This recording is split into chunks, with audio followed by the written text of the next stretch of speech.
Good morning, everybody. Good morning, Matt. Yeah, that's a very nice face. A face for radio. Good morning, everybody, from Gubbio, Italy. Welcome to the EFRA. Sorry, not large.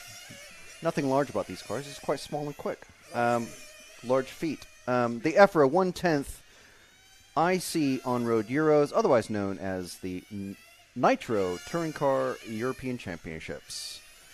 Yes, we are here. We are Control Sport, bringing you RC TV coverage from EFRA. Thanks to EFRA for allowing us to bring this to you guys. Good morning, everybody. Buongiorno. Bonjour. Bom dia. Buenos dias. Guten Tag. I think I'm exhausted my my foreign repertoire now. Buono estente. Is that morning? That sounds like afternoon. I'm not sure. Anyway, hello everybody. Well, that's just hello, and it's not really all. Ni hao? Yeah. Yes.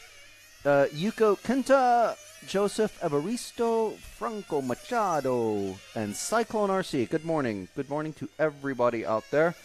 So what we're experiencing and seeing on track right now is this is free practice. So it's not Q3 Heat 1 just yet.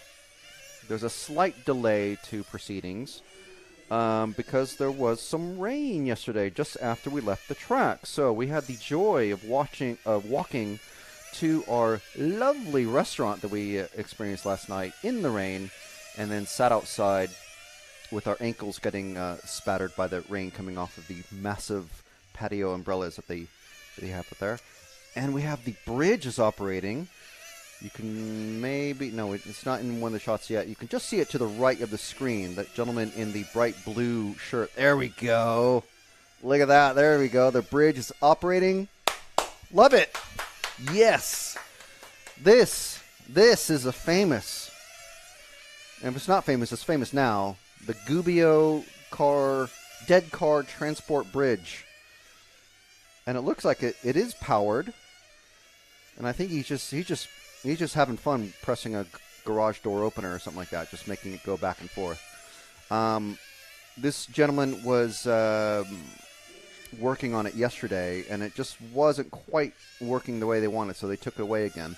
But basically, this allows marshals on the infield to transport dead cars from the infield to the mechanics without having to cross over the main straight, because you see those bright sparks of light blasting past literally at about 65 miles an hour. He's taking it away. What's he doing? I think he's just perfecting it. This thing I first saw this on my second trip to Gubbio, and it was at least here for the Worlds in 2016. So anyway, it is in progress. So yes, welcome. Please follow the car of Nikos Karampalis later. We'll make absolutely every effort to. Joseph?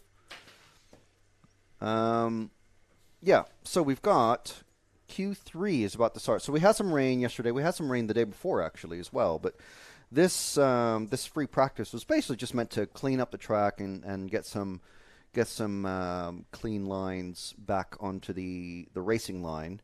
So we've got 9:30, which obviously we're already slightly behind schedule. Let's see, 9:30 is when we're meant to start Q3. And then I think we're going to make that up by starting Q4 at the correct time of 11 o'clock. And then there's a break at about noon. And then Q5 starts at 1:30. Superpole starts at 3 o'clock. And yesterday's schedule... Okay, so that's already quite delayed from yesterday's schedule. But the reason why is because we are expecting rain today and almost certainly tomorrow. So we've moved things around, or, well, not we, but the race organizers, meaning EFRA officials, race officials, the local, obviously the Club Automobilistico Cinque Colli officials, that's the club that operate the track here. And then that was all the information was presented to the team managers of the various countries, and in a team meeting at about 8:15 this morning, which was about an hour and a quarter ago. And a vote was taken, and basically everyone was presented a revised schedule for today. So basically, as we said, 11 o'clock start of Q4, then we have a break. Q5 starts at 1:30. Superpole starts at 3, and then we have the first of the lower finals today, so not tomorrow, today. And those will start at 4 p.m. for the 1/16th final. The 1/8 finals start at both of them. So we have the 1/16th B, and then the 1/16th A, and then the 1/8 B, 1/8 A, and finishing approximately today at about just before 6. And that's assuming that there's no 10-minute delays for technical delays, which all racers in the finals are able to do. They're not required, obviously, but if someone blows an engine or something, they can make an attempt to get back out on track. They have one chance to use a technical delay, so if they think they're going to need it, they do it, and then they have to start at the back of the grid for their final.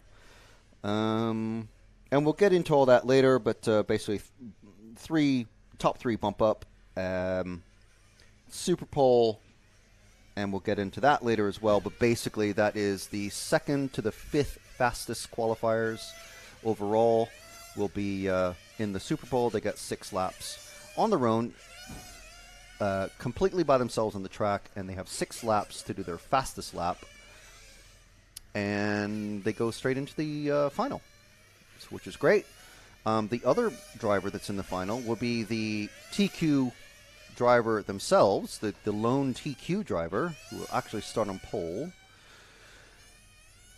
Might need to look at the rules on that, but just the way I understand it. And so the first round TQ, we saw 2 rounds of qualifying yesterday, just to catch everybody up.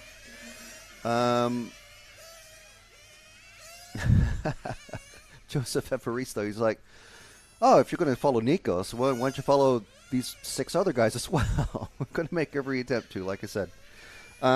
Anyway, where was I at? The first round TQ was Dominic Greiner.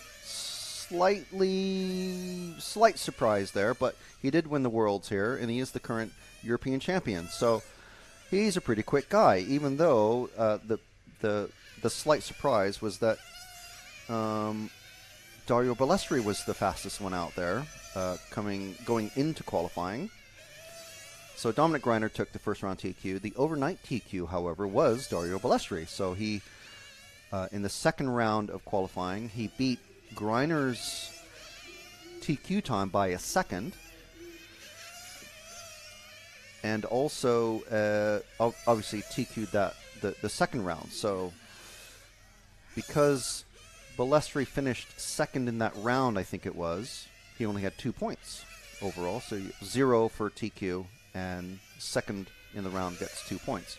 Greiner finished third in the second round, so he has a 0 and a 3. So literally just 1 point behind, just due to the fact that his second round qualifying run was just very slightly slower than his first. So it's super, super close. Okay, so just to catch up with the chat before the Q3 Heat 1 starts, please follow LSU Agustinelli. We will. Daniele Agustinelli, they're not related, by the way. Matteo Menichetti and Filippo Ferrali, grazie mille. We will do our very best. Yes, that is an extremely slick way to transport cars across the track. I believe there are going to be... This is... I don't want to say it's just qualifying, but maybe it's not actually out there because it is qualifying. I think it probably will be out there for the finals. Bom dia from Brazil. Bom dia. The weather here now, at the moment, my outdoor weather station has disappeared in the weather last night. So we're following... we're following the first cars coming out.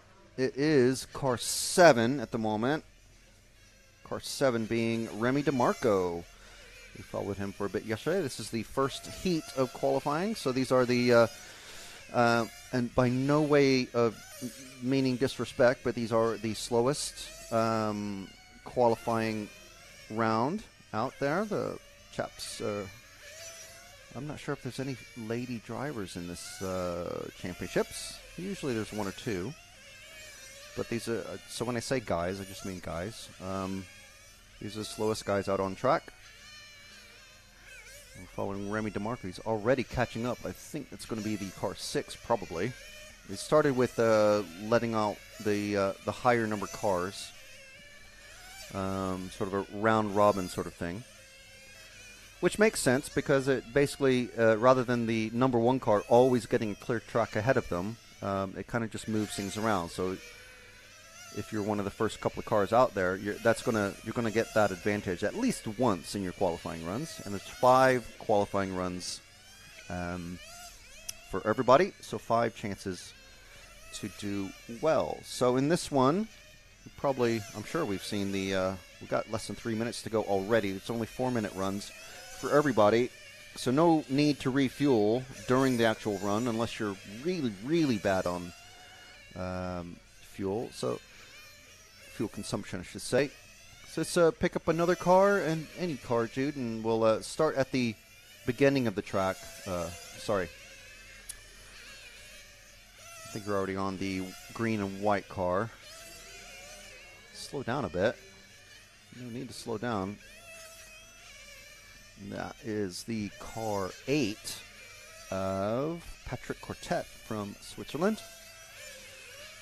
We'd have a Swiss racer here who I think lives in Brazil and comes over every year for the Euros, just as a nice excuse to do some racing while probably visiting family and friends. He's not Swiss. They just have to get a country from Europe to sponsor him. To let him in. Right, okay. To join the federation. Like if I were to join BRCA or something. Which is why Callum Gunn is Australian and he's Belgian. Right. Oh, very nice. Okay, so yeah, he's not Swiss. He is actually Brazilian. But he's here obviously from Brazil. And he races in the European Championships under the Swiss flag, but because he's just by nature of he knows someone in the Swiss Federation. That's very nice. Good morning, all. Good morning to Brian Crawley. Anyway, the weather here now is dry. Ooh, we got a crash in the middle. That was our the chap we were following, Patrick, and being set back. Luckily, still running. No flame out. He wasn't upside down for very long, so that's pretty good. So less than a minute to go. The weather, we're expecting low 30s today. We might get some rain in the afternoon. We almost certainly will this evening, and we're expecting some more wet weather in the morning tomorrow. So that's why we've moved around the schedule.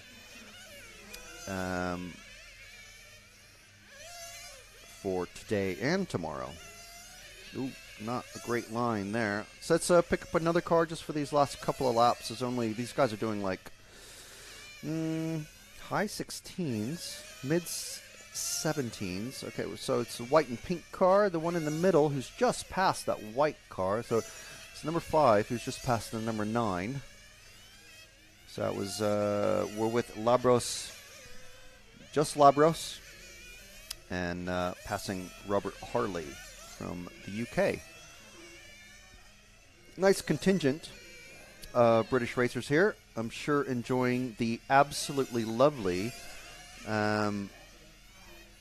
medieval Italian town of Gubbio, where we are at the moment. Utterly gorgeous town to walk. Ooh, little slide there. It's not the fastest way around the track, but it is quite stylish. And there's the finish line. There we are. You can see the heavily protected number 2 marshal post. And there's our finishing order. for everybody. So Neri taking that one. Labros finishing second. Teddy Vandal. Then we have DeMarco Domani, not Domanin, but Francesco, his brother. Francesco is one of our youth racers, meaning under 16. Or is it up to 16? I'm not sure. But Francesco, his brother, having a fabulous time in the top heat. So got a pair of brothers in this one. The Agustinellis are not related. It's apparently just a really common name, a bit like Smith in English, or Baker, or something like that. Yeah. So I think we're all caught up. Temperature is in the 30s, low 30s. And yeah, moving the schedule always requires a lot of head scratching and hemming and hawing and deciding, okay, if we're going to do it, we have to discuss this and we have to decide that. And then it all has to be agreed upon, because if the team managers don't agree to it, then it doesn't happen. So it's a bit like the FIA and the Formula One, where a lot of just agreements have to be agreed upon, or changes have to be agreed upon, because there's an expected schedule of what everybody's meant to be doing and getting, and it's just how it is. You can't whole scale just change everything at the drop of a hat. You have to get everybody's agreement ahead of time. So yeah, we're in Q3. This is Heat 2 coming up.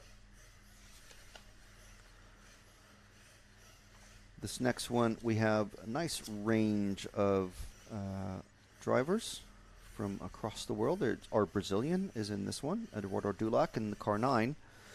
We've also got Filippo Ferrari from Italy, Marcus Groder from Austria, Johan Karl from France, Nicholas Karampalas from Greece, Christian Schmidt from Austria, Klaus Reiskov. We had a cheerleader for them, for Klaus yesterday, from Denmark, Ludovic Long from France, Dan Jones from the UK, and, like I said, Eduardo Dulac in car 9.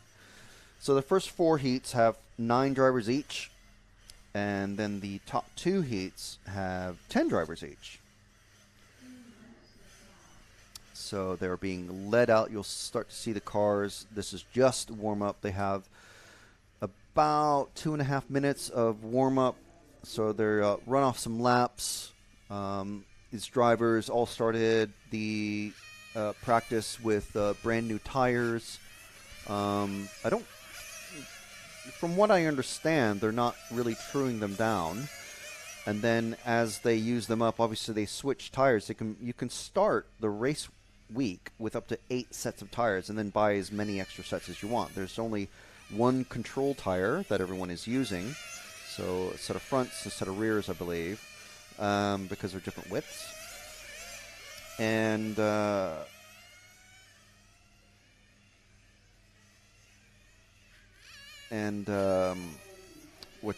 they are starting to use used tires, so it's slightly smaller tires, so it changes the gear ratios, it changes the top speed, it also changes just various things on the cars, which I'm not clever enough to figure out, because it's all sorts of things to do with rollout and gearing and all that. So I have a question in the chat, which we are monitoring on the RC Racing TV /Control Sport YouTube channel. And we'll get to all the various ways that you could be watching us in a moment. But question is, how can they race and they're from South America? Well, Eduardo, basically, he races in every European championship for this category.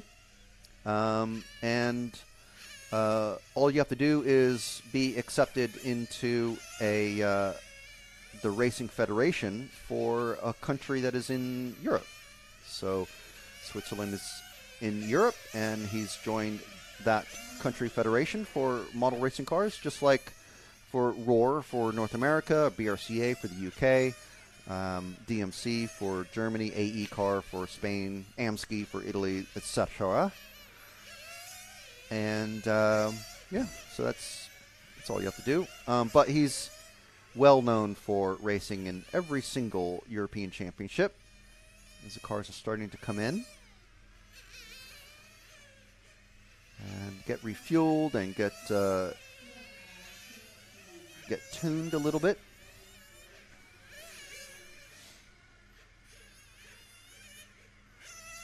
Yeah, Franco, who asked the question about being from South America and racing in Europe, in the European Championships. So yeah, we had there was in nitro buggy racing for EFRA. There used to be a young girl from, I believe, from Sweden who raced under the Norwegian flag because the Swedish Model Racing Federation didn't allow her to join that because it was very closely tied with full-scale motorsports. So because she was so young, I mean, literally like 9 or 10 years old, she wasn't allowed to join the Swedish federation, so she had to join the Norwegian federation. I may be transposing, swapping accidentally the countries, but yeah, Malin Carlson, she used to race quite a lot and was actually sponsored by X-Ray. She was quite good, which you would be when you're a kid and all you do is race model cars. But yeah. She used to do that. For example, I'm American. I've joined the BRCA for 1 year, but I didn't actually race. But I could join it, and I'd be racing under the British flag in the European Championships. So let's see.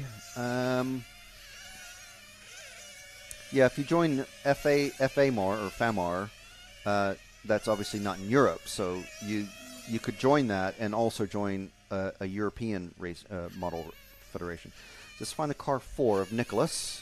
Let's see where he is at. He's just come around the hairpin now, Jude, in the white car, about to cross the finish line now, going down the straight. And into the first turn, there's Nicholas Karampalas. One of many, many, many, many requests that Joseph Evaristo has put in for us to follow. So it's a nice little focal point for us to start refining things, because we are going to start, as these qualifiers march on, these racers will be getting faster and faster, and we're going to be trying to follow all the fastest guys, of course, as many as we can. And Joseph had another question in the chat. Can you interview Jules or any of the top guys and ask him how he brakes in turn 3 if with engines or brakes or engine brake? Turn 3. It depends what you think by turn 3. So I'm gonna. This actually is a perfect opportunity to run through the various sections of the track. So obviously that was turn 1. This is what I call the chicane. That might be your turn 3. This is what I call the inside chute. There's the teardrop and the hairpin, and then the finish line, which is also the sweeper onto the main straight, which he's on now, and then back into the first corner. So I imagine what you're saying is turn 3 is what I'm calling the chicane, which is right in front of the. There's a nice little awning there, nice patio section where the cafe is located. Nice little. This is actually just a perfectly situated track. Great food, like literally great food.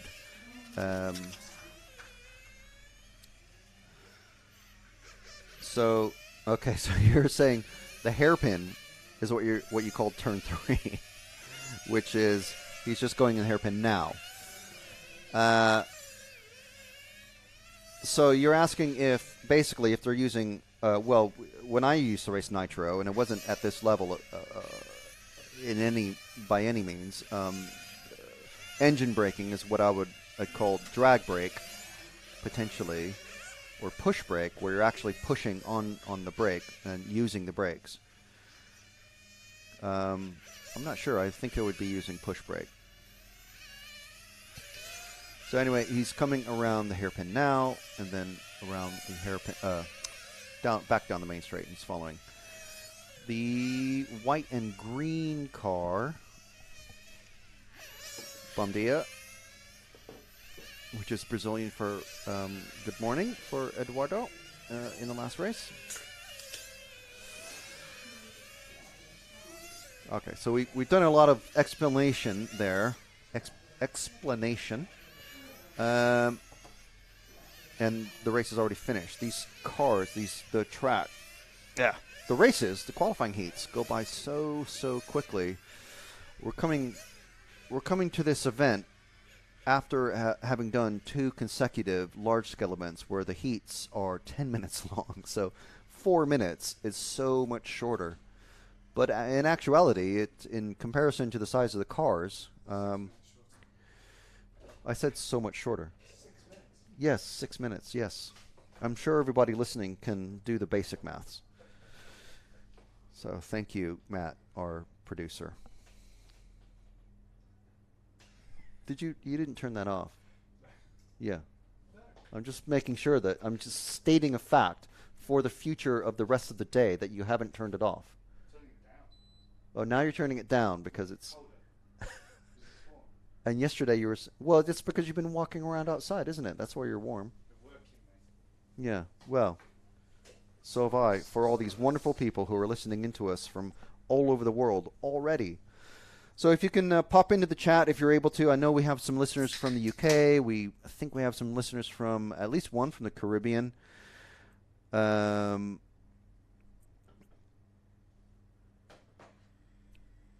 so, right. So you're saying for your hairpin, what you're calling the hairpin or turn 3 is what I'm calling the chicane.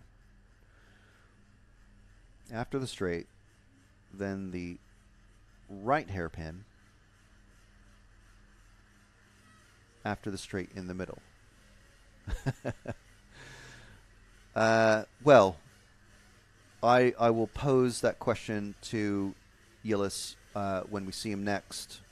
And but I'm sure most of the drivers are probably going to be the same in that they just put a little dab of brake on. So we've got heat 3 about to come out. Manche 3. And this one, we'll see the names come up, but this one has got Michael Derderian from France, Luca Betti from Italy, Francesco Pirella from Italy, Stefan Strasser from Austria, who, apparently we have or have not seen him before in the last couple of weeks. Sorry, inside joke there. Jean-Marie Glorenek from France, Freddy Palois from France, Juraj Hudi from Slovakia, Daniel Sagi from Hungary, and Francesco Mataloni from Italy. We have another Hungarian watching, Attila Jaeger, or Jaeger? Jogger? I'm not sure how to, with the accent over the A, would that help me out. Joseph is watching from the Philippines. Hello. Well, I mean, we've been talking already, but yeah, I didn't realize you're watching from the Philippines. That's fabulous. So literally all over the world. I'm sure we'll have some watchers from the U.S. watching soon enough as well. We're several hours ahead of the U.S. and many even more hours behind the Philippines. So that's great. I think you guys in the Philippines are 8 hours ahead of us. Ooh, there is a car that is not having a nice time outside. Wow. I'm not sure you want to do that if you're upside down or sideways. Australia! What do we say to our Australian viewers? Hello! Good day. Yes, exactly.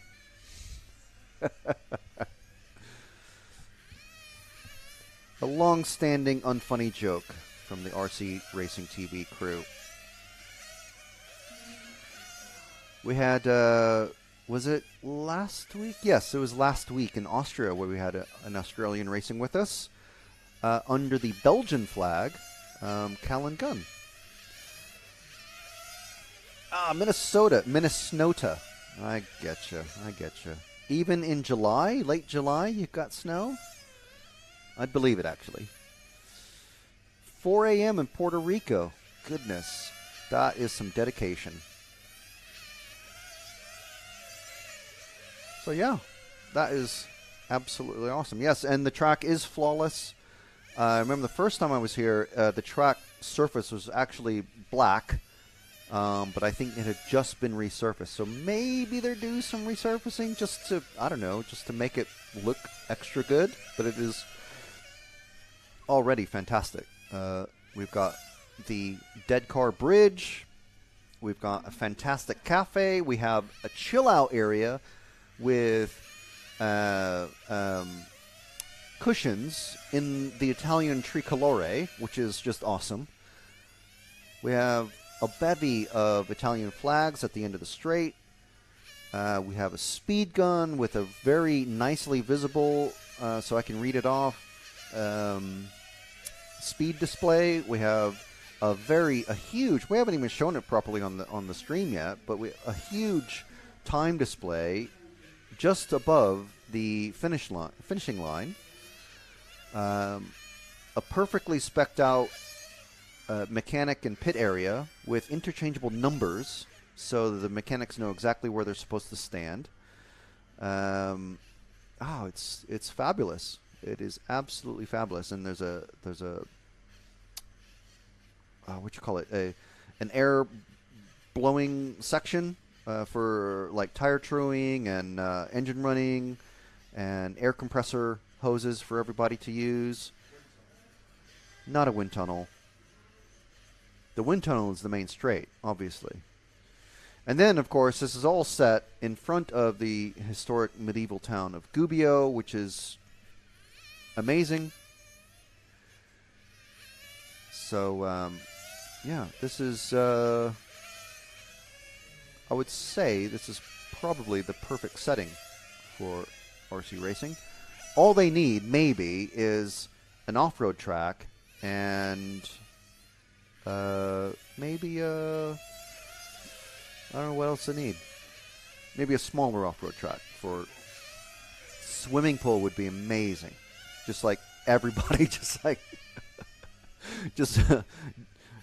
do a full cannonball into the swimming pool every day on the way out. If it was in the middle of the track, it needs like some of this huge metal mesh protection. Anyway, they are off. This is Heat 3. We're following car 7 of Uri Hoodie. Of the Hoodie Racing family. Out there representing, of course, the X-Ray brand. It's not a lot of X-Ray racers here. There's the usual bevy of X-Ray clad racers in the pits, but there's not as big. Bruno Coelho is a former world champion, I believe, in this category. He is not here. Sorry, no, he's a former European champion. He is not here. Neither is Alex Hagberg, another X-Ray racer, who won in Bangkok.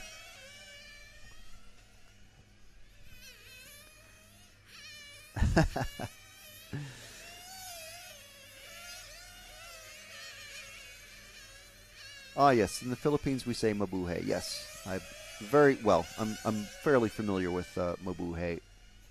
Whoa! Did we? I don't know if we caught that crash on camera, but that was pretty close. Yes, Joseph. Anyway, I'm half Filipino myself, so yes, familiar with the mabuhay and the Damani kid. Filippo, who Yillis is quite familiar with now, very, very quick, and he should be one to watch for the future. And the wind has died down at the moment, but it will probably pick up later in the day. But the question of the hour, the question of the heat, is if you had to create a boy band of the racers there, who would you pick and why? Well, number one would be Dario Balestri, I think. He would be the older guy who's maybe had a bit of trouble in the past, but it's not really mentioned. You know. Oh, yeah, he used to be jacked, didn't he? What's this face from Matt? Francesco Turoni, I think, would be another good one. Griner, yeah.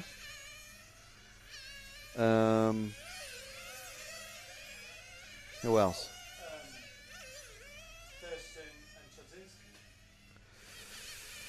Steph Chod and Alex Thurston. Yeah. I mean, they're right in that age group, isn't it? So yeah, I mean, there's 4 or 5. But yeah, that's pretty good. Good question. I think Question of the Heat is a good one. So who are these two? Oh, and another one. Into the blue barrier. Upside down. Upside down. Sorry, Major League film reference. Probably way too old of a film for anyone to catch. But yeah, that is an unfortunate crash. However, the car itself is probably fine, even if it has maybe flamed out because it was upside down. But the blue barriers on the edge of the track there, and at the in the first corner, in this section. No, sorry, not that section, but in this section. First of all, you have the hedges, which will catch cars or slow them down at least. And then you have the blue barriers on the edge of the track there. Those are actually rubber sheets that are suspended from chains. So they basically act as very, very helpful Tech Pro style barriers like you see in Formula One, full size. And they do a lot of work to absorb the crash, most potential crash damage that the cars might get. So although we are seeing plenty of crashes, and we'll probably see a lot more in the finals, unless the cars are actually impacting into other cars that are stationary, hitting them full speed at anywhere from 40 to 70 miles an hour, there's not a lot of damage that's happening to the cars. The most damage that we've seen, and actually this came from Steph Chodzinski's, or Chodders, as he's known to his mates. I think I'm probably the only one who calls him Steph Chod. But he had an engine blow in his first round of qualifying yesterday, and then he had an okay start for the second round, but because he misunderstood the starting procedure and he just took off down the pit lane, he had to do a stop and go in his second round of qualifying. So not great. And I just said, well, you got 2 throwouts. There's your throwouts, and all you have to do is TQ the next 3 runs. So there you go. Job done. The Frank McKinney School of Racing Knowledge. Just do more laps than everybody else. That's all you have to do. It's very simple. So in this run, Group 4, just about to go out on track for their warm-up laps. We have Thomas Guillon, Massimiliano Pau, it's France and Italy, respectively. Alexandre Cazaux from France. Vasilis Likaris from Greece. Daniele Agustinelli from Italy. Christoph Rohrmoser from Austria. Stefan Chodzinski from the UK. Gerhard Kandelhart from Austria. And Turco Bryce from France. And I'm sure I'm butchering poor Turco's name there.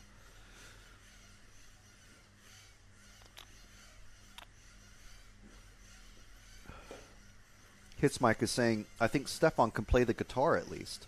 So we might have one actual musician or semi-musician. I have no idea how good he is or if he even actually plays. But you need to have, you know how it is. It's these boy bands. They're some rich guy comes along and goes, you, and you, okay, and now you do this and you do that, and you're the lead guy and you're on the drums, or you're a backup dancer. And then eventually they slowly actually learn how to play music and stuff like that. Which heat is the last one? It is in 2 races' time. And when is the race? That's an excellent question because we're already 11 minutes behind schedule, which is honestly a little surprising. So if that stays intact, the last race should be going off at about 10:22 local time, and that's Central European time. Thanks for following Current Palace, guys. You guys are awesome. No, you're awesome. Right, Matt? A knowing nod. And there's our racers, our runners, and riders in this one. So we will follow. Well, we'll just follow whoever goes out first. I think actually it's going to be Steph Chod. No. Yes. Car 7. Car 7s are going out first. So here's Steph's chance to go out when they're actually on the timing, the live timing. 4 minutes to do. Well, ideally you want to do 16 or 15 laps. If you're one of the fastest guys. This group is in the middle, in the fastest half of the racers that are here. So not doing too bad.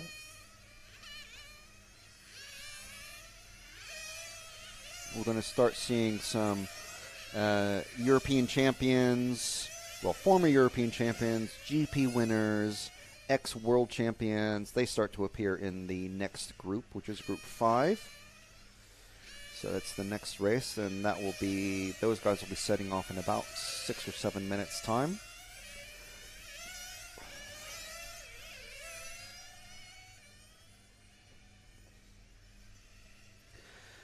Philip, yeah, no problem providing the information for everybody. It's you can actually find, we haven't mentioned this yet, but the live timing online, which you can follow. If you go to myrcm.ch, it's very helpful if you have about 6 computer screens up and running, with various tablets or laptops and computers, rather than trying to swap around on your mobile device or tablet or whatever, or a single screen. I mean, we've got the live view going in one screen. We've got the live timing going on tablet. We've got a browser window open with the chat, and then another window covering most of that window, showing the various social media channels that we're on. So, and we'll get to that. We haven't even. There's so much to mention. We should really start about 20 minutes before the racing rather than like a minute. But anyway, we're following the blue car going out. That is Stefan Chodzinski from UK. So we're going to give him a bit of extra love, because he had some fairly, to be honest, rotten luck in the first round. There's nothing like having a week or, 3 solid days of controlled practice running. I think they had 14 rounds of practice, plus free practice, and then your engine blows in your first qualifying round. That's got to be hard luck case of the week. So Steph Chod getting caught up by it's going to be the car 8, I believe, of Gerhard Tandlehart. And then right behind him is Turco Bryce. So these 3 cars, you can just about catch them. There we go. Gerhard all over the back. There we go. That's the quick way to do it. Let him pass. Because you don't want to hold up. I mean, it's one thing to hold up a competitor, but then if all you're doing is, first of all, it's against the rules. Second of all, you're going to be slowing yourself down as well, because you're just going to be doing all sorts of defensive lines. And now we've got Turco Bryce coming up on Steph. There we go. He lets him pass. Nicely done. So let's follow the 2 cars ahead, the yellow and the white car. That's Gerhard and Turco.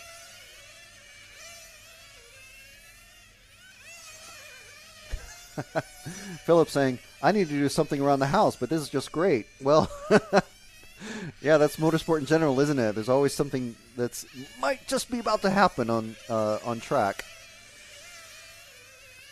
But there's always something that needs to be done. But, you know, put the stream, go to YouTube, find RC Racing TV on YouTube, and the race obviously will be, or the coverage will be on there, and just take your phone around with you, and if you've got noise distraction. Oh, very lucky there for Turco.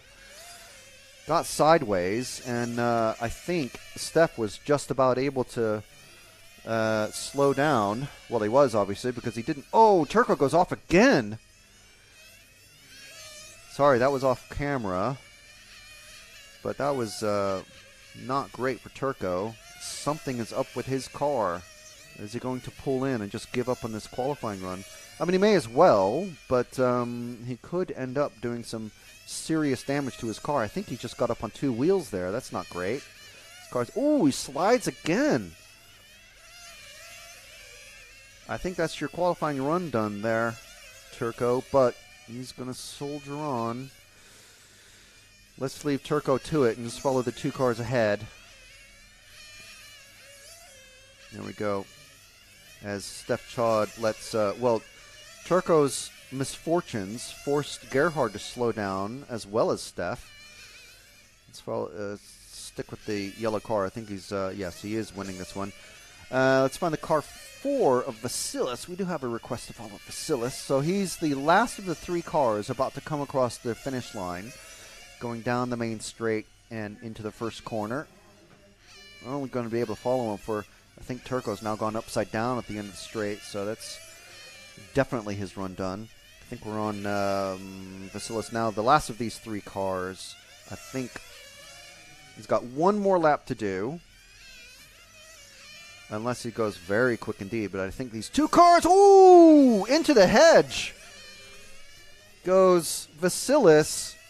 That's the first time I've seen a car actually go into the hedge. Bad luck there, getting caught up in someone else's incident. And that is his last lap.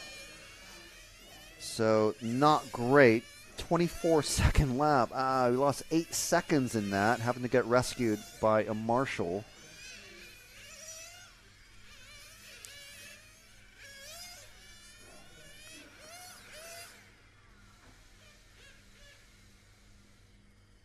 So, not great there. Anyway, Gerhard, who the yellow car that we were following, takes that one with 15 laps in 4 minutes and 11 seconds. So we're going to start to see quicker and quicker times pop through. And there's our finishing order. Candlehart, Guilon, Kazau, Pau, Rohrmoser, Chodzinski, Agostinelli, Lycaris, and Bryce. And we didn't have the opportunity to follow Daniele in this one, but we will certainly try in the next one. I know someone, I think it was Joseph, was asking about him. So the next group, Group 5, or Heat 5, coming out. We've got, as I said, we have 2 former European champions, actually 3 with Kalari. Kalari also holder of, I don't even know how many world championships he's won in 8th scale. Let's see. So hits Mike, yes, I think you're asking about Steph. Yeah, that's why we didn't see his car out yesterday. He blew his engine in round 1. Are there any rules of how many engines? No. Which, it's the European Championships, so bring as many highly tuned engines as you can. I was talking with Dominic Greiner yesterday. They do kind of note, the fuel consumption and torque characteristics, etc., of the various engines. So they'll know that, say, a high fuel consumption engine, they might use that for practice, or they might use it for to get started with. But once they start to get into qualifying and especially the finals, they'll be using the sort of the leaner running engines. So what happens if it blows? Like the commentator said happened to Stefan. If the engine blows, your run's done. That's it. The traction is okay at the moment. There was a round of free practice, I think it was yesterday, because it rained the night before, just like last night, basically. And they changed around the schedule yesterday to do 2 rounds of free practice, and then going into the 2 rounds of time practice, which is what seeds everybody. The time practice is what seeds or places the racers into the qualifying positions where they're at. Franco, yes, we definitely will be following Timu. He's one of the fastest racers who will definitely be following him later on. Tilo Diekman, yes, he is very fast. He's our... Timu's in this one. Tilo won the GP in this category earlier this year in Sicily. So, yes, we'll definitely be following him.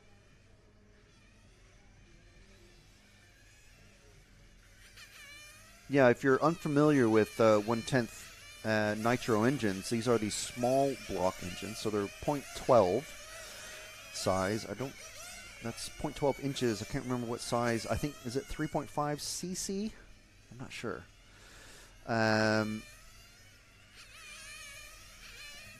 because I think it's 3.5 and 4.6 for big block. I can't quite remember. But yeah, the conrods are about an inch long at best, and that's with the piston attached. So yeah, they are tiny. They're the perfect size for key rings, though. So if you have a used engine, you can always just pop out the conrod and piston and just use it as a key ring.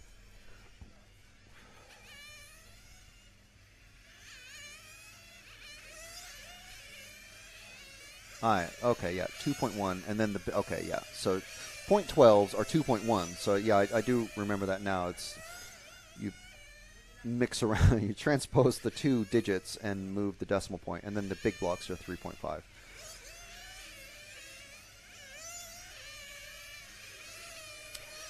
So, yeah, 1 minute left to go in the warm-up, which is happening right now. You can see the cars on track. So in this one, we've got Milan Holtius running an Infinity. We do have some chassis information for everybody for most of the racers coming up. Milan Holtius, he's pitting across from Timu, actually. He's running an Infinity from the Netherlands. Timu Leinu, former European champion in 2018 from Finland, running an Infinity. Alex Thurston from the UK, running a Capricorn. He's one of the few ELAC-tuned racers that are here.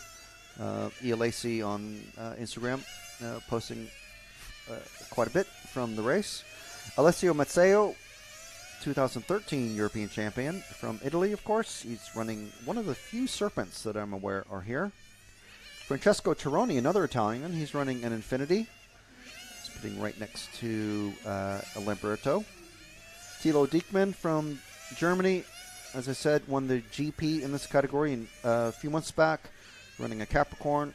We have Basile Concialdi from France, Mario Spiniello from Italy, Matteo Menichetti from Italy, and of course, Lamberto Collari running an Infinity, driving for Italy.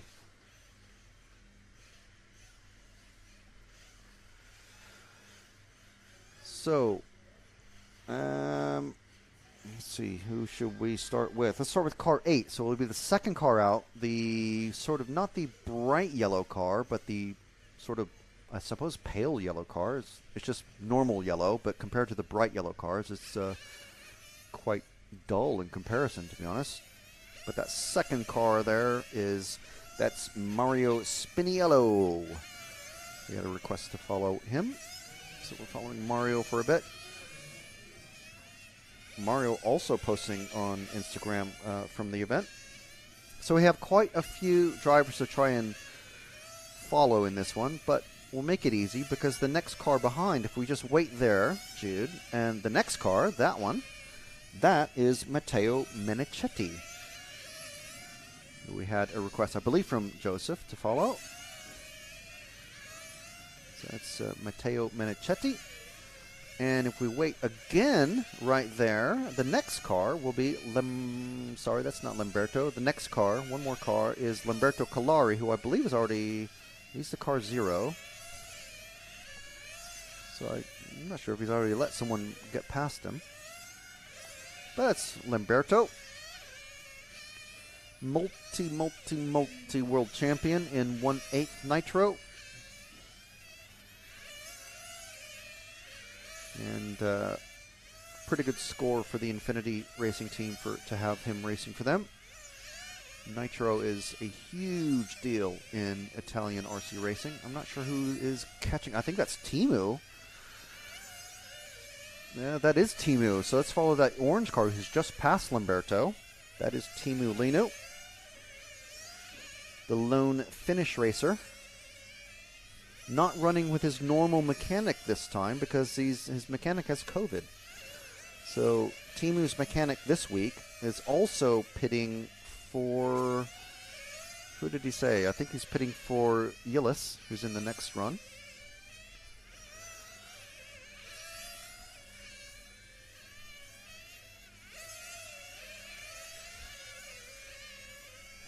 And who else did we want to follow in this one?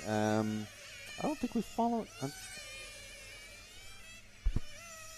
We have quite a lot in this one. So where's Timu at the moment? He's just coming out there. So if we wait at the finish line, Jude, and the bright pink car coming around the hairpin, I think he's already down the main straight. There we go. That is Alex Thurston, one of our British racers. He's directly behind Lamberto at the moment. And behind him, if we drop back one car, is Francesco Turoni, the Infinity Racer. Just wait there, Jude, for the next car. Wait there. Jude, wait for the next car. There we go. That's Francesco Turoni. We were watching him play foosball the other day, and he was actually oiling the foosball rods to make the the foosball players spin easier. It was quite funny. Let's see. Tilo Diekman is the car 6. Let's see if we can find him out there. Is he? He is running. He's the white car about to just through the hairpin now and around the sweeper down the main straight. That is Tilo Diekman. Running the ubiquitous and always popular all-white paint scheme. Makes it quite difficult to follow, to be honest, because there's another white car in this race. And then if they swap bodies, who knows what color it'll be. This is Tilo Diekman, and time is finished, and he's finished his run. So there we go. I think we followed almost everybody that was requested. I think we did follow everybody. Would like to follow Milan Hotheus in the next one. Turoni looks like he's won that one. Mazzeo, oh no, he came through. I think we missed Mazzeo and Hotheus this time around. Yeah, Cummins diesel engines are going to be a lot bigger than these engines. I think the pistons for these are maybe a centimeter across, so it's about it's a little bit bigger than 3/8 of an inch. I think it's not very big. Maybe a little bit bigger, close to a ½ inch across, maybe. All right, so that was the second fastest heat, which brings us to the fastest heat of racers who are out there now. Well, they're on the driver's stand anyway. And we'll run through these guys because there's quite a lot of information about them got Dario Balestri, our overnight TQ, with a 15 laps in 4:02. I'll just check what the guys who we just saw run.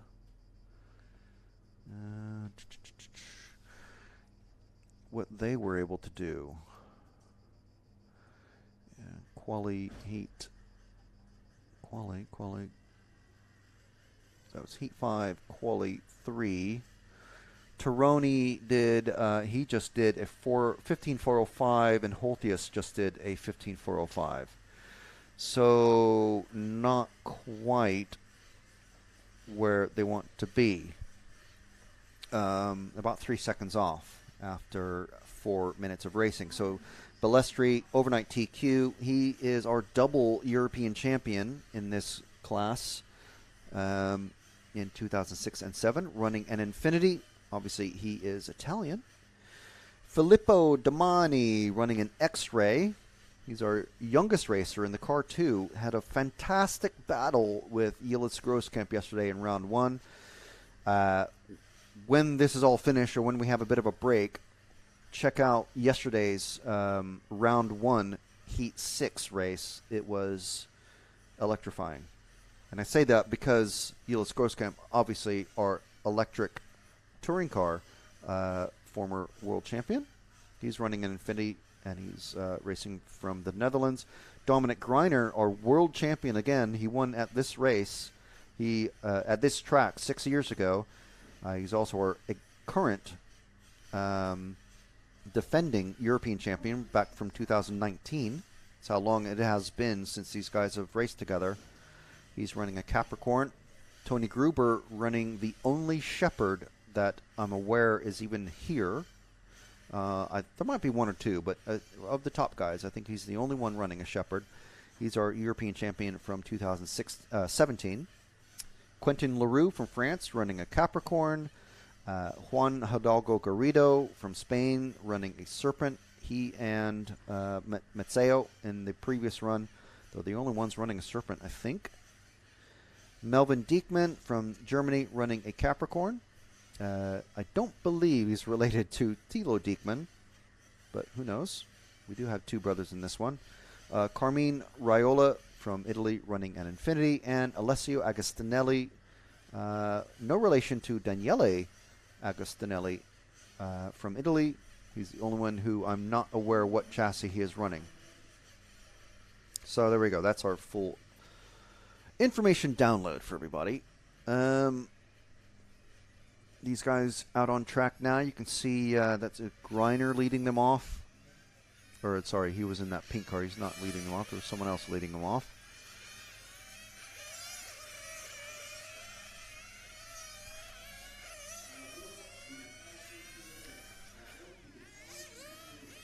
So, chat.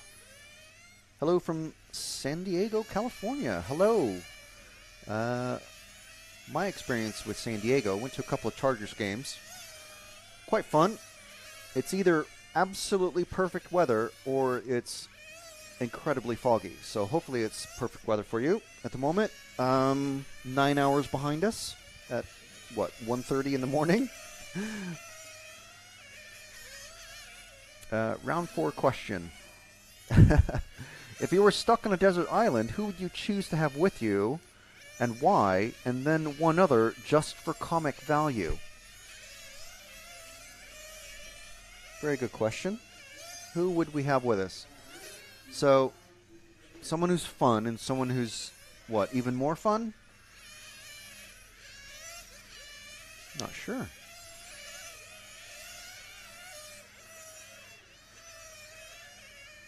I mean, Francesco Turoni seems quite fun, but I don't know him very well. But he seems like a fun guy.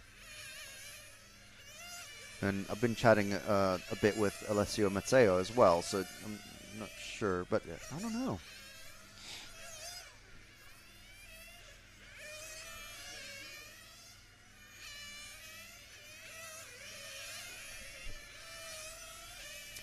Nice hello from Italy is Mark. So Mark, are you Italian or are you just are you sort of an expat to Italy? But yes, buongiorno. They are using control tires. I'm not sure what brand of control tires. Probably Contact or Matrix or Hot Race or... Not sure. Inetti. That was my fourth guess.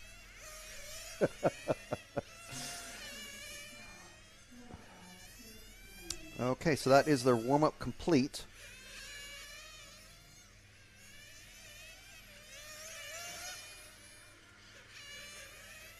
So they have been brought into the pits. They're getting refueled.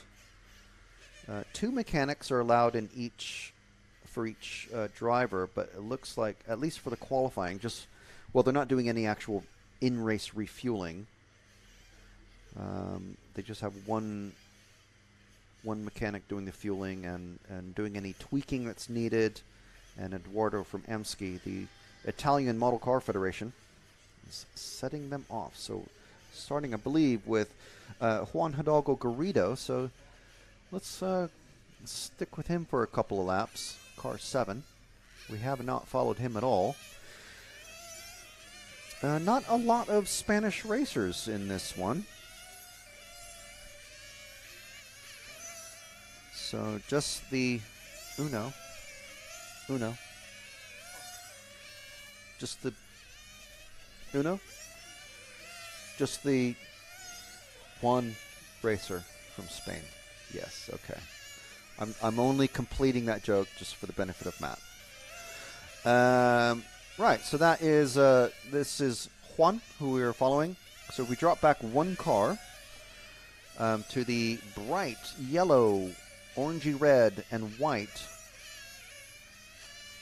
that is Melvin Diekman, who is actually our cover photo for the holding screen. You get a nice, much closer view of him on the holding screen for this event. It's Melvin Diekman. That's a Capricorn. So we have a slight change in order. So if we drop back one car for a lap or so, the green car, that is Alessio Agostinelli. And we'll just stick with him just for a moment longer, because directly behind him is the number 1 car of Dario Balestri, who is chased very... Well, he's not too close, but he's getting close. Oh, that was close. That was almost a danger moment for Dario, because Agostinelli let him pass. So we're following... I should have said, sorry, we're following... Let's stick with the yellow car. I think we've been following. I'm sorry, Jude. But yeah, definitely the yellow car of Balestri, our overnight TQ, on pace at the moment for a 15 laps in 4:02, which is literally on pace with his race time yesterday. And Agostinelli, again, letting Greiner pass, but very, very close. Oh, no, sorry, that's Dominine. Oh, Dominine goes into the barrier at the start of the straight. We missed that, and he's off at the end of the straight. He's been rescued already. He is out, so that's Dominine's run finished. That's going to be one of his throwouts.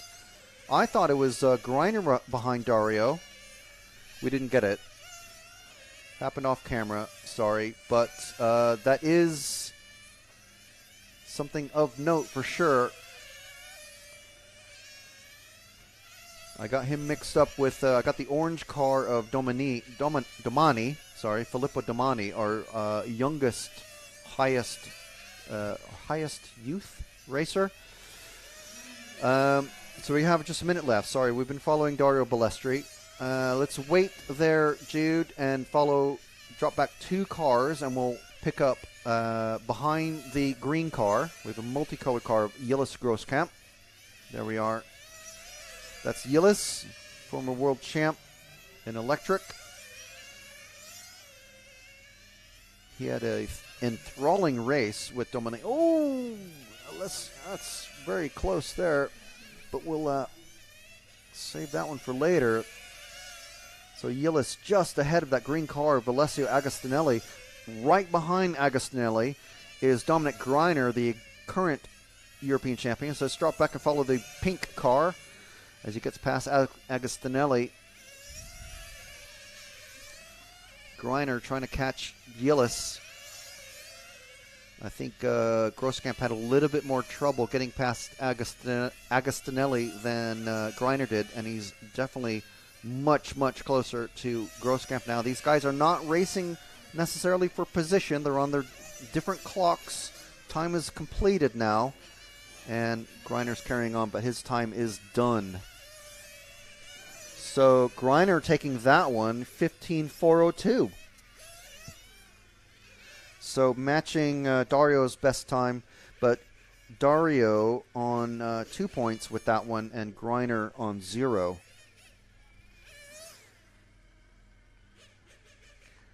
So Greiner with a 0 and a 0 and a 3.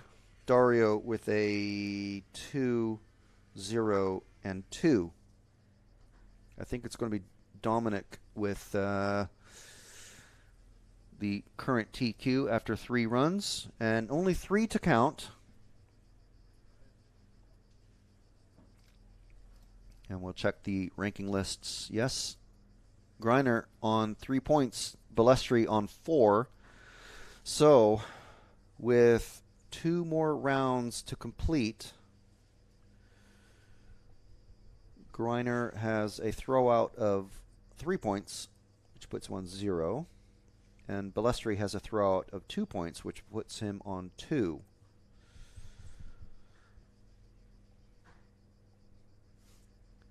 So there's a slight change around.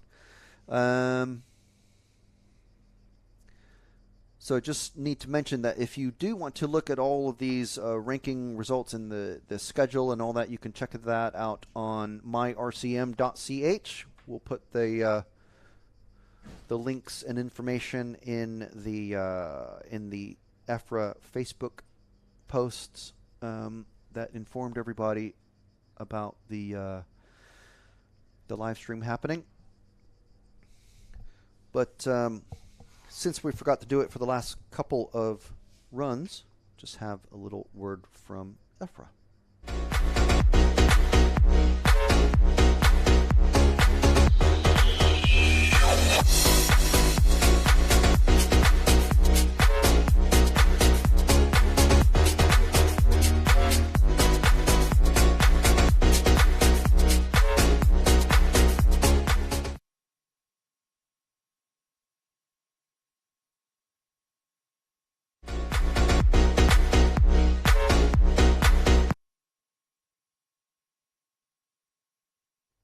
There you go. Got a little extra bonus EFRA-ness there. So we do have a little bit of a break now.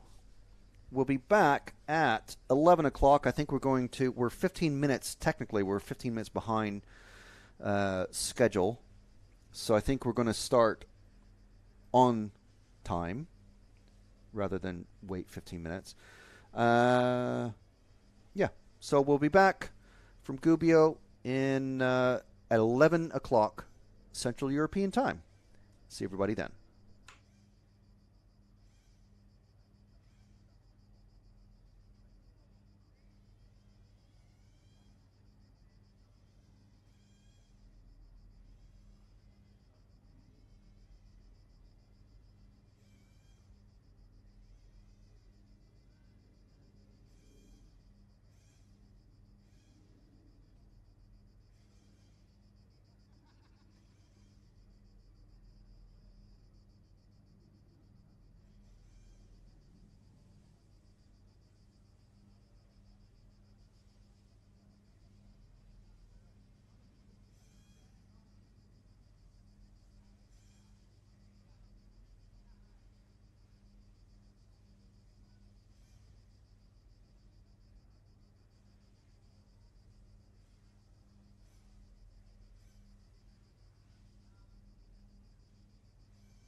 everyone.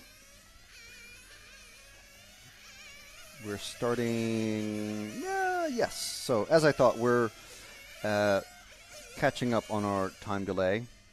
There's not a lot of racers here this week, so there's been lots of breaks built into the schedule, and things have been where they do fall away from the published schedule. Able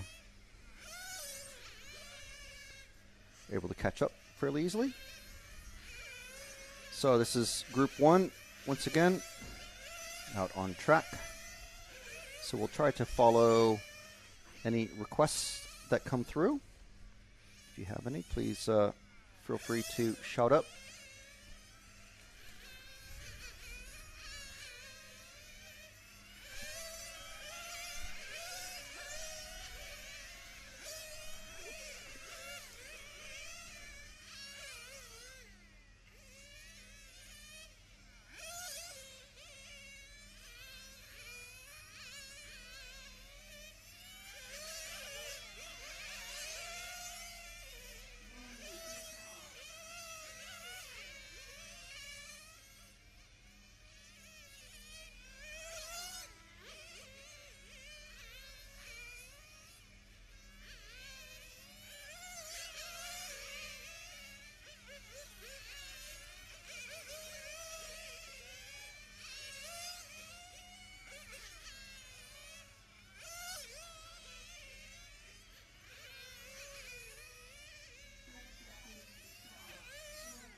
So you can see our pit cam and driver cam. Someone up on the stand sponsored by a major clothing brand. Look at that. There's one chap here from France who's just wearing like polo shirts that you can just pick up at any main street or high street shop. It's interesting to see someone who's wearing literally no RC branded clothes whatsoever. Maybe I'm the only one who finds that funny, but anyway. So they're starting off backwards. So starting from 0 down to 1. We do have lots more information about the racers.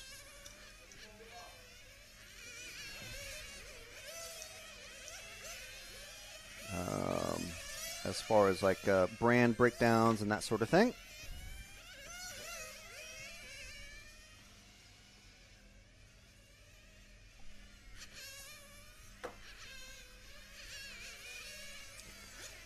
So we've got, yeah, as expected. So we have sort of a model breakdown of the different chassis that are here.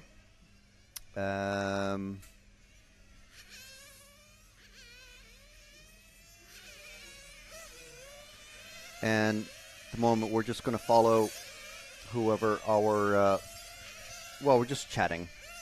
So we've got various models mentioned here. Serpent, Capricorn, X-Ray, Shepherd, Infinity, and Mugen. So it's quite interesting, actually, because there's very few sponsored drivers here running Serpent, but Serpent is, I suppose, just because it has been around for such a long time. Especially, I mean, maybe Mugen. Mugen started doing nitro on road, like these types of cars, at about the dawn of this class. But Mugen has the lowest number of racers here, and so do Affinity, are just ahead of them. But there's more Serpents than anything else. There's almost a third of the cars here are Serpent. A little bit less are Capricorn, and a little bit less than that are X-Ray, and then a few Shepherd, and hardly any Infinity. But the Infinity team, the team guys are occupy quite a lot of the top 2 heats. So that's interesting. As far as engines, most of the engines, well, not most. It's close. It's just over a quarter of the engines are OS, and just over a fifth are ONE or ONE, and then 20% are Guimar or Guimar. I'm not sure how to pronounce that one. And then it drops down to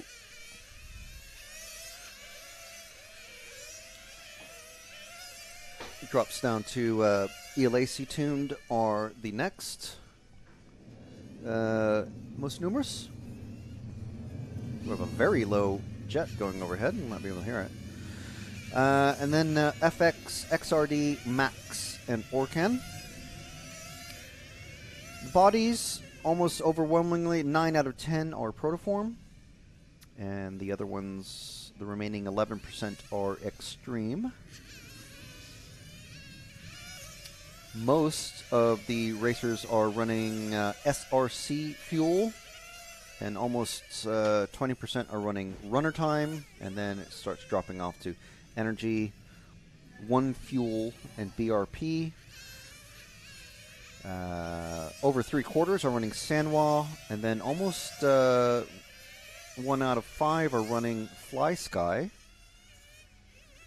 And then we have a very small number running Futaba, and an even smaller number running KO Propo. Quite interesting numbers, aren't these? And servos. JG Racing. And then Sanwa, Futaba, SRT, Sabox. And I'm assuming So Propo and KO are the same thing, because So Propo, I don't know if that's... Is that a brand? Not aware.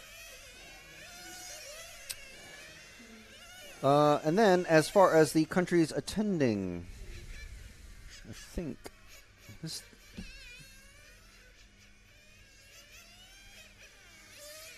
I don't know that these are in order. The charts aren't in color, so it's very difficult to tell. Actually, I'll just go over that again later because it's actually impossible to read. So, Francesco Domanin, one of our 13-year-old racers in this category. He's only 13, and he's just won his round 5 qualifying heat. So, excellent result. And his brother Filippo, also 13. He is doing absolutely fabulous. Sorry, wait. Francesco is 10. So a 10-year-old just won his qualifying heat. Luca Betti is our other remaining. We have 3 youth racers. Luca in Group 3 is 13 as well. So they're doing fabulous, these youth racers. Next group out is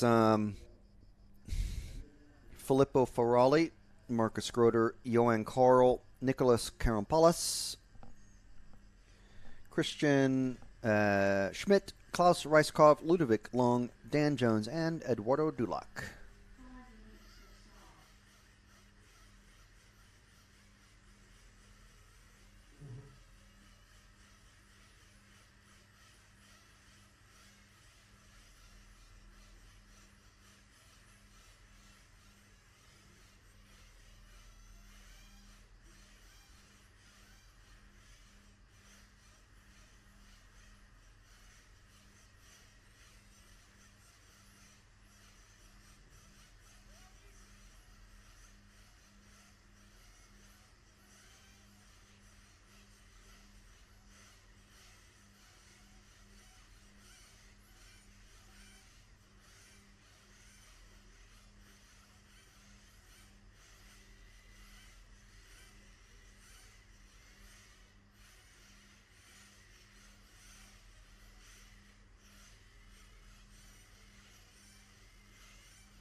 So Heat 2 just about to go out on track for their warm-up.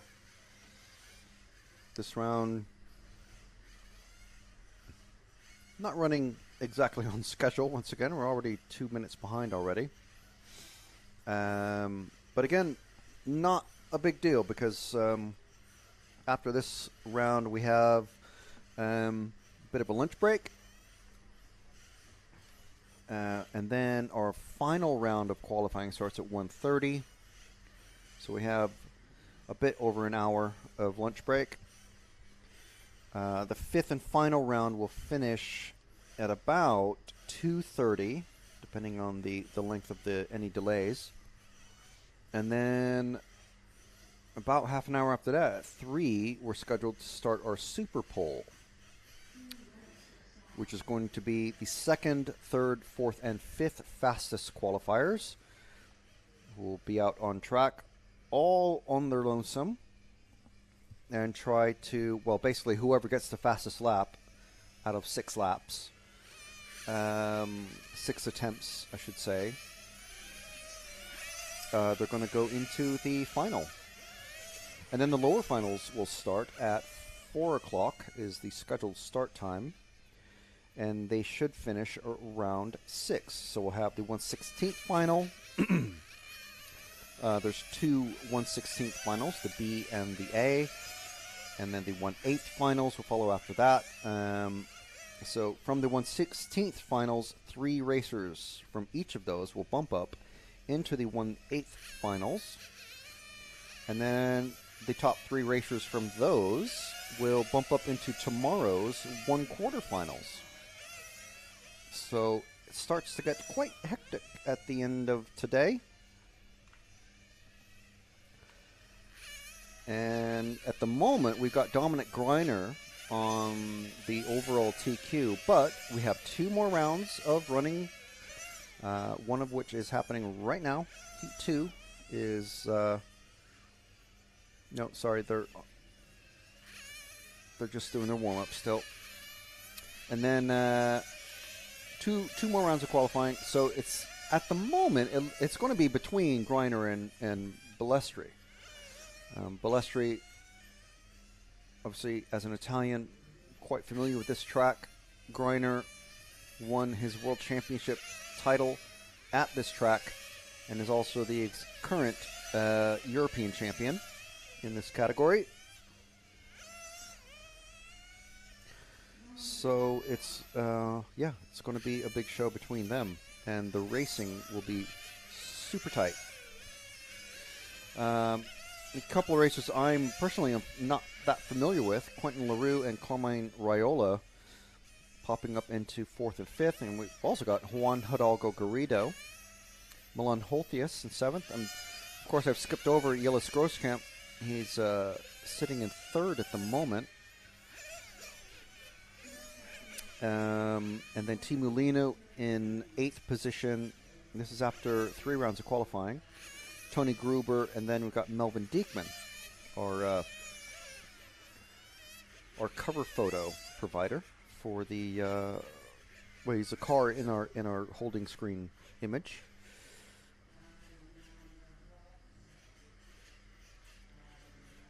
So quite a lot of these guys actually running. Let's see, we've got 1 Serpent. 1, 2, 3, 4 Infinities in the top 10 so far. And a couple of them I'm not familiar with. 1 Shepherd.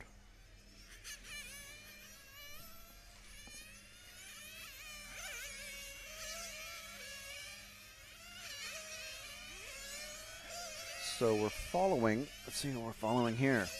First car out the gate, I think it's going to be number 10. It's our number 9. What's happened? Oh yeah, sorry, we only have 9 in this group. So Heat 2 is we're with our Brazilian racer, Eduardo Dulac. Oh, someone goes huge into the berries at the end. We didn't get it on camera, but actually hit the X-ray banner above the blue protective crash absorbing banner. You can see the marshals at the end of the straight. They need to get out of the way as well because they're right in the firing line. As Eduardo goes around the hairpin, around the sweeper to start another lap. And he's actually leading at the moment after 3 laps completed. Nicholas Kampalis pops up in there. Carl pops up in there. Groder as well.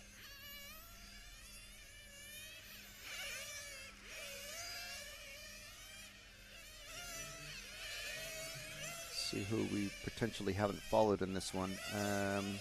Oh, quite a lot actually. We followed Eduardo quite a bit and Nicholas. So let's pick another car maybe, Jude.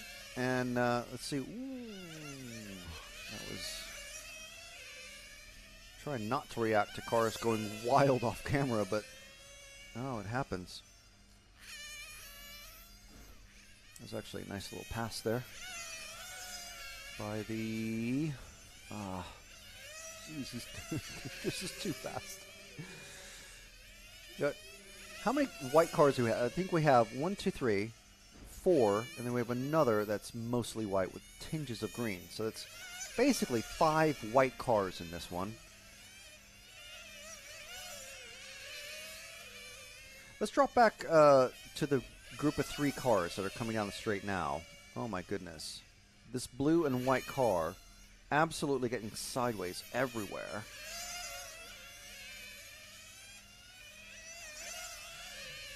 And that was the crasher that we had earlier was Christian Schmidt. So this is, I want to say it's Filippo Ferrari, our number 1 car. The white and blue. Nope, it's our number 3 car. Johan Carl. Actually, another car that I wanted to follow. Because I don't think that we have followed him so far.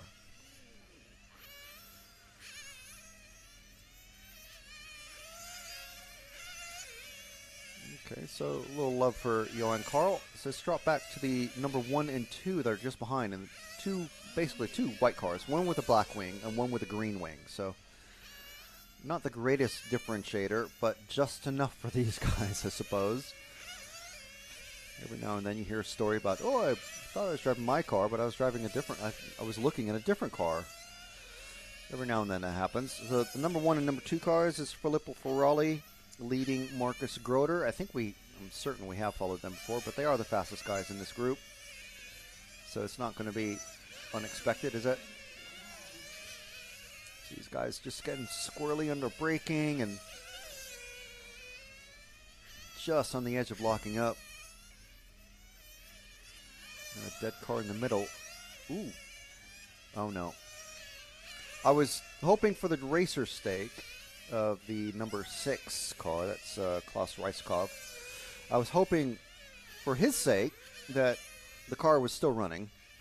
But I was hoping for our sake that it would be put onto the bridge so we could see the bridge in action. So we'll have to keep an eye on that. Any dead cars going across the bridge.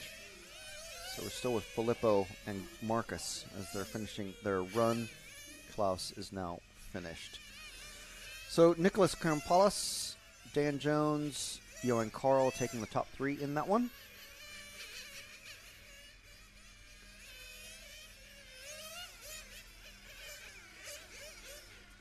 As the marshals are coming in, you can hear the cars just running on bubbles of fuel as they come through. Just really high, just running, sounding really rough going into the pit lane. But they do need to have some fuel left so that the fuel can be inspected, because they are checking the fuel. Make sure that everybody's running the basically legal fuel.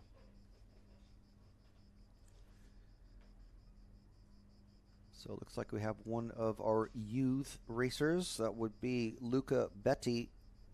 He's up on the driver's stand already. He's in the car 2. Also in this one, we've got Michael Dudarian, Francesco Pirella, Stefan Strasser, Jean-Marie Glorenic, Freddie Palwa, Uri Hudi, Daniel Sagi, and Francesco Mataloni.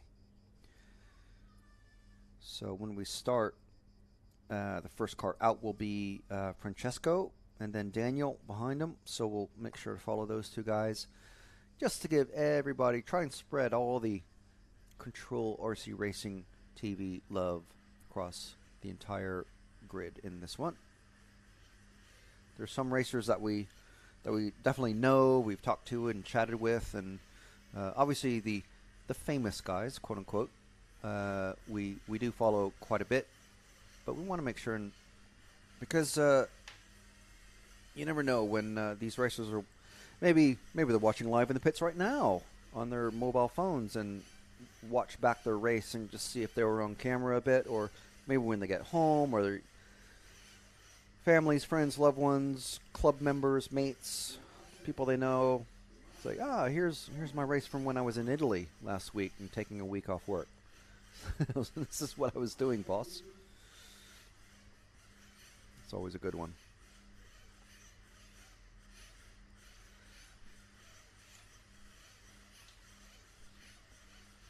So you can hear the engines revving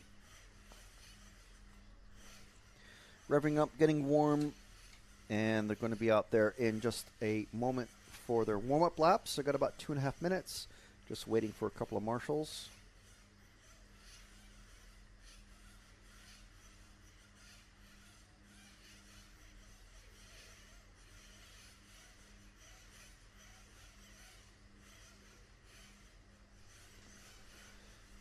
I think we've got all the marshals. And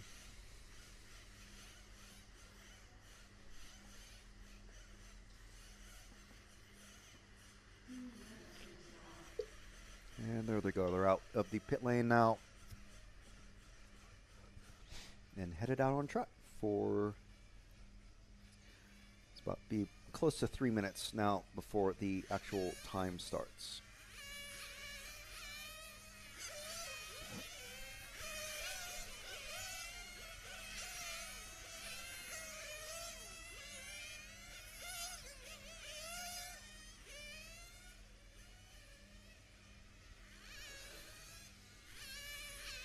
So there's our drivers for this heat. This is heat 3 of qualifying round 4. Out on track now, just getting warmed up. We're going to have our a short lunch break after this, so everybody has an opportunity to fuel themselves up. And then the final round of qualifying will kick off at about 1:30. And then a short break, and then we have the Superpole, which will see the second, third, fourth, and fifth fastest racers after qualifying get out there and try and do, basically, they have 6 laps. They warm up and then 6 laps to try and get the fastest lap during the Superpole. Fastest lap earns them a spot in the final without having to go through the semifinal.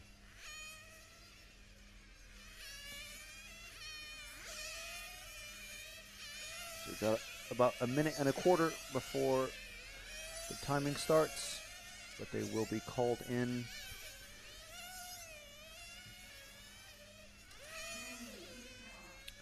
We've got 1 minute left, and they're about to be called in now.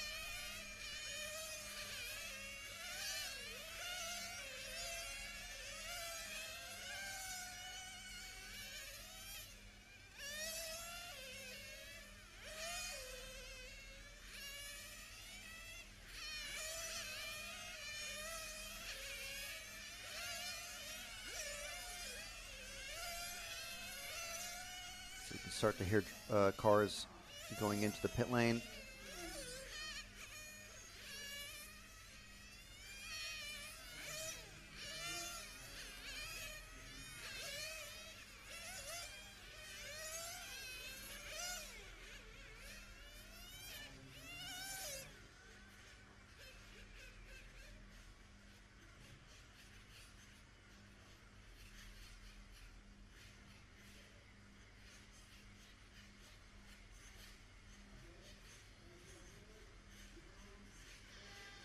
And there they go.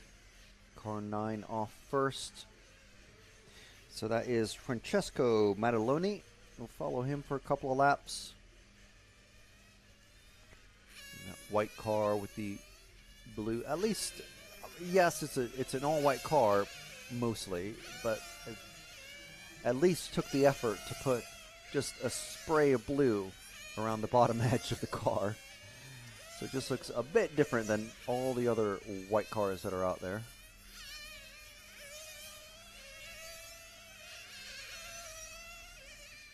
There's Francesco doing 103.8 kilometers an hour down the straight. The other car behind him, I think it's car 7 of Uri, doing 106. Blimey. There's Francesco Mataloni doing 103.5, so fairly consistent high speeds down the straight. This goes, ooh, gets sideways in that inner chute.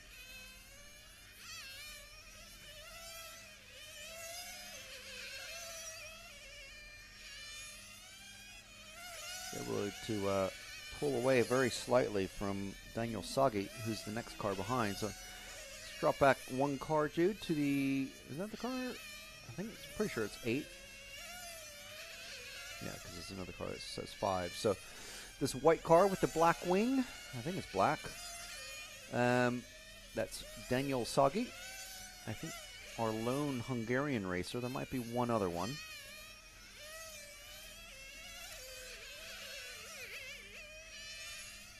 Actually, if you want to see all the racers and the countries that they are representing and or associated with, in the case of Eduardo Dulac, who's from Brazil but racing under the Swiss flag, you can check out the EFRA Facebook page, actually. And there's a photo album with action and still photos from across the pits and the racing action earlier this week.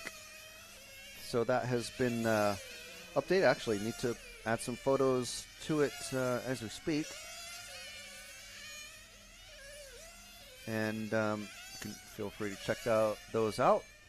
Some nice photos, if I say so myself.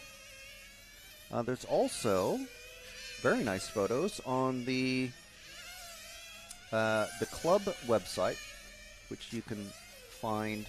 The easiest way to find it, actually, is to search for, just put in the number 5 and then Coelho, C-O-L-L-I, and then put a space, and then so 5 space Coelho space, and then just start typing auto, and you should come up with Club Automobilistico Cinque Coelho, which is the name of the club that we are at. And they have their own photos that are on there, and absolutely some really good photos on there, I must say. Action and otherwise. So there's some really good stills that you can check out on Facebook. So EFRA Facebook page is RC Motorsport Europe, and then the club website Automodelistico Cinque Coelho.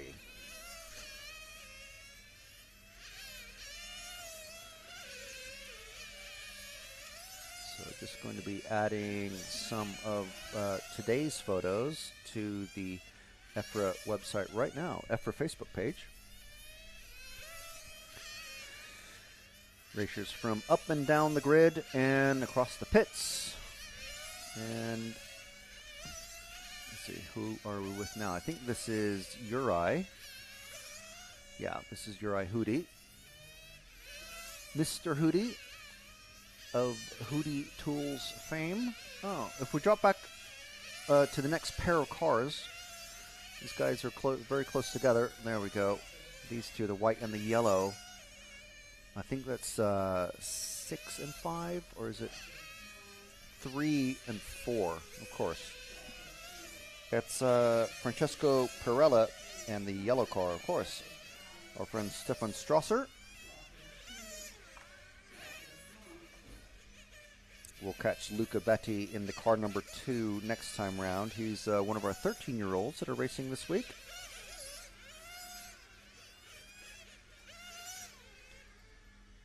Pretty quick, these little kids now.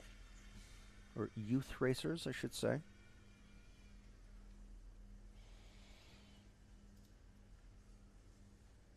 So some fresh photos just added to the Facebook page for EFRA.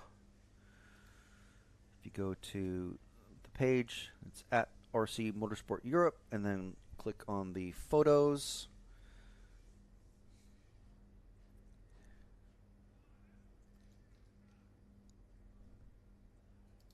And you can find it there.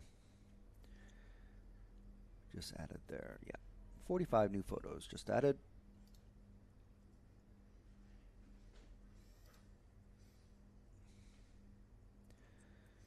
And if you find the post for the live video, I'll be adding the stream results, the stream links for MyRCM. You can just go to myrcm.ch and find them yourself, or I'll be putting in the direct links where you can find the information in just a moment.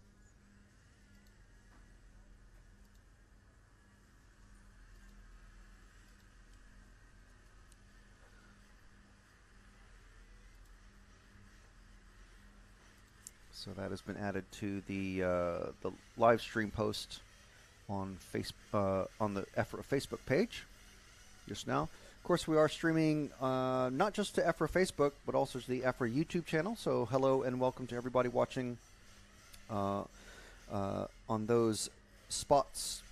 We're also broadcasting to the Red RC YouTube channel, and of course to the RC Racing TV Facebook page and YouTube channel. So the YouTube channel is where we're checking the comments the most, because that's just we're not able to, we don't have that many screens that we can have all of the chat up to read everything that's posted everywhere.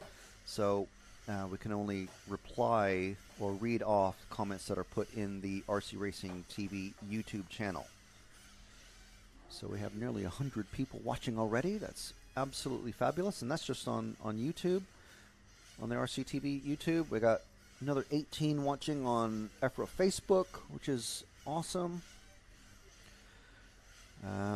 And untold numbers watching on all the other channels that I've just mentioned, Red RC and various YouTubes and Facebooks, Book Faces, Face Spaces, and etc.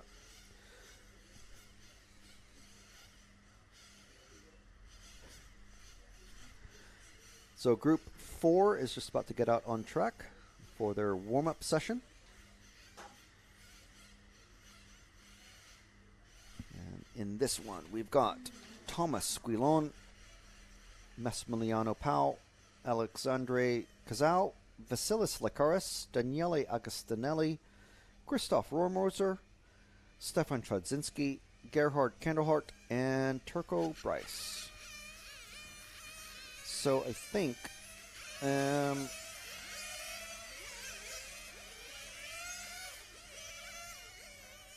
if we follow coming out of the pits, the first car, if we follow Christoph Rohrmoser in the car number 6, if we follow him first when they're actually out doing their timed qualifying run, which isn't quite yet.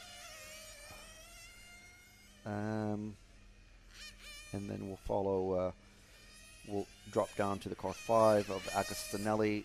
We followed Vasilis, but I don't think we followed cars 3, 2, and 1 that much. But basically, we'll follow first car 6 and 5 first, and then see what is developing out there on track. So, Guten Tag to Germany. Got, is that Janik Nemizlo? I'm sure I've got your name wrong, but sorry, I apologize. But Guten Tag, hello, bonjour, Gesundheit.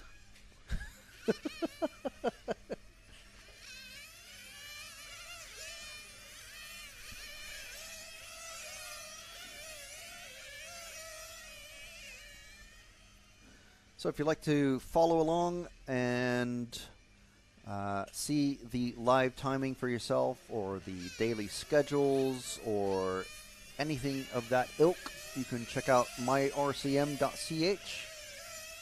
We just had a car get rescued from the infield using the bridge. But that's okay. I'm sure we're going to have some more. That was actually Stefan Chodzinski who's broken out. Oh, man. He's got his transmitter down, and his mechanic hasn't even touched his car yet. There he is.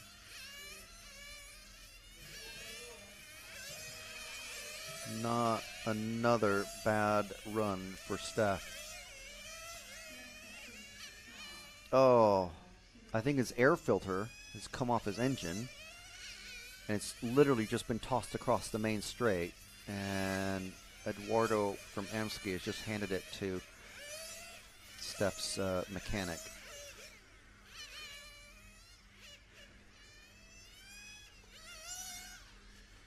You're a what? You're a sheep.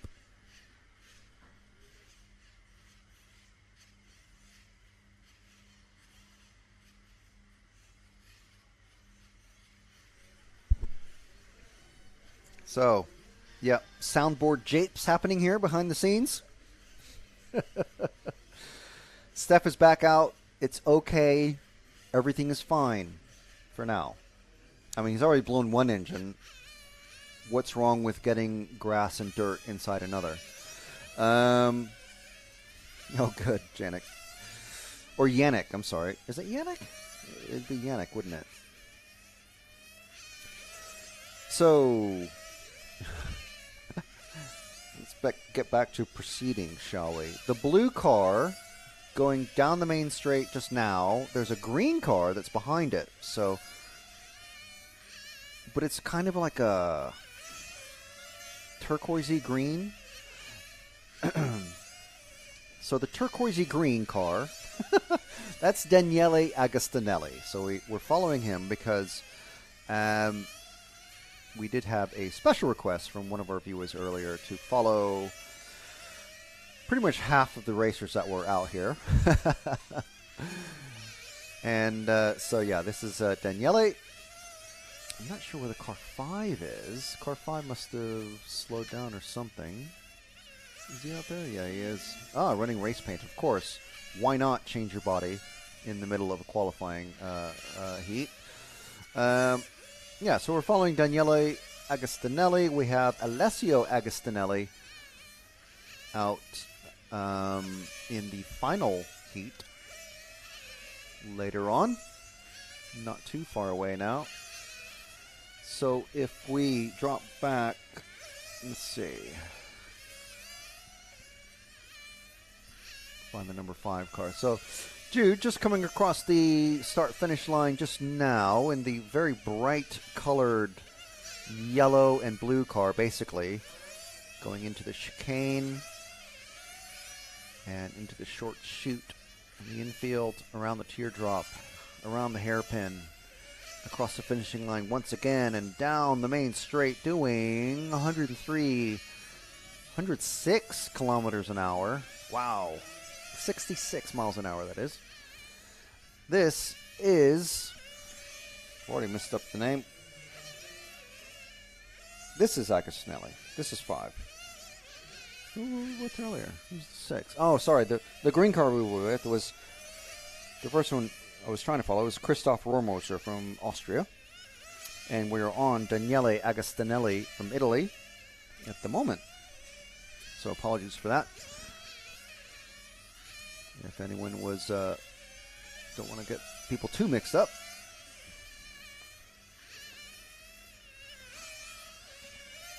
We followed Lycaris in the last run, so we're trying to follow some other folks now. We've followed him a couple times already, so apologies, but we haven't followed any of some of these guys. We haven't followed them at all, so we're trying to catch up with things. We've only got a minute left. These runs are very, very short indeed, so it's quite difficult to follow multiple racers around. So the bluey car going down the straight now, Jude, into the first corner is our number 2 of Massimiliano Pau from Italy. Is that him? That is him. It looks white on the screen, but to my naked eyes, it's sort of a sky blue. It's very, actually, kind of difficult to spot on the track.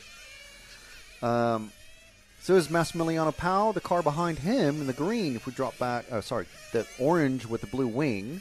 If we drop back one car, that is the car number 3 of Alexandre Cazaux from France. And we're down to 4 seconds left, so I think we're going to have to end it there. But the next car to follow would have been the next car behind. Licaris doing quite well. I think this is possibly the 3rd group that he's won, or been top 3 at least. Yeah, he's battling with Bryce. Always in the top 3 though when they're flipping around at the end of the race. So it's about from Dario Balestre, which is, honestly, a very high bar to try to compare him to.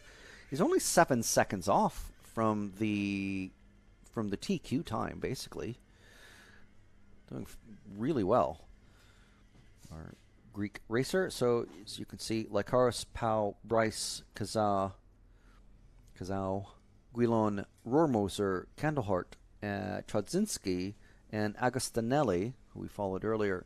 Only he stopped about halfway through, unfortunately, for him.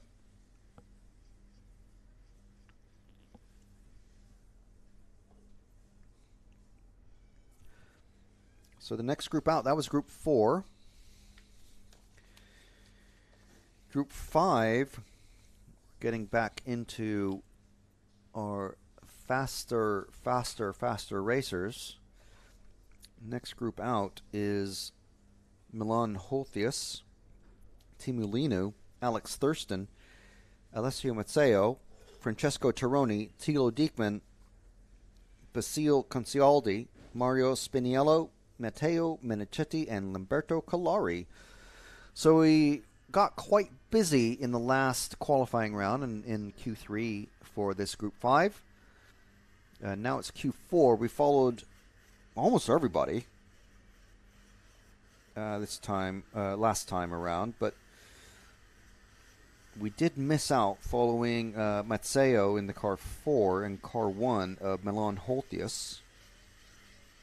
I don't think we followed car 7. I know we followed Turoni, Diekman, Collari, Menichetti, Spiniello, and Linu, and Thurston even for a bit. So we were very, very busy in the last round.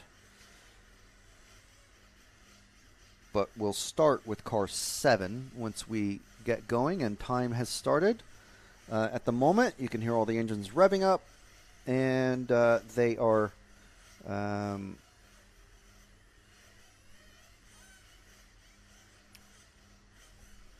they're just about to start their warm-up when the flag at the end of the pit lane is lifted.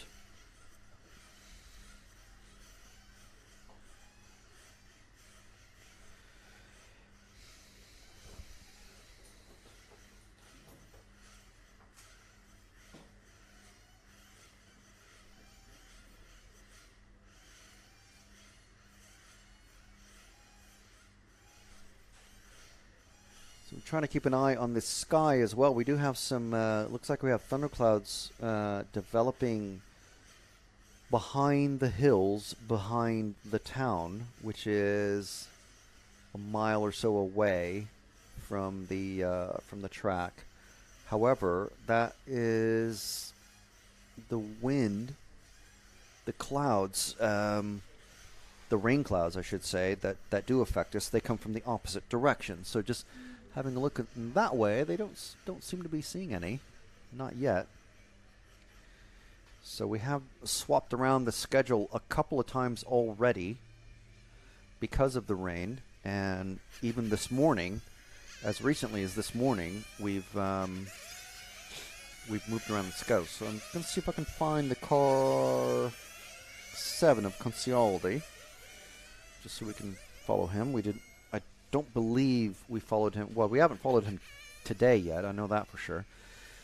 So the car 7 is the very bright. yellow. So we'll keep that one in mind. Bright yellow with the orange stripe at the bottom of the car. This is just warm up. So no worries at all for these guys. Oh, and he's got Matteo just in front of him. So another car that we're going to be following.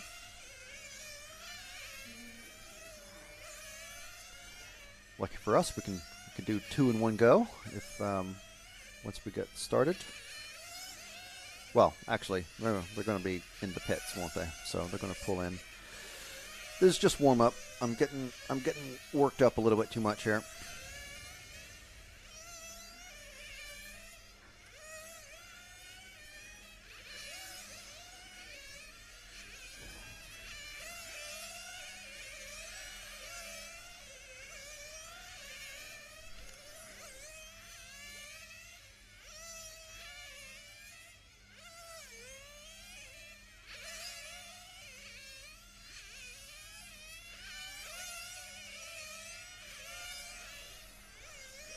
We got about half a minute before they start coming into the pits to get refueled and last bit of engine tweaking.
And they are off.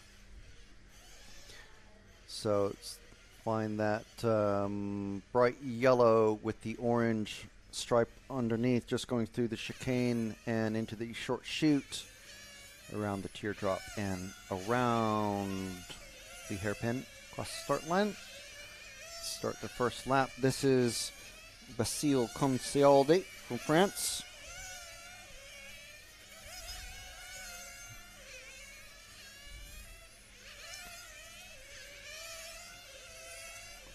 Follow him for a couple of laps and we'll find the car number 4, Alessio Matteo, our 2013 championship winner.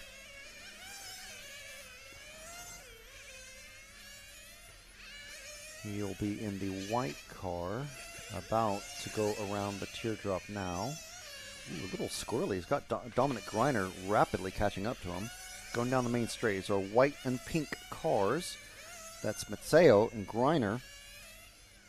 Sorry, that's Matteo and Thurston. Sorry, Thurston's just past them going out of the chicane. Stick with these two guys and see what Thurston, how quickly Thurston may be able to pull away. As who's that just gone into the pits? I can't see the number.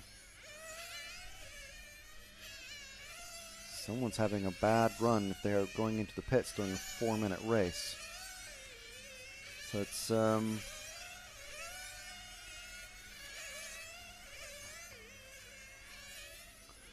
like they're even, are they doing a tire change? It's not good. Milan Holtius in the car 1 is going to be the second of the orange cars going across the start-finish line just now. Jude going down the main straight as Matteo pulls into the pits, I think it is. That is not good. Holtius coming up the infield chute as the car 2, just Linu, just comes to a complete stop and wait for him. So I'm curious what happened there with Matteo and Linu. I mean, letting a driver, he must just be, no, he's on a bad run.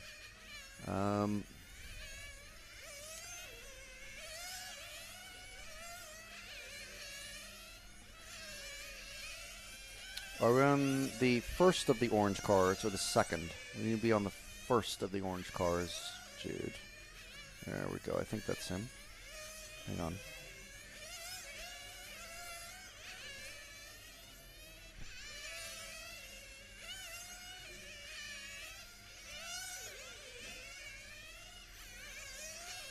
Yeah, sorry. Our screen in here is just on a slight delay, so it's a little bit weird to try and catch up with who exactly is on screen, especially when everybody's running. Just literally everybody in this race, except for Kalari, who's got basically a tarmac gray colored body shell. Ooh, as Matseo's just crashed. We didn't catch it, but he was behind Holthius, who we have on screen now, and is on pace. Oh, Turoni is actually on pace.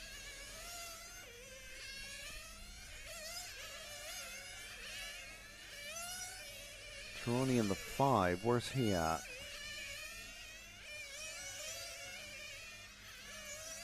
Let's stick with this car. It's only 30 seconds left already. It's very quick. Turoni is in the seafoam green car, just coming across the finish line now. He's got a white car right behind him. I think that is Matseo. Turoni going into the chicane in front of the cafe, into the infield chute, around the hairpin. There's Francesco Turoni.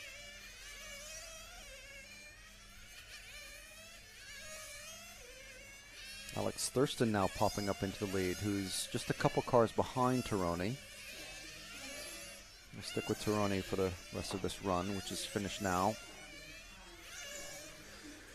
As that was the car 9 just pulling in already, Manichetti.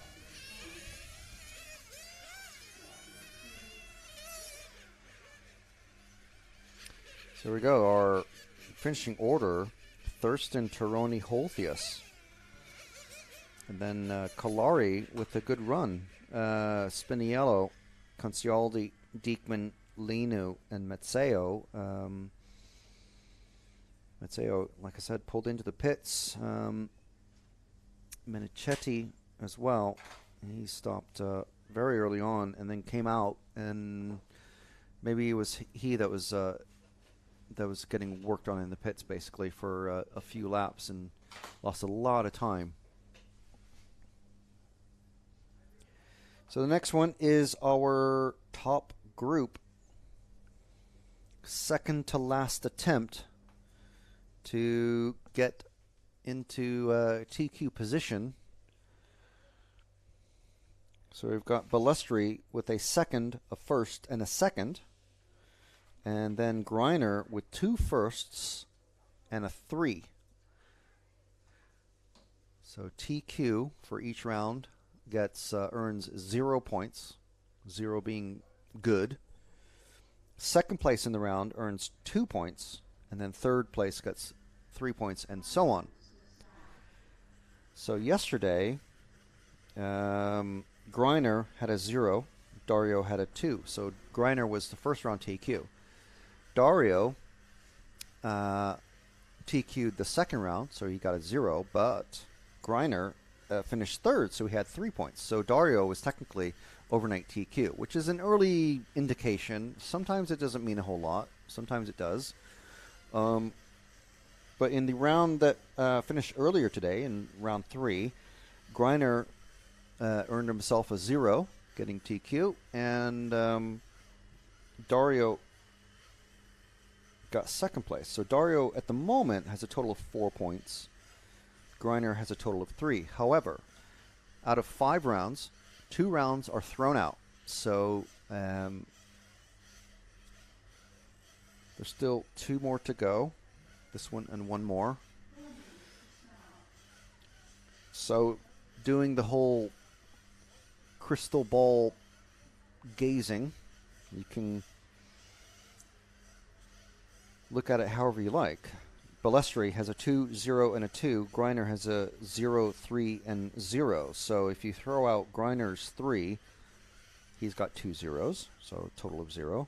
Balestri if you throw out one of his 2s, he's got a total of 2. So 0 beats a 2 in this case, and there you go. So it's basically between these 2, though, because if you look at the top drivers in this category, Yildiz Grosskamp is the closest, next closest to the top, currently in 3rd place with 2 points, 3 points, and 3 points.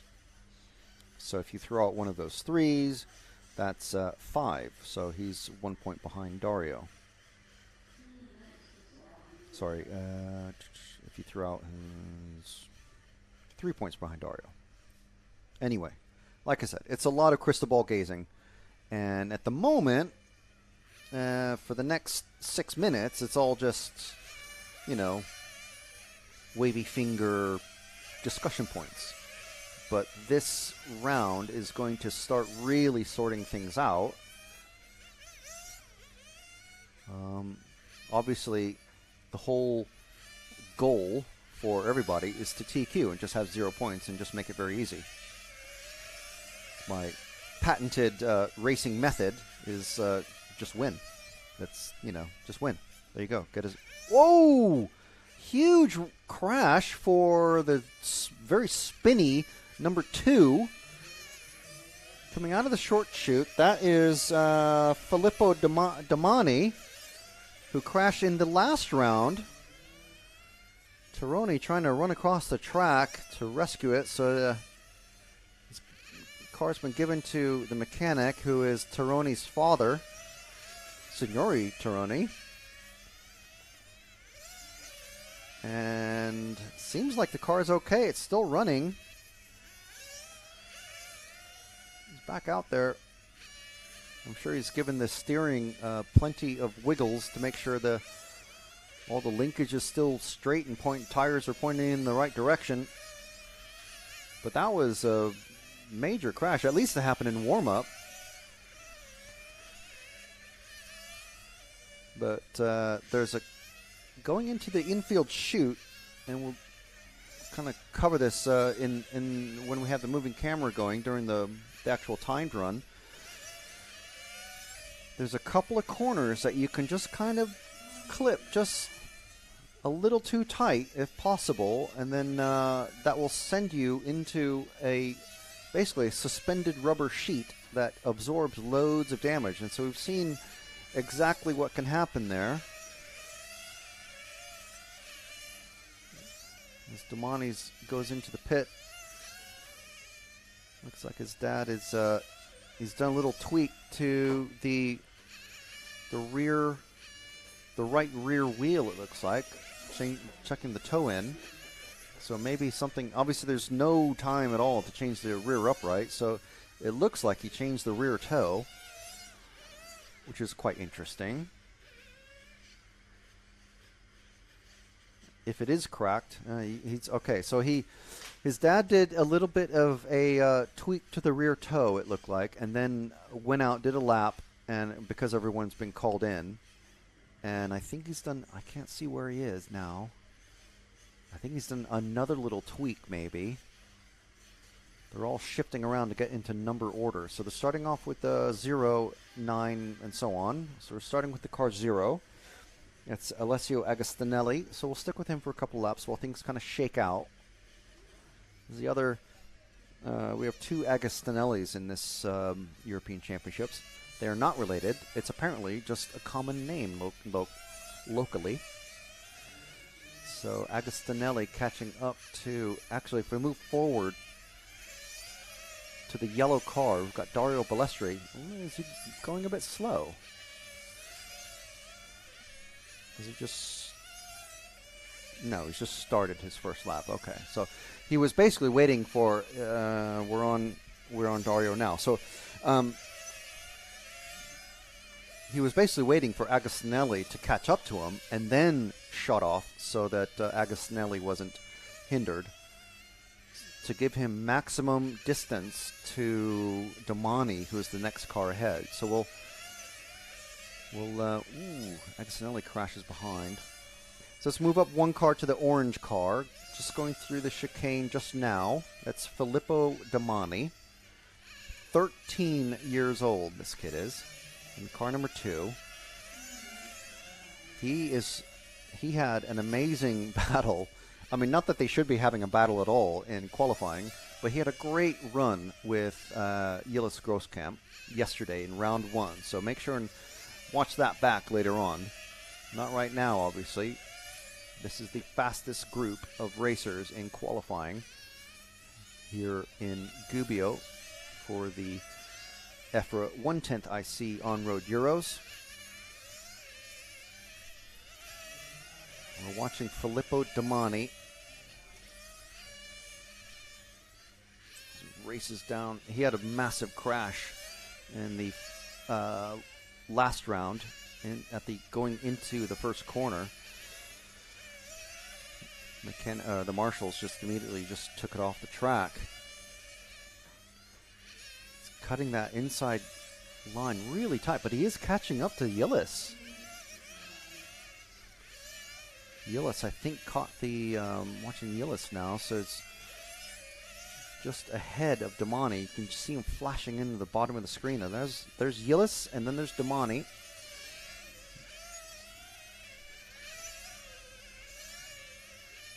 Try and keep both these cars on screen because I'm pretty sure Filippo is catching Yillis here.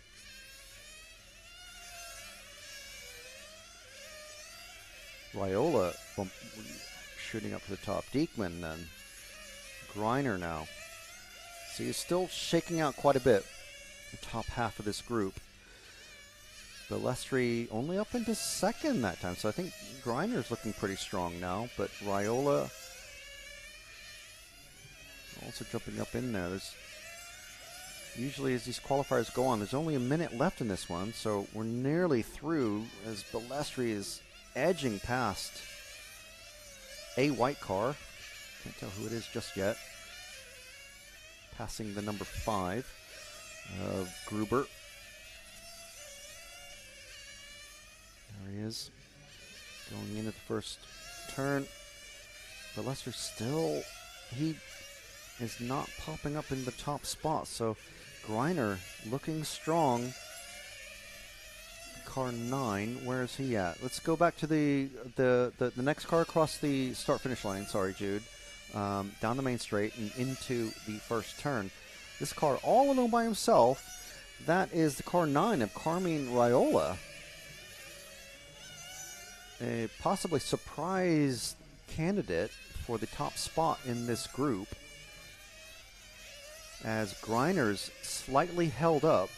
I can't see who that green car is ahead of him. Greiner's just a couple cars behind Raiola, who we're watching now. And then we've got Diekman just behind.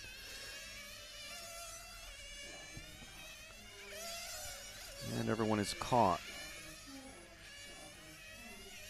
So, Greiner taking that one. Is he going to still? Balestri finishing second, so it's another TQ for Greiner.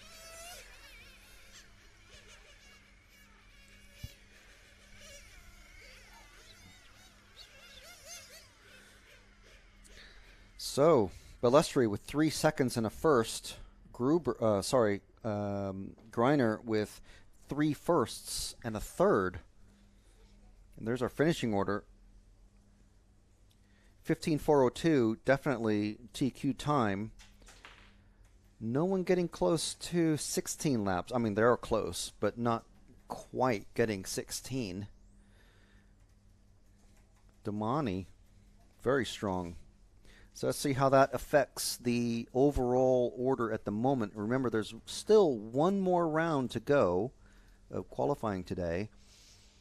Greiner sitting on 0 with that 3, his third place, as his first throwout. Balestri, I don't think he's going to be able to come back and take TQ, so he's probably going to be ending up in Superpole. Yeah, I think Greiner's got TQ. Because no matter where he finishes in the 5th run, he can finish 58th if you wanted, and it would still be a throwout. Balestri, there's no way he can take TQ off of Griner, so that sets it. Griner's our TQ, and it looks like we're going to have Balestri, Groskamp, Domani, and not sure who else. We're going to have 4 racers total in our Superpole, which kicks off at 3 o'clock local time. That's Central European time.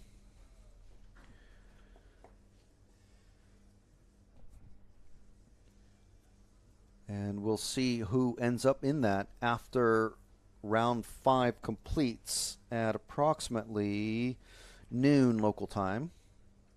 Hang on. It's noon now. Hang on.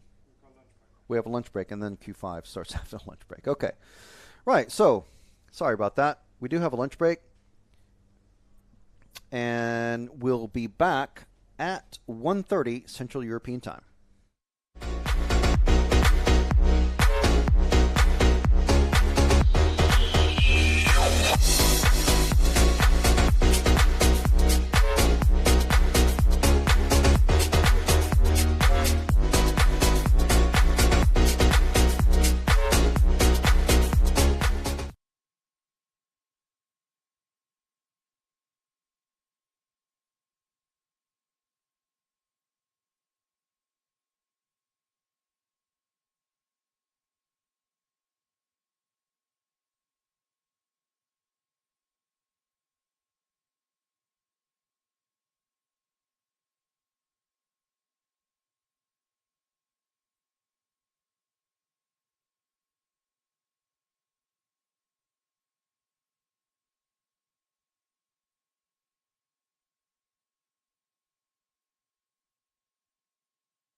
Good afternoon, everybody. We are just about to start the round 5, the final round of qualifying here at the EFRA Nitro Touring Car European Championships in Gubbio, Italy. And we'll be... I can hear myself.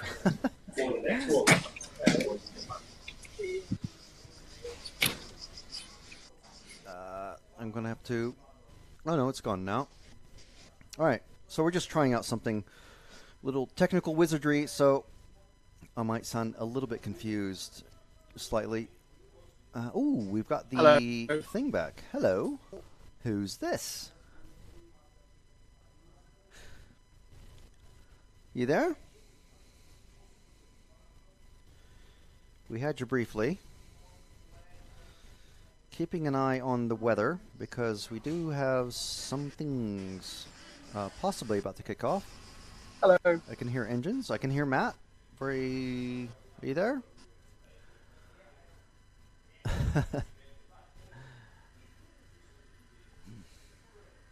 Is he there?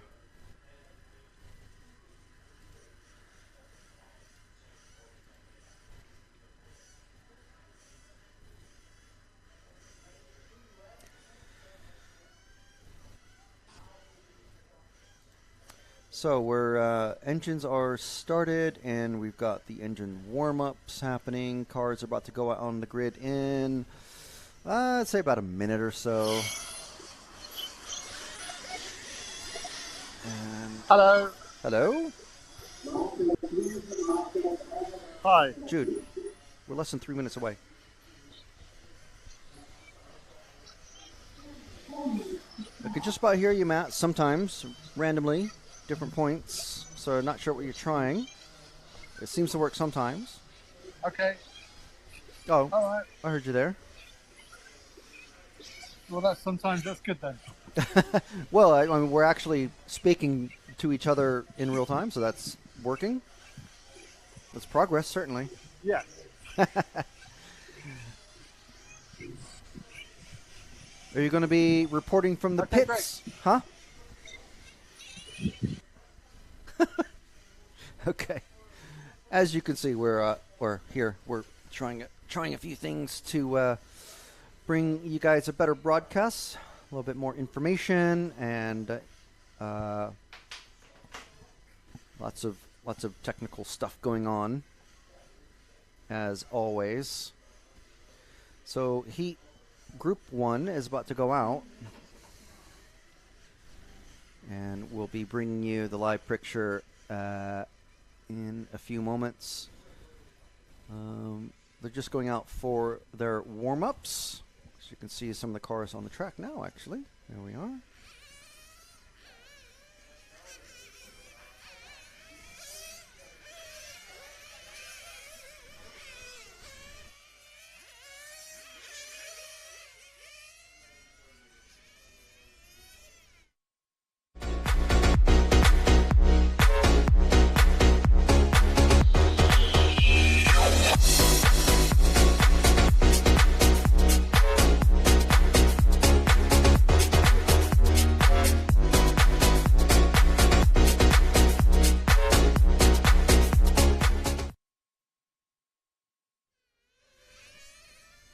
Okay, and we're back. 2 minutes to go before the timing starts.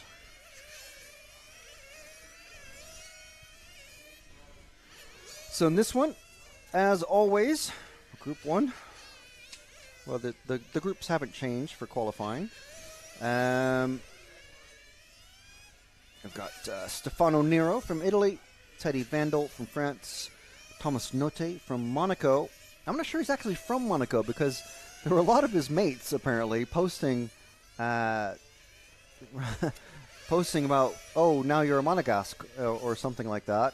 It was all in French, because I'm pretty sure that's the main language of Monaco. But it was a bit interesting, so I'm not sure what that is. Maybe he's a Frenchman and he's living in Monaco, so he's not joined the French model racing organization, but I don't know.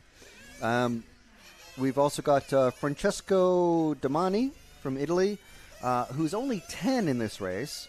Well, in this race, he's only 10. Period.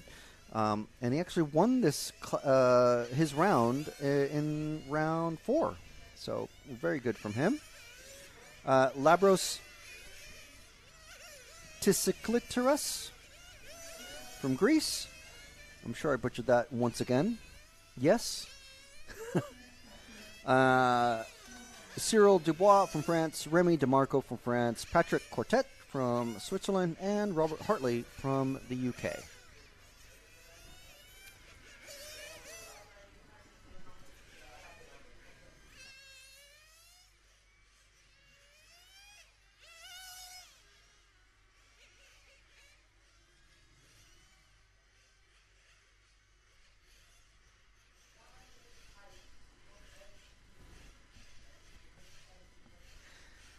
And they have been gathered in the pits by Eduardo.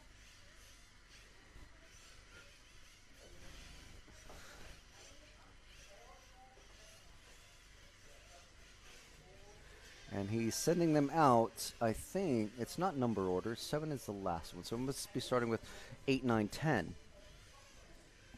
So we're just sticking with the lead cars. And that is 8, 9, 10, all in a row and all in white. So that's super, super handy. Wait until they start getting mixed up. I can't believe they're actually using these as their race paint schemes. But yeah, that's modern nitro car racing. That is literally, no wait, that's not 8, 9, 10. That is, I see a 2 and a 4 in there. Follow these guys around once again. You can see they're all getting checked in for their first laps. Harley is the last one to cross. So there you go. That is... yeah, that is a number 2. It's Teddy Vandal, Labros, and I think Neri.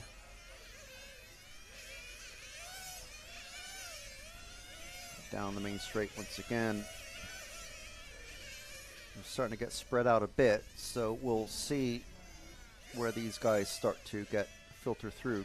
It's 9, 5, and 4. So it did start off with 9. Harley leading this one. 5 is Labros, and then Domani. For some reason, there's an extra N at the end of the Francesco and Filippo's name.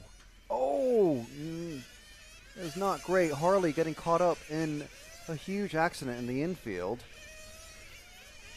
I'm very sure we didn't catch it on camera, but are all the cars still running? No one going into the pits or getting rescued, so that's pretty good, to be honest. As they're coming around the sweeper, going down the main straight once again.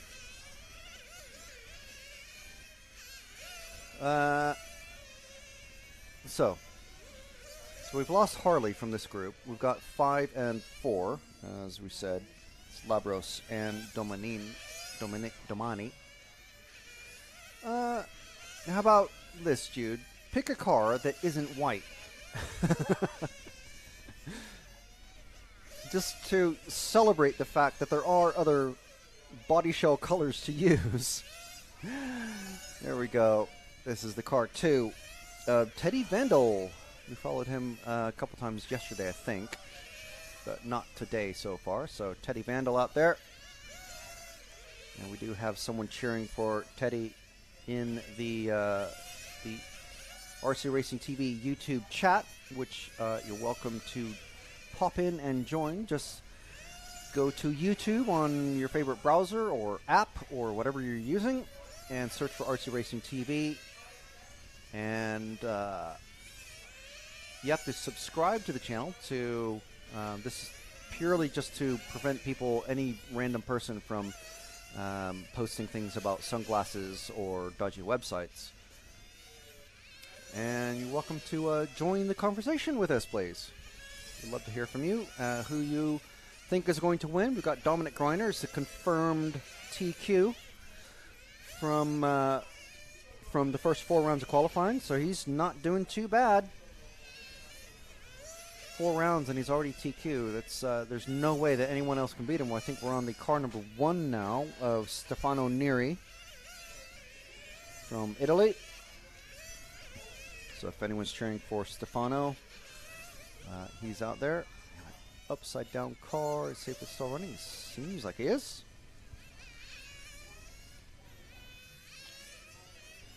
So just to catch everybody up with the schedule for the rest of the day, this is round 5 of qualifying. This is the final round of qualifying.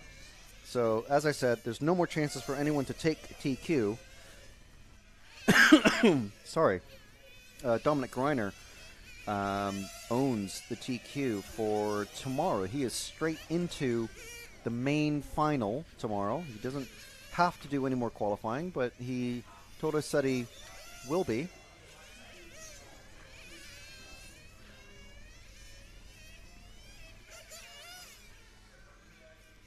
Oh, go to the bridge, Jude. Go to the bridge. Go to the bridge. There we go.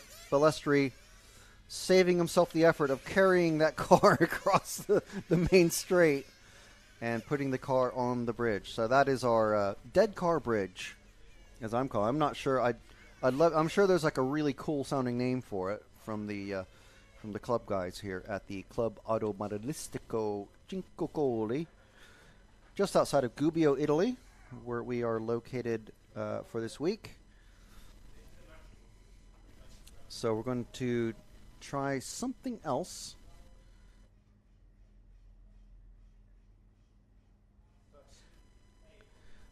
We're just going to try something, so you might hear some extra voices pop in and say hello. But in the meantime, just go through the schedule. So we have qualifying round 5, which we're currently just started. Superpole starts at 3 p.m. And then the finals, starting with the 1/16th B final and then the A, those start at 1600 or 4 o'clock. That's Central European time. So Raskin, yeah, you've asked at exactly the right time. Superpole starts at 3 p.m. local time. That's Central European time, or GMT plus 2. The 1/16th finals, which is the lowest final, those start at 4 o'clock local time, and those will be 20 minutes long. Top 3 racers bump up into the 1/8 finals, which are also 20 minutes long. Those kick off at 5 o'clock, and that assumes that there are no 10-minute technical delays. Top 3 racers of those move up into the quarterfinal, which is 20 minutes, and that is starting tomorrow at 9:30. So I can hear some voices. Hello out there.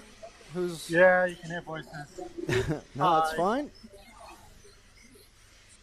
How's the weather out there? It's really warm. Is it molto caldo? Molto Scorchio. Del Scorchio as or El Scorchio as the Brits like to call it.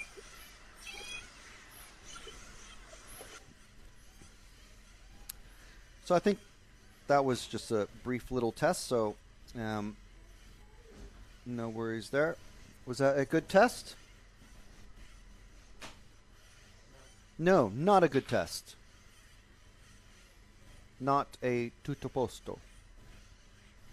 Right, so, however, those times that I just read off to you are dependent on the rain, which is why, if you were with us yesterday, the finals were not running today, as of yesterday, but then as of this morning, they are running today. So we will see what we can do about that. I mean, obviously we can't stop the rain or the weather, but it's about working around the weather. Make sure everybody is able to get out there and get all their finals and their qualifying rounds in. So, I think that's everything that we're caught up on.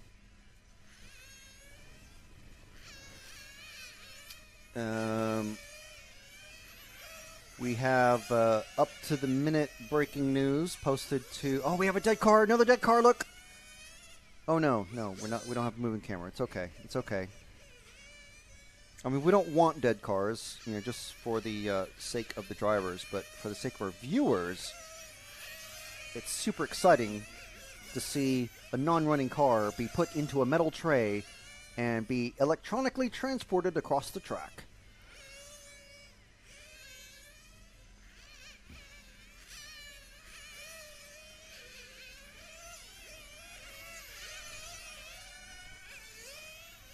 So, catching up on stuff and things. So we've just finished our lunch break a little while ago. We're on to Heat 2 now of Round 5 of qualifying.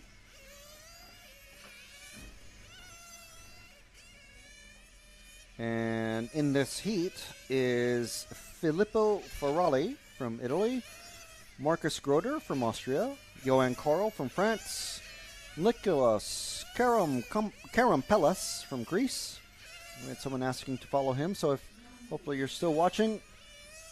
And we'll try to follow the car number 4 this time.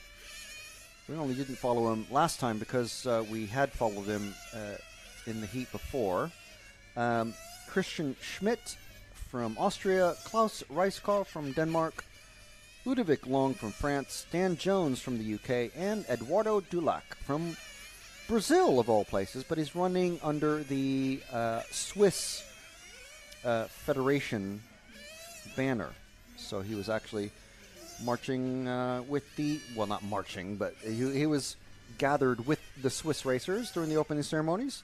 Pictures of which you can find on the EFRA Facebook page if you search for RC Motorsport Europe. Obviously, we're showing this live stream broadcast on Facebook and also on the EFRA YouTube channel. And we're also showing it on the Red RC YouTube channel and, of course, on RC Racing TV Facebook and YouTube. So if you'd like to ask us any questions or ask us to follow a particular racer or two, or hopefully not too many more than that, but if there's someone you'd like us to follow or cheer along, feel free to ask in the RC Racing TV YouTube chat. That's the only chat that we can really keep up with. So, this is, this is qualifying. Everyone so far getting out there and getting their lap started. We're waiting for Ludovic and Dan. Okay, now just Ludovic. Okay, so everyone has started their run safely. So who are we with? The bright pinky orange, pink. The number 6 of Klaus Reiskov is our Danish racer. He goes down the straight 100.6 kilometers an hour. So if anyone has any question as to why there's an automated bridge to transport dead cars from the infield to the mechanics area, that will be why. As far as the two cars that are just behind Klaus, these two cars are very close together. One just past the other. The two drop back 2 cars. There we go, these two. And let's try to keep these two. Well, they're already getting a gap between them. Going down the main straight, around the curve and into the chicane. That's the number 4 car getting very close to Klaus. Number 4, that's that is Nicholas Karampellis. Jeez, I'm getting these demolishing these names. So we'll keep an eye on Nicholas. Has he made a mistake somewhere and let that number 5 car? And the blue, I think, is number 3. The 5 car is Christian Schmidt in the white and green. And the other car, I think, is Johan Karl. Ooh. Karampellis making a mistake, having to let 2 cars pass. Yeah, it's the 2 and 3, and then the 4 just spun out. So who are we with? Yes, let's stay with these two. These two guys very close together, 2 and 3. Groder and Carl. It's number 2 and 3 in that order on the track. Oh, now it's the 3. Hang on. The 2's falling way behind. It's the 3 and 5, I think it was. 3 and 5. It's Carl and Schmidt.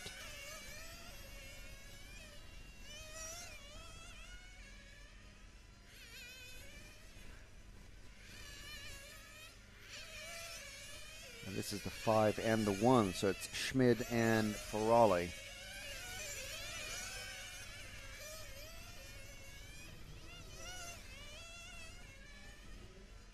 So it looks like we're getting more viewers watching us. Obviously, people going on their own little lunch breaks or breaks, whatever, depending on where you're watching us from around the world. Earlier, we had people from Australia, the Philippines, Puerto Rico, Minnesota, even California watching us. And, of course, the UK and Germany. So lots and lots of interest in Nitro Touring Cars still. And if you're that interested, you could be like Eduardo Deloc in this race, who he comes over and races in the European Championships every year, and apparently always under the Swiss flag. So you can join any of the countries that are part of Europe and race in the European Championships, should you wish. That's quite cool, isn't it? It's a nice little holiday away as we're with Christian Schmidt. He's just going down the main straight. Oh, wait, nope. That's the car 1, I think, of Ferrari. You know, the white car. Too many white cars out there. And it's over so quick. That's already 4 minutes. But we were with the leader as he crossed over to take the win in that heat. Ferrari taking it. And then it's our Brazilian racer, Dulac, and then Carl. That's our top 3. Then Long, Reiskov, Groder, Schmid, Karampalas, Dan Jones, unfortunately, only getting in 12 laps. He must have stopped somewhere along the way. So Ferrari getting 14 laps in 4:02. That's pretty much exactly 1 lap off the pace of TQ racer Dominic Greiner. Hello from the Dominican Republic. Another DR RC fan.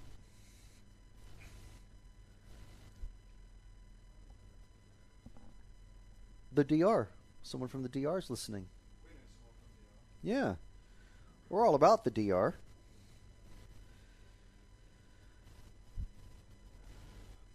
So the next race, drivers already out there on the track. Well, not on the track, sorry. Up on the rostrum. Hello from Australia. I think, was that, this is Jeff Perry. I'm not sure if that was you who was watching us earlier from Australia, but so we have at least one Australian fan watching and seeing what is happening in this European Championships. So I'm sure Nitro Touring Car guys, I mean, this is not a besmirchment in any way, but you guys quite interested in all of the technical details of what is on the track, who is running what, and we do have that information for most of the top 2 heats. But just so you know, the models, the different chassis that are being run include brands such as Serpent, although there's not too many in the top 2 heats, Capricorn, X-Ray, Shepherd, again, not too many of those, Infinity, quite a few of those, and Mugen.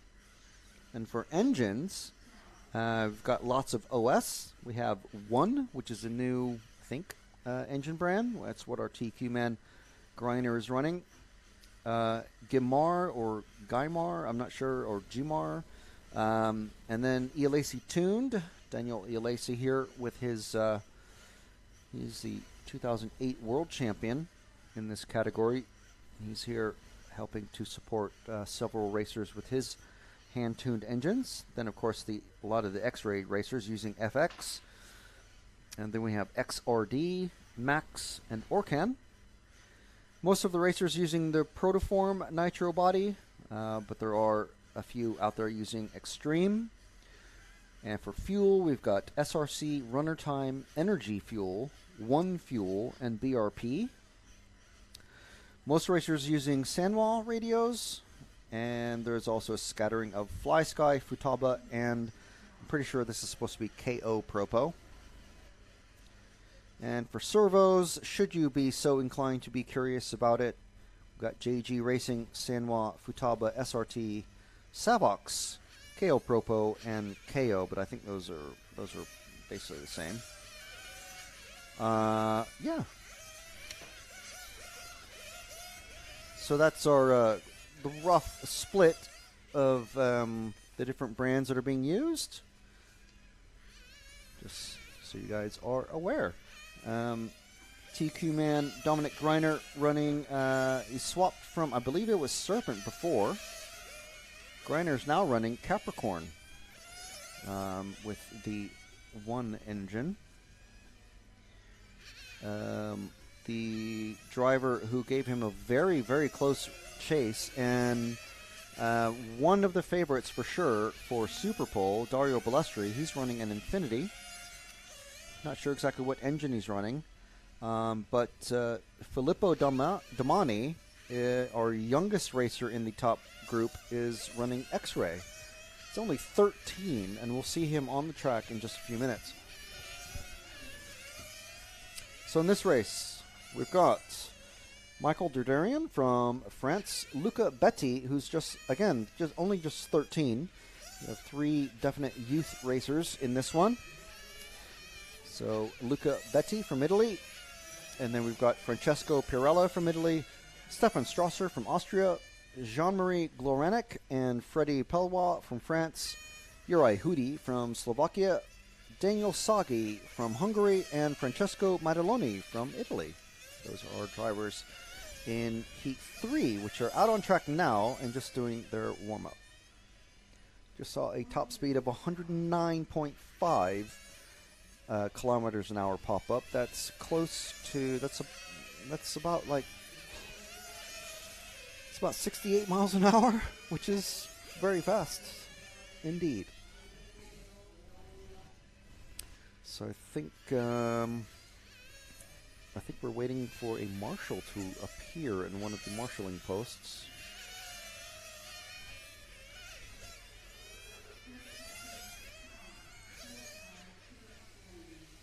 As the drivers are being called into the pits to get refueled and maybe a little tuning tweaking. Jimmy Corrado says, thank you for the excellent coverage from New York, USA. You're welcome, guys. A few hours behind us, so I think just about time to wake up, I suppose. And BJ Williams is asking, are they running foam or rubber tires in Nitro Touring Car? This class runs foam, so there's a single control tire being used. Drivers were able to, when they registered for the race, as the drivers are coming out, so we'll let them get settled in. We'll answer this question. When they registered for the event, they could opt to purchase up to 8 sets of tires, and they are foam tires from Inetti, and they can run as many sets of them as they wish. And free practice started on Monday, and then controlled practice started about halfway, Monday afternoon. And ever since then, up until yesterday, just before noon, they were running basically just controlled practice. So no numbers needed, no engine teching. They could run whatever tires they wanted and whatever engines. There's no limit to the number of engines that they can use. Not like large scale, which we were following last week and the week before from Austria and from Fiorano, Italy. In that class, you're only limited to one engine, but in this class, you can run, just use any engines you like, as long as they pass technical inspection after each race. So even in the qualifying, all the cars are getting inspected for fuel, tires, everything that's within the rules. But those are the main things that they're checking. So this class probably in the early club racing days, used rubber tires, and then basically racers want to go faster always, so that's why they started using foams. Of course, it requires a perfectly prepared track, and that's exactly what we've got here at the Club Automobilistico Cinquecoli, just on the outskirts of Gubbio, Italy. Not too far. It's about between Rome and the northern coast of, I should say, the east coast of Italy, there where the Adriatic is. Deep in the region of Perugia. It's a lovely area of the world, and having quite a lot of fun exploring the streets of this medieval town. But at the moment, we've got Francesco Pirella and Francesco Mataloni in the top two spots for this heat. Freddie Palois and Jean-Marc Lorenek popping up in there as well. So still a bit of shaking out to do. It's a minute and a half left.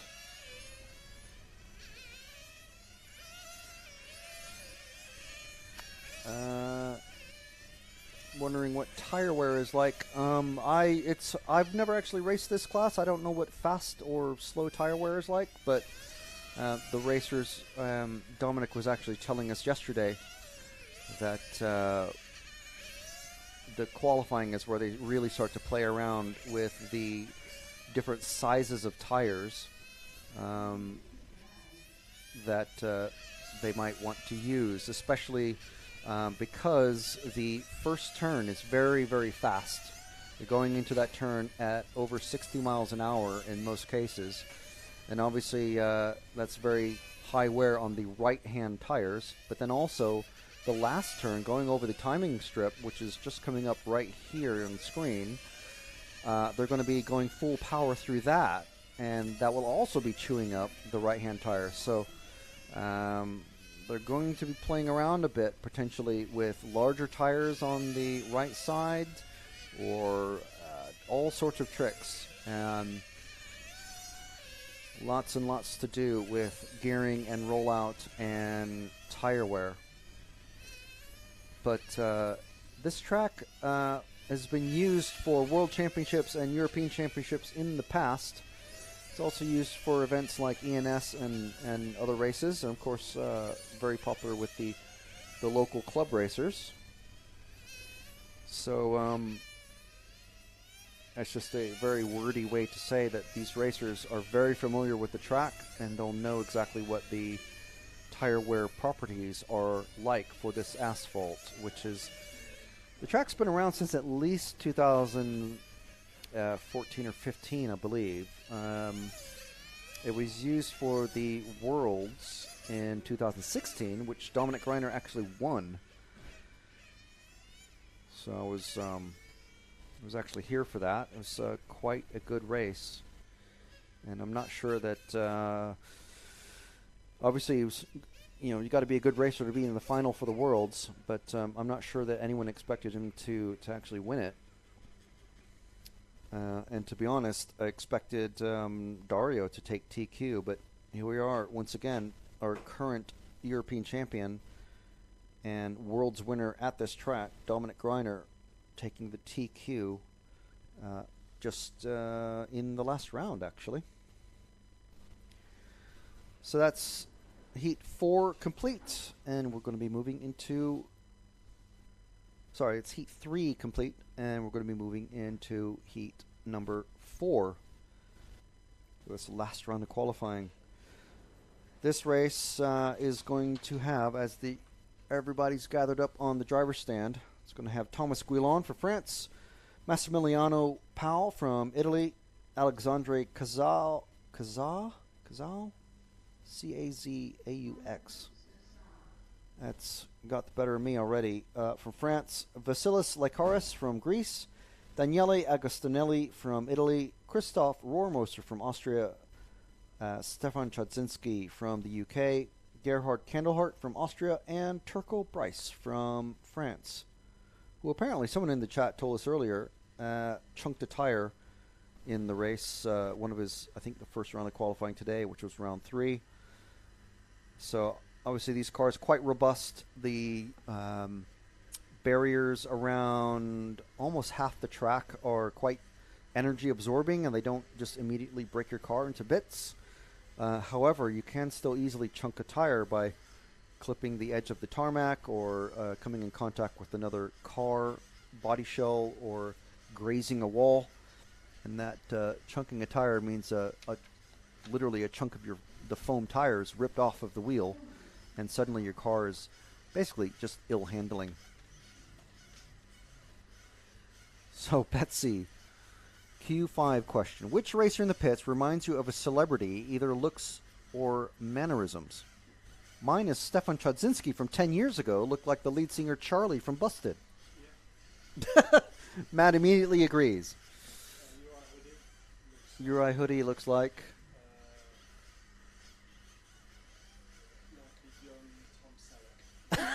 young Tom Selleck. So, what is Tom Selleck now?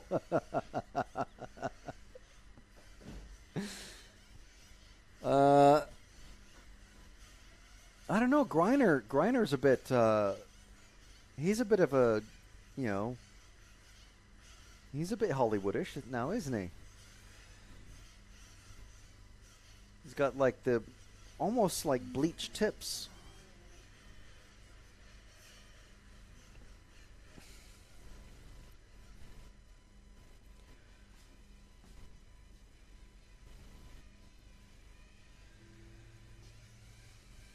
So this next group is already out on track for warm-up.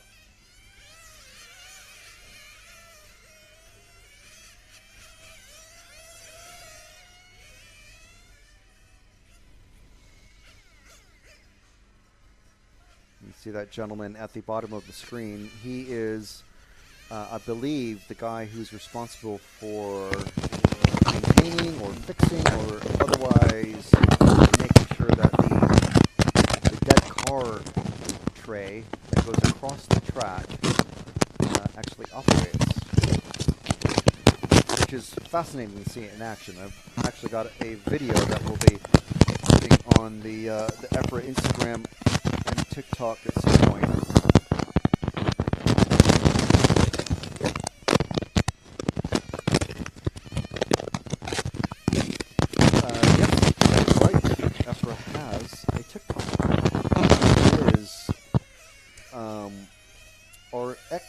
At RCXme,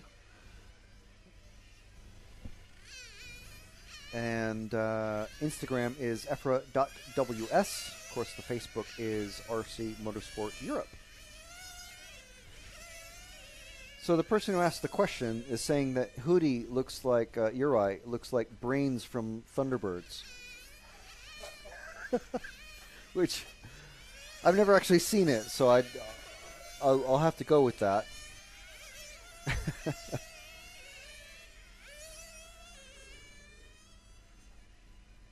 So everyone is checked in, and Steph Chodzinski is not having a nightmare time. Like, although he's not driving at the moment. Oh no, his mechanics picked up his car. That's why.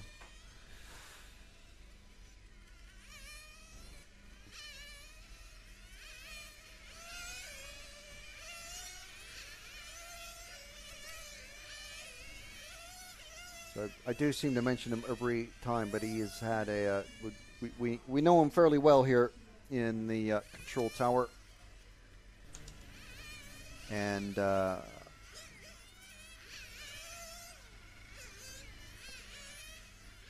we know some details of the travails that he's been having so far in qualifying.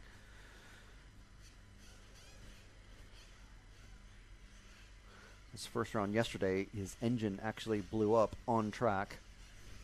Second round, he set off before he was meant to and had to do a stop and go. Third round today, did okay, got in a safe lap, I think, or safe time, I think. And then in the last round, his air filter came off, I think it was.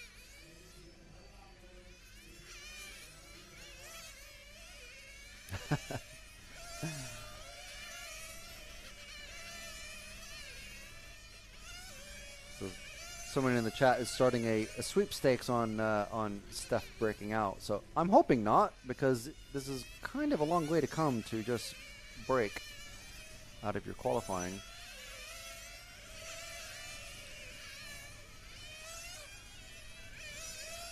So we're with the white and orange car, or should I say orange and white car. It's car number 4 of Vasilis Lekaris, who's one of the racers that I'm not personally familiar with, but seems to have a few people asking to watch. So here we go, Lekaris fans. There's Vasilis going around the hairpin over the finish line. There's 2 lines there, down the main straight. In the first turn into the chicane and through the short chute, around the teardrop, around the hairpin to finish a lap. That is a lap of the Club Automobilistico Cinquecoli track.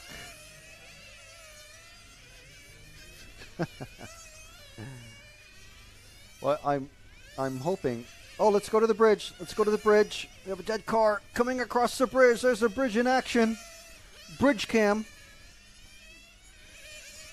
There we go.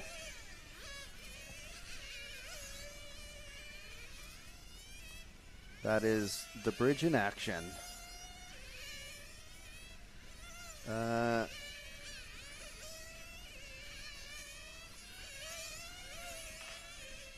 And we're back on Vasilis, who is once again leading this group. Doing pretty well. Steph Chod running 7th at the moment, so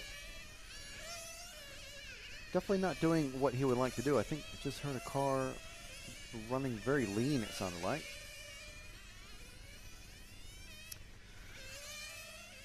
So if we wait there, Jude, wait there at the start of the straight and catch the blue car of Steph Chod as he's coming around the teardrop now on the hairpin and around the, there he is. He's just leading.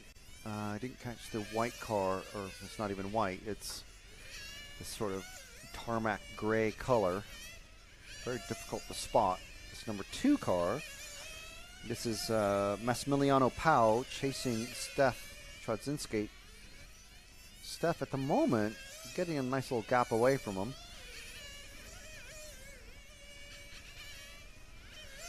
So these races, this one's almost over already. It's only a minute left.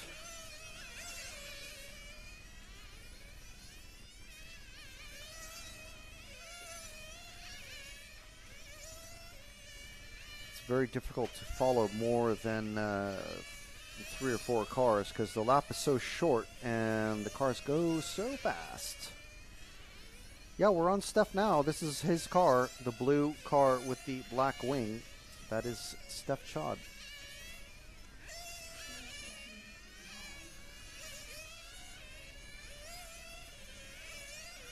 So we got Heat 5 coming up after this one. Agostinelli has, well, he stopped a while back.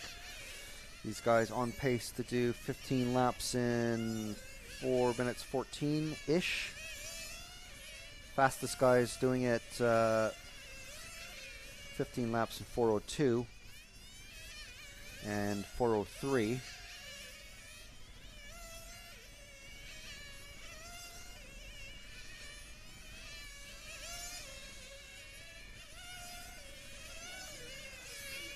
So that is everyone finished now. It's so weird that on the screen, that sort of slate blue car behind Steph, it just looks white on screen. Kind of a middling gray sort of color.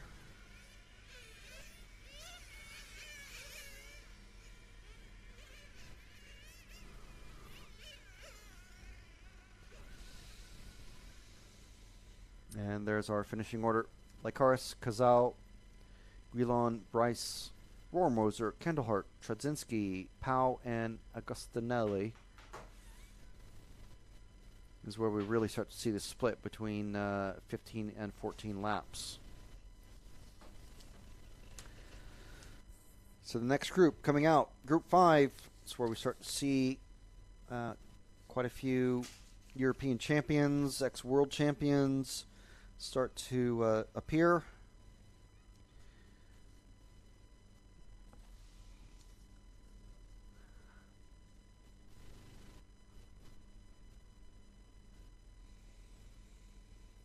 And they're already on the rostrum.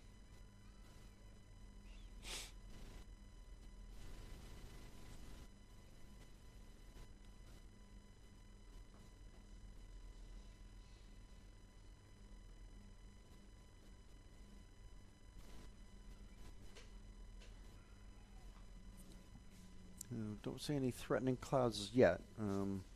Hopefully they stay away until the end of the day. The last time we checked a couple hours ago, the thunderstorms or rain was due to start right after we finish racing. So we'll see how true that holds up.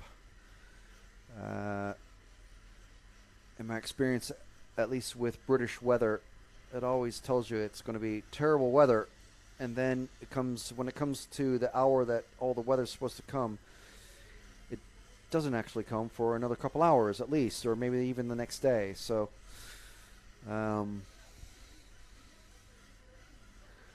it's a bit different here because we're in a low valley.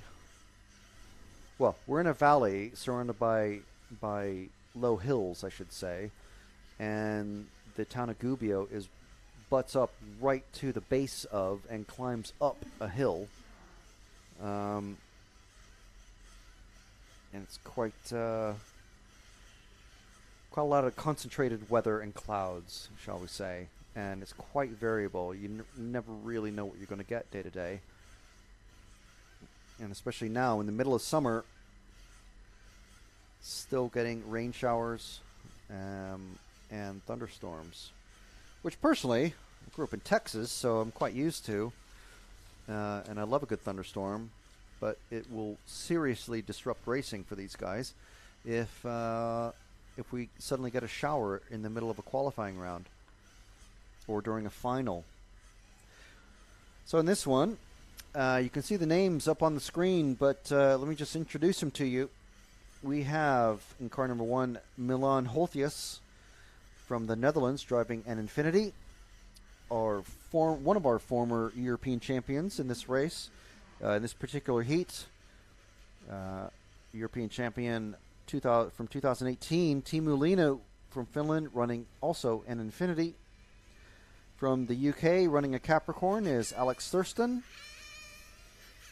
Alessio Mazzeo from Italy, another former European champion in this class from 2013, driving a Serpent. Got Francesco Turoni from Italy, running an Infiniti. Tilo Diekman from Germany, running a Capricorn. He won the EFRA GP race, which took place in Sicily earlier this year. And we have Basile Concialdi from France, Mario Spiniello from Italy, Matteo Menichetti from Italy, and in car 0 we've got multiple 1/8 on-road European and world champion Lamberto Collari, running an Infiniti. So they have all checked in. Everyone safely crossed the line, and that's what we call checking in. And they've got about a minute and a half before they start pulling in. Minute to a minute and a half. And they'll get refueled and a little tweak of the engine.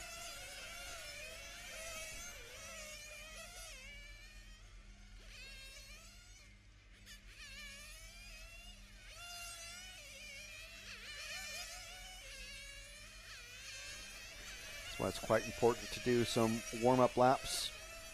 Go out there, get the engine up to full operating temperature, and if there's any delay or hesitation or little not enough smoke coming out of the engine, that sort of thing. Although I'm not sure that these racers really look to that. I'm used to it from a sort of a RTR car sort of point of view, where you want a lot of smoke, just to make sure the engine isn't going to blow itself up. But these guys, I don't think they're actually worried about smoke all that much. I see hardly any smoke coming out. I'm pretty sure that they're running 16% nitro. Because that's the EU law now. So everyone has pulled into the pits now.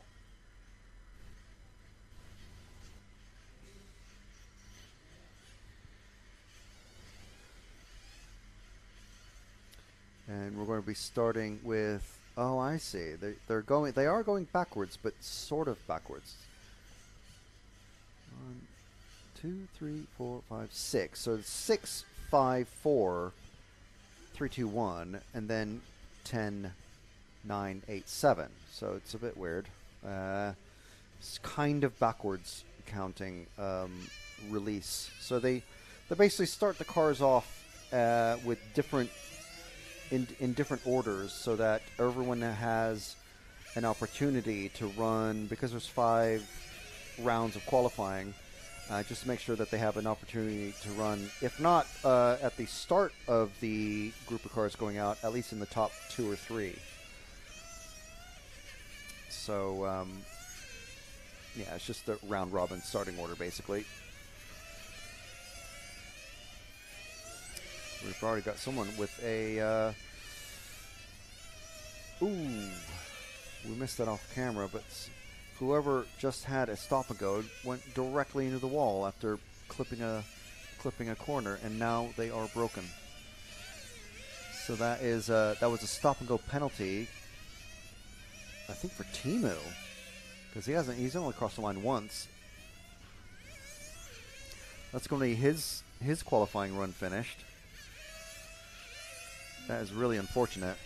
There's Timu's car there. Yeah, car 2.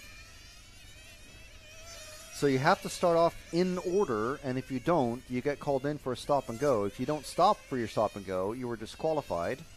So he came in for a stop and go and was released, came right out in the front of, I think it was his teammate. It was either Turoni or Kalari.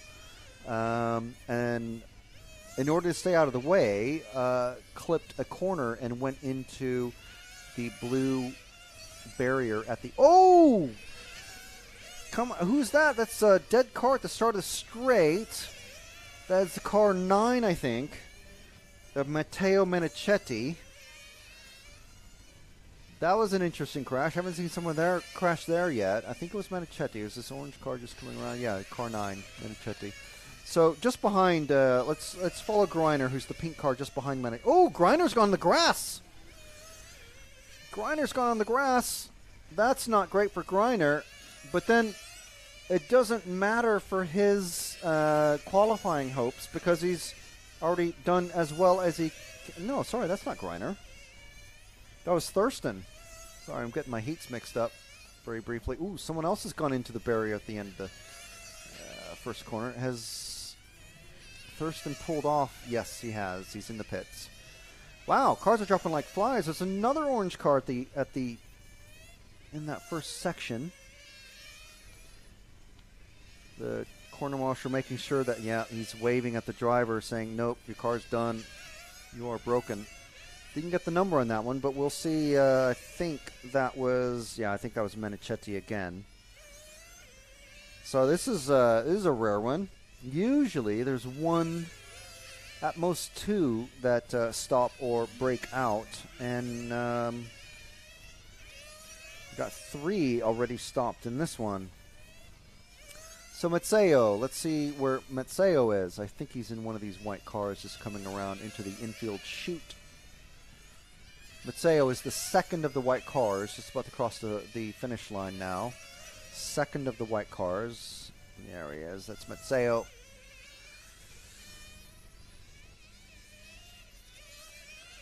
Here's Alessio. And he's right behind the car 4 of, Matteo is the lead car. Number 6 is Tilo Diekman, who is no slouch himself. So these two very close on pace. Neither of them, Tilo went a bit wide there. So going down the straight now, doing 198 kilometers an hour, respectively. And Diekman now, getting very wide there.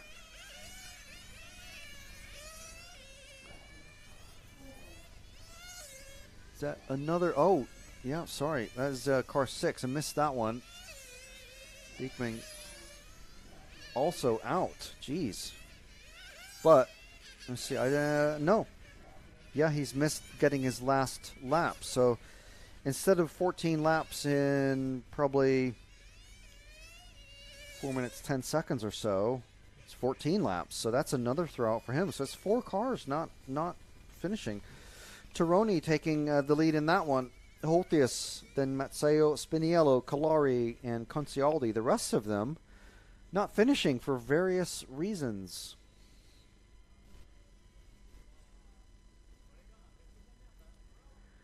And that was our second fastest group. The next group is our last group out on track. And those drivers already on the stand. We've got Balestri.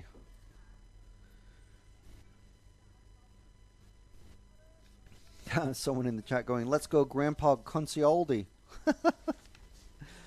We haven't met Concialdi, but yeah, we'll look for Grandpa in the pits next time. Dario Balestri, very close. He was the overnight TQ after 2 rounds yesterday. He was, can safely say he was a favorite for TQ going into qualifying. But that was only based off of 2 rounds of timed practice. Obviously, he'll be familiar with the track, but Dominic Greiner taking it for Germany and for his new car and engine sponsor. I'm sure they'll all be very happy. But Balestri getting second, and then TQ, and then second, and second again in the last round. He is our former European champion in this class, 2006 and 7. Again, he's from Italy, running an Infinity car. In the number 2 car, we've got Filippo Domani, one of our youngest racers here. Actually, one of the youngest people on track, or around the track. Only Luca Betti is younger, and only his brother Francesco is younger. Francesco is 10, Filippo is 13, and he is from Italy, running an X-Ray, and his father Fabian is the mechanic for both of them. Jillis Grosskamp from the Netherlands, our former world champion in electric touring car. He's running an Infinity. He's looking strong as well, but again, no one can take away TQ from Dominic Greiner, who is in our car 4. He has 3 first-place finishes and 1 third-place finish, and he told us that he's going to use this next round that he's about to go out in as basically a practice round. He's going to put in a spare engine and experiment with tire sizes and who knows what else out there for the track for the final tomorrow. He is directly into the final tomorrow. So he is a former world champion in this class. He won here in 2016, and he's our current European champion. He is racing out of Germany and driving a Capricorn. Tony Gruber, European champion from 2017, also from Germany, running a Shepherd. Quentin Leroux from France, running a Capricorn. Juan Hidalgo Garrido from Spain, running a Serpent. Melvin Diekman from Germany, running a Capricorn. Carmine Raiola from Italy, running an Infinity. And Alessio Agostinelli from Italy is our number 10 car. So all but 2 of them are already checked in as they're going out for their warm-up laps, and now we're just waiting for Melvin Diekman, and there he goes. And there are the drivers in this race.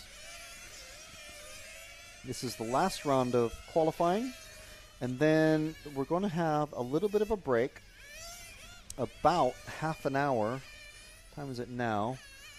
Maybe closer to 25 minutes or so. Superpole is going to start at 3 o'clock local time. That's in about 33 minutes. And that will be the drivers who are in the 2nd to 5th place qualifiers overall. They will basically do individual laps. They have 6 opportunities. They'll do 6 laps each, I should say. And whoever, out of those 6 laps, whoever gets the fastest lap time will get the Superpole and go straight into the main final tomorrow, which is at the moment due to kick off at 2 p.m. tomorrow. Now the times have moved around because of threats of rain and thunderstorms, so we'll see how that holds up. But we are due to have Superpole at 3 o'clock, and then the finals will start at 4 o'clock for the 1/16th finals. There's 2 of them. They're 20 minutes each. The top 3 drivers will bump up into the 1/8 finals, which are then starting at 5 o'clock and 5:30. And again, those are 20 minutes each. And then hopefully our day is done, and we will have avoided all rain, because the rain is due to come in that 5 o'clock hour. So we'll see how well these weather forecasts hold up.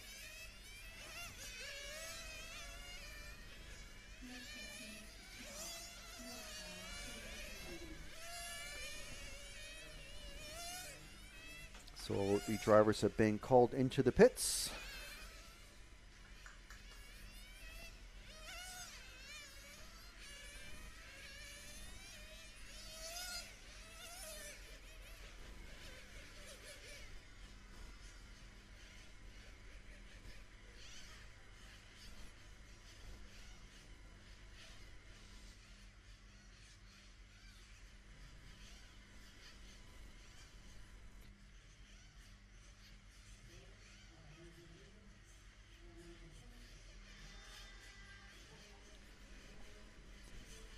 And they're out there.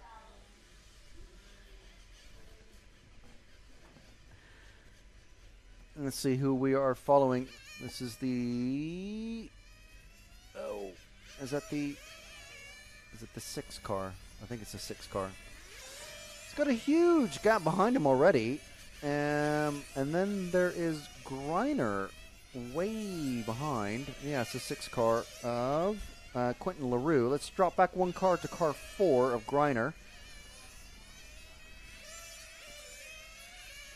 There he goes. And he's got Yillis Grosskamp behind him. Ooh, Greiner goes over the curb. So Grosskamp catching up on just a bit. Oh, Greiner's let him pass. Okay. So the next car behind him.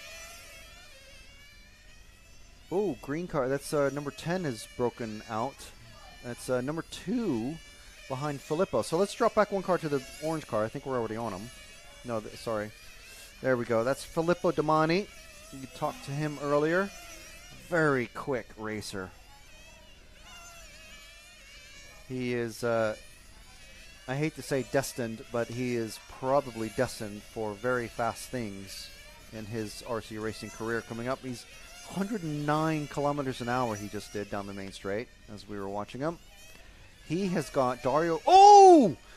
Into the wall goes Filippo. And now Balestri is past him. So that is the 3rd qualifier in a row where Filippo has crashed. In qualifying round 3 this morning, he went hard into the wall at the end of the straight. I think he actually hit the banner above that blue rubber sheet. But he's very quick, but a little bit Larry. He's got... oh, there he goes again! Now, very heavy in the wall, and he stopped. That is a broken car. There's no coming back from that one. And his dad, Fabian, has collected the car. That's the third time he's broken out of qualifying. So I don't think he's going to get into the Super Bowl shootout with that. In the last round, his dad, he did some sort of repair to the rear toe because he hit that pretty hard. And he was able to get back out there, but he had to go in twice. And he's going back out on track, but that's his qualifying done.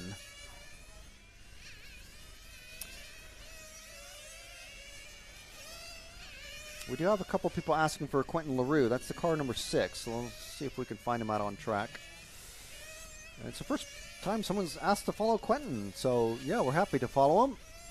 We know what Greiner is doing. We know Domani is out. Quentin LaRue is the first orange car to come across the start-finish line. There we go. We're already on him. Excellent stuff. He's going into the first corner, into the hairpin, just in front of the cafe. There's a chill-out area there underneath those white tents, into the teardrop, around the hairpin there, and across the finish line once more. There is just less than about 20 seconds left to go in this one. LaRue and Grosskamp and Balestri all swapping spots. Greiner, for saying that he was going to be testing stuff, he's going pretty quick. Greiner just letting, I think that was Balestri pass. Yes, it was. So Greiner, again, nothing to prove. He is literally testing things on a qualifying run. Shows how, shows you what you can do when you're guaranteed TQ. So that is time expired. I think that's LaRue has finished. He's run out of fuel, it seems, or the Marshall stopping the engine there. That is qualifying round 5 done. That is qualifying done here at the Club Automobilistico Cincocoli. So Balestri taking that one. Grosskamp, Raiola, LaRue, Hidalgo, Greiner on a test run. Gruber, Domani finishing in 9th. So what is that going to do for his qualifying results? We'll have a quick look. We'll have a quick look and see what that means. So Greiner, obviously in the top group there. That means, Domani still, so he's finished on a 49th best out of everybody.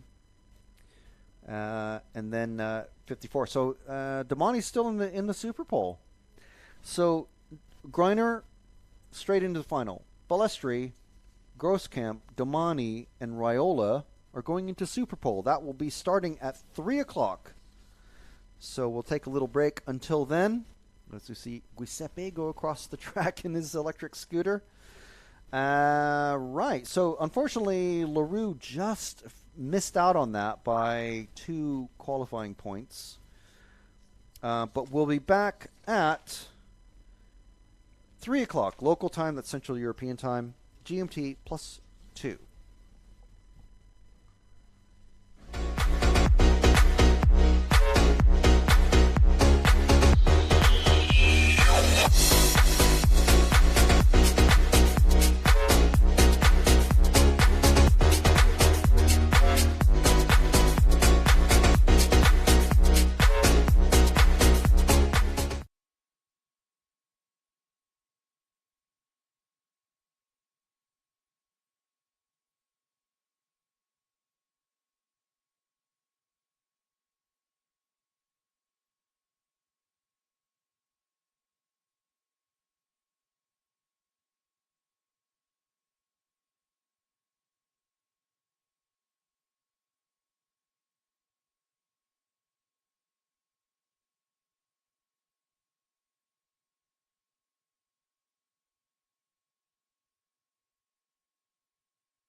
Very low volume.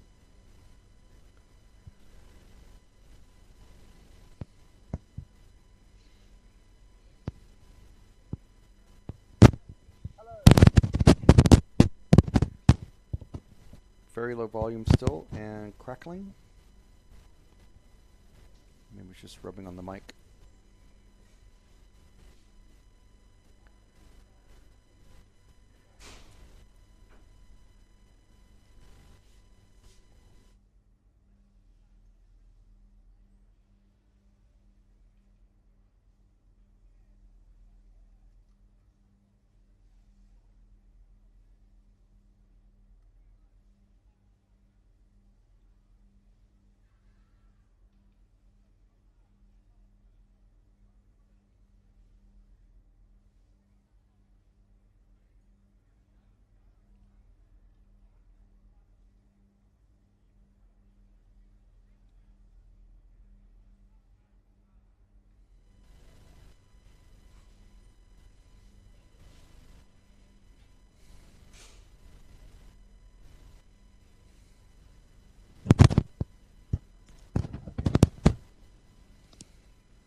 Superpole is delayed by 15 minutes. We will start with the Superpole procedure at 3 and 15. Superpole delayed, new time 3 and 15.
And we're back for Superpole.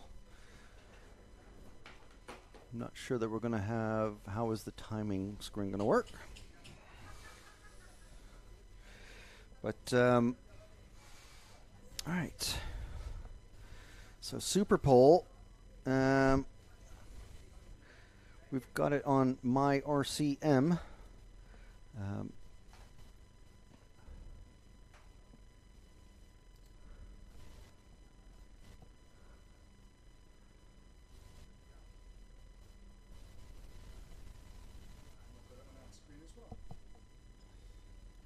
And magically, we have it on our screen.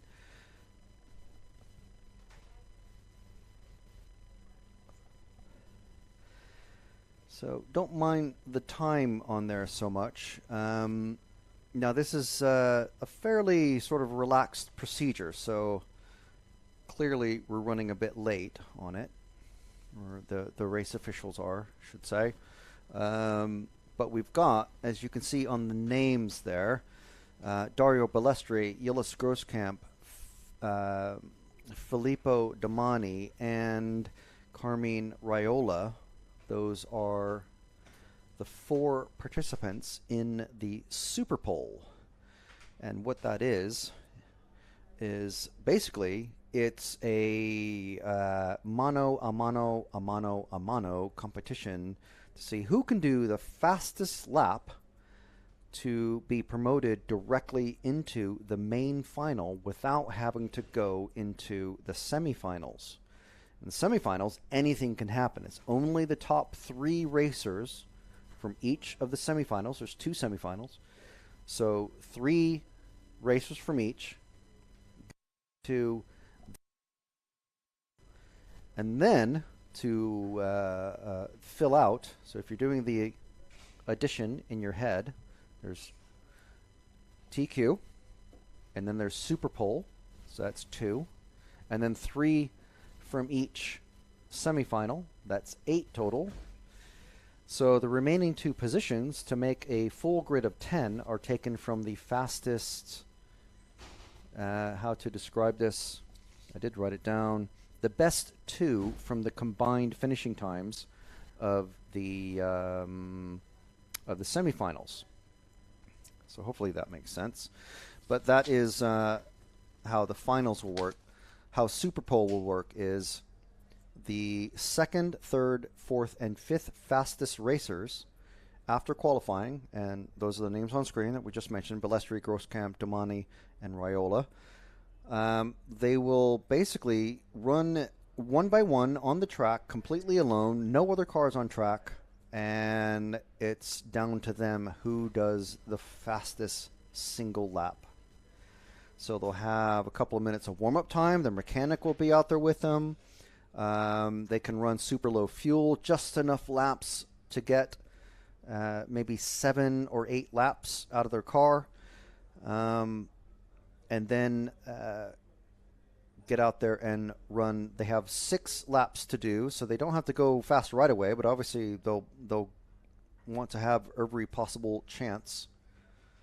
And we're kind of just waiting for them to come out. So we said we'll be back at 3. We're back at 3. And we're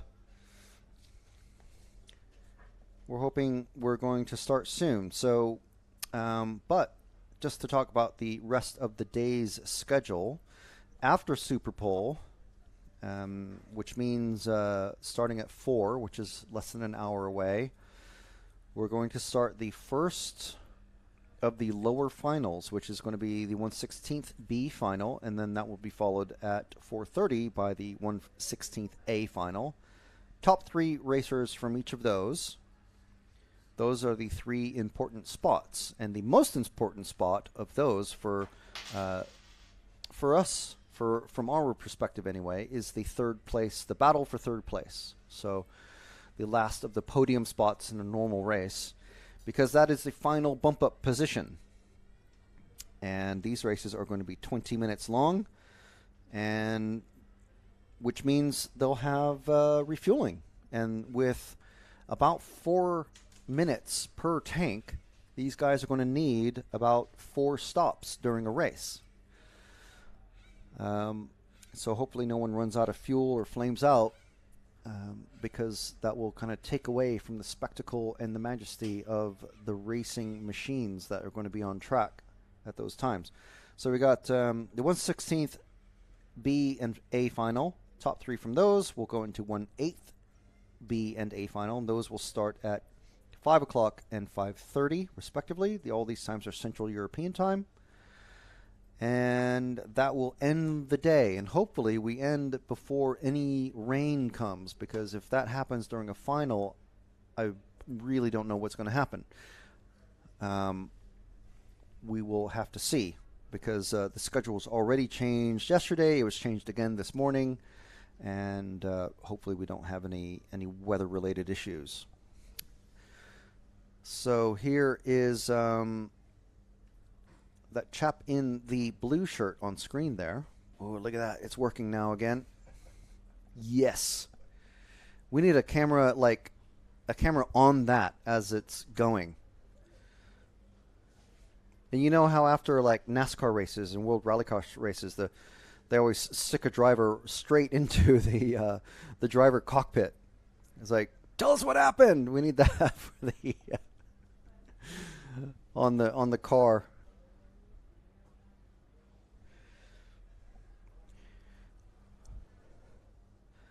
So we got a pretty good turnout online. Everyone now watching intently the dead car trolley, or whatever we're calling it. These are a couple of racers, or a couple of, I think we could call them engineers, a couple of local, the club folks here from the Club Automodelistico Cinquecoli here in Gubbio, which is where we are located this week. Control Sport and RC Racing TV has been having quite a busy few weeks. Last week we were in Austria for the large-scale off-road European Championships. The week before that we were in Fiorano, Italy for the large-scale touring car and Formula One European Championships. And large-scale off-road last week included two-wheel drive buggy, four-wheel drive buggy, and four-wheel drive short course, or just short course for short. And all good fun to watch these gigantic model car beasts blast around Fiorano, just miles away from the Ferrari factory in Maranello, and what was the other one? Maranello and Modena. Thanks, Matt. Oh, is this, I think that's Luca Betti that's walking around with an ice cream. Makes me want an ice cream. Ah, we have an announcement. I think that is someone calling for the Superpole participants. I'm not sure what order they're meant to go in. There is a specified order. I think it starts with the fifth fastest, which would be Carmine Raiola. But I am not exactly sure. I'll just check real quick. I do have the rule book somewhere here.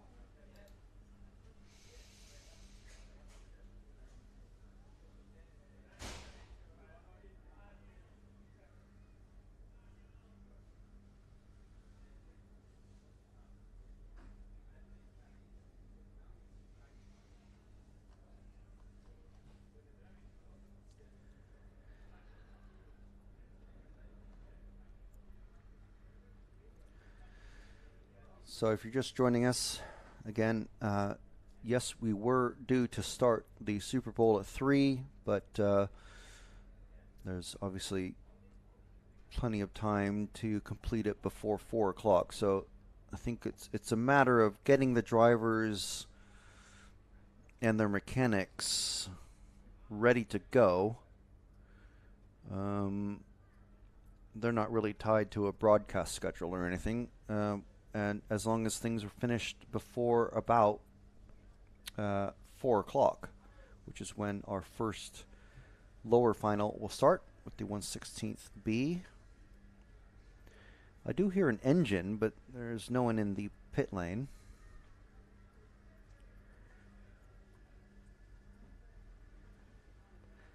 Okay, so Superpole rules. So I'll just read it straight from the EFRA handbook, shall I? Drivers ranked 2nd to 5th will drive the Superpole individually on the track for 6 consecutive laps, including warm-up on controlled tires. So they'll be the same tires that they've been running, whichever set they want to use. So some drivers using larger diameter tires, some drivers using smaller. Drivers in Superpole can use a new set of tires or used sets in their bag in the controlled area. So what that means is drivers can true down their tires or make them smaller or to a very specific size so they have the precise gearing that they want. And they have to keep their tires in the control area, which is literally controlled. No one else can access that area except for the drivers and their mechanics. And the procedure for the Superpole is 5 minutes of warm-up for all participants together to clean the track, which I'm not sure is exactly necessary, but we have had some people walk along the track. You can see the AMC officials walking on the pit lane. We have Dario Balestri on the rostrum now. So 5 minutes of warm-up, and then one by one, 3 minutes of warm-up for each driver in a flying start system, which is basically how they've been doing qualifying so far, and 6 consecutive laps. So when the warm-up time is over and the driver crosses the start line, he cannot enter the pits. So they can only go in the pits once they have during the warm-up time. After that, if they go into the pits, that's their 6 laps completed, basically, according to the rules. The Superpole running order will be 5, 4, 3, and 2. So that means that Raiola should be starting off first. We see Balestri already on the rostrum. The driver that scores the fastest lap will also move up straight to the main final and take the second position on the starting grid. So Greiner, our German racer, is, one of our German racers, the top German racer, obviously here. He's, by virtue of his 3 TQs, he's starting on pole position. And here we go, a fantastic view of our ambient mic, which you can see just as a tiny speck of pixels on this side of the huge display screen, which everyone can see. This is literally directly below some of our windows where we're sat at the moment. And so, oh yeah, and you could just see Matt waving above the 10th. And try it again. There we go. See, just above the on-road Euros, that's Matt giving everybody out there a little thumbs up. So yes, to the take us. Oh goodness, he wants me to take a screenshot now. Okay, all right, there we go. We've had a screenshot now. You've had your. There we go. So to the 134 people watching on RC Racing TV YouTube channel. There you go. That was Matt. Thank you very much. Ice cream. This must mean, because our cameraman has come in and literally brought us ice cream, this must mean that there must be an even further delay. Quattro Quindici. What does that even mean? 3:15. 3:15, which is now. So. Yeah, but so it's a bit late. Quattro Quindici. So, shall we just maybe turn down the sound on the mic?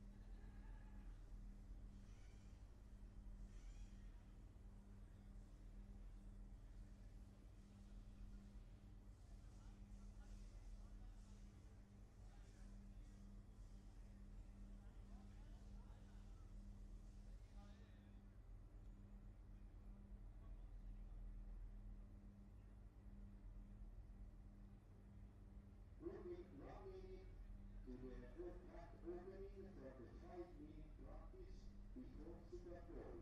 1 minute to start.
Okay, just to keep you guys informed and updated, we finished our cornettos. Oh, and also on screen you can see Filippo Domani, Dario Balestri. That's Carmine Raiola in the middle. That is Nicolas Moroni. Nicolai Moroni? Nicolai. Nicolos. Nicola. Ah, and there's Yillis. Ah, nice little Superpole photo. There we go. So these drivers have 5 minutes of track cleaning time, literally, should they wish to run all, oh, they're getting more photos. It's like a wedding.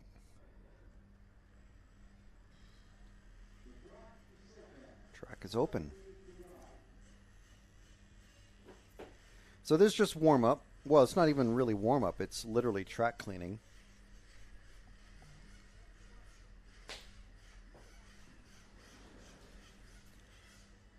So handily, Yillis is decided not to be in our zoomed-in view of the driver rostrum.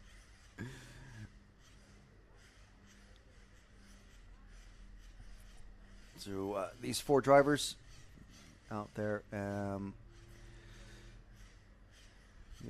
We got 3 cars running. I mean, the track is open, so what are you doing? As I said, it's a very relaxed procedure. And this is there's only one of them out there at the moment, and that is Filippo. Dario is out there in his bright yellow car. Yillis is now exiting pit lane, and there goes Carmine. Okay, so they're all out there now. Goody gumdrops. So we have a Superpole question, Matt. Yeah. Who is the one person who you look up to in RC media? And the question, the examples being, and you'll love this. I've already read it. But yeah. No, he's already read it. So there's the comic value gone, isn't it? Nick being the first example. Scott, Megat, etc. But etc. Imagine Scotty Ernst. Unless there's a different Scott. Right. And would you want to be them? Would you want to be Nick? I'm happy being myself. You're happy being yourself, okay. I'll just repeat everything you say rather than you say it yourself. How's that for a prompt? Hello. There's Matt. Hi. So you wouldn't want to be Nick. You'd rather be yourself. I don't think anybody should want to be anybody. Oh, our camera's been knocked. I thought you were going to say, I don't think anybody should want to be Nick. Our camera's been knocked. It has. It's picking up Yillis. Yeah, and there's Dario. Yes. Yeah. It's quite handy. Mm. So that needs sorting. Mm.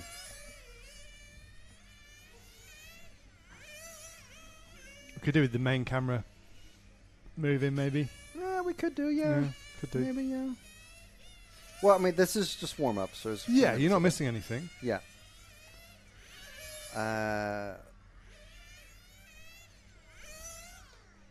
So, yeah, Matt's going to just pop down and have a word with the camera, which has been knocked. Griner is out there to watch Superpole. I'm sure this is maybe of moderate interest to him. He's out in the bleachers section. Griner and his mechanic for his Capricorn car. Okay, I think they've been called in and said, okay, that's your 5 minutes. But then Yillis has just been set down to go back out on the track.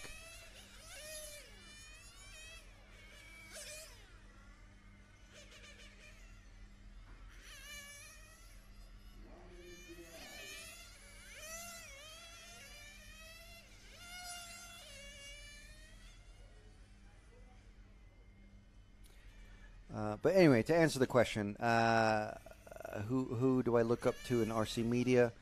I think possibly the easy answer would be Matt, because he's literally my boss. But I'm not sure who else. David Isherwood, he seems to be doing okay, but kept very, very, very busy by running RCGP. Would I want to be them? Oh, again, difficult to say.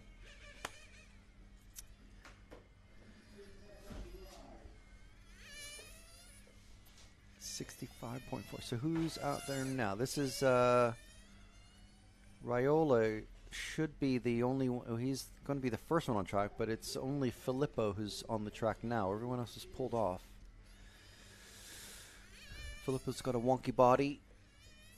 The rear part of the body shell kind of lumped up a bit. He's pulled into the track now. So closed pit lane now. So now we start to get a little bit serious. Filippo having a couple of nightmare runs, but still finishing well enough after qualifying to be in the Super Bowl shootout.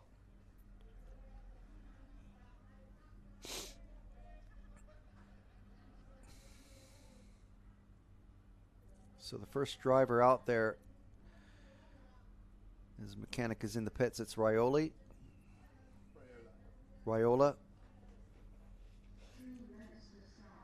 So he's going to have an additional 2 minutes of, not that the cars aren't warmed up, but he gets 2 minutes all on his own.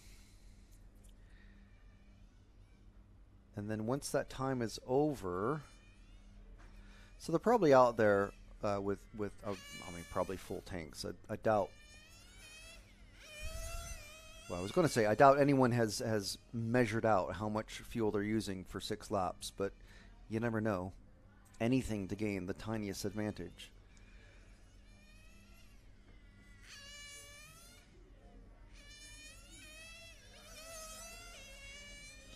You hear the car whizzing past.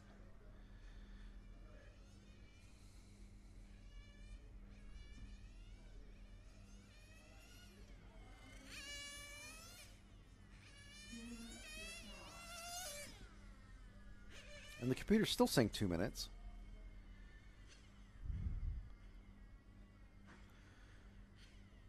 As Raiola's mechanic, you can see him there, just there in the bottom of the screen.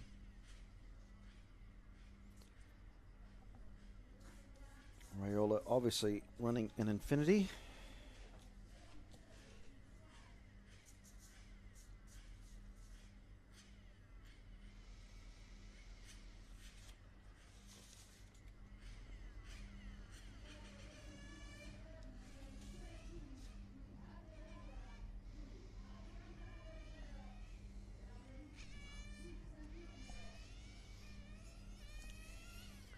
Someone's on the mic. I can't tell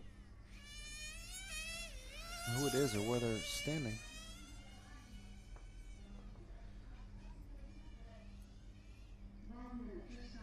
So 1 minute, and he gets, once the clock starts,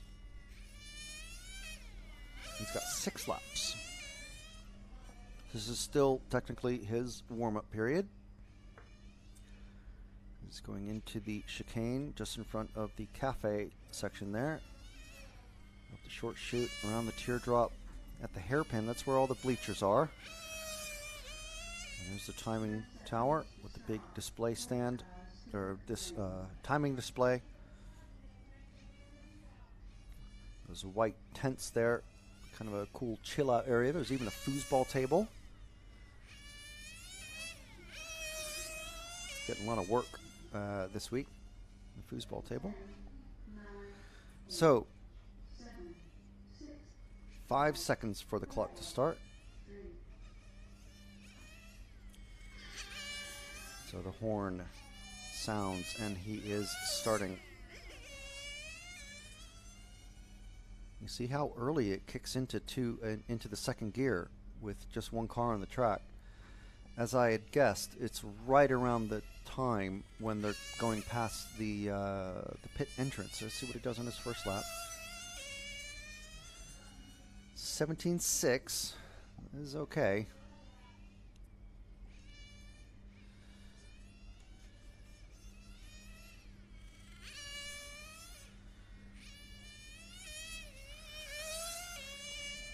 $16.8 that time. Could still be at least a half a second faster to be up there with the fast guys. Obviously, Dario again. I suppose you'd say he's my pick to be top of the Superpole standings, but we've seen some fast laps from all of these guys. 16.566 that last time.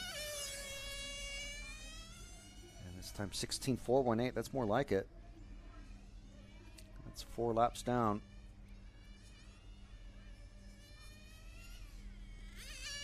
Around the teardrop into the hairpin, right in front of all the spectators watching. 16.477.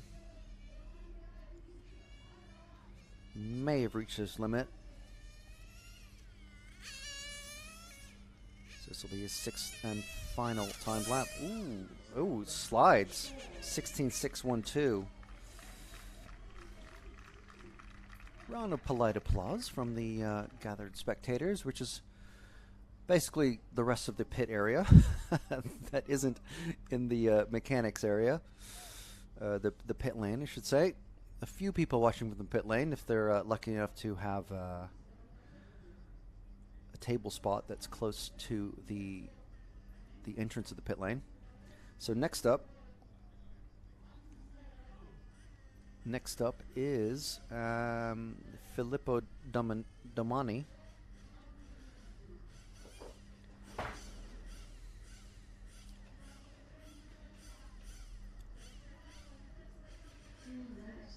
So now he's got 2 minutes to get out there and warm his engine back up, get used to things.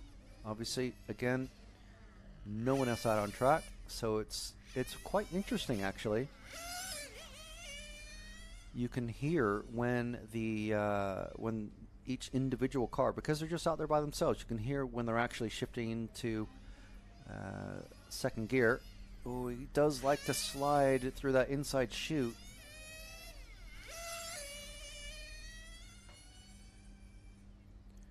.100 kilometers an hour that time. Now Filippo was doing, I don't know if he just had a bad exit coming out of the last corner, but we've seen him do 106. 106.4 that time, yeah. So it must have been just kind of a shaky start to that last lap. What you need?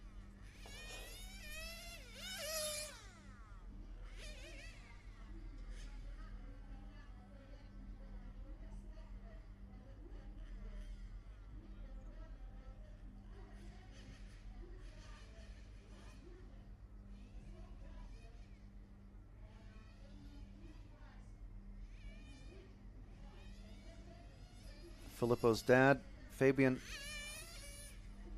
he's acting as mechanic.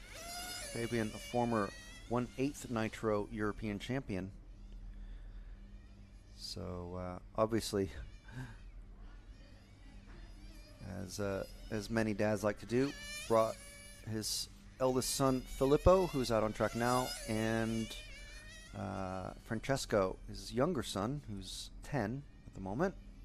So Filippo here is only 13. Brought them into the hobby fold, starting racing just a few years ago and already racing at the top end of the European Championship level.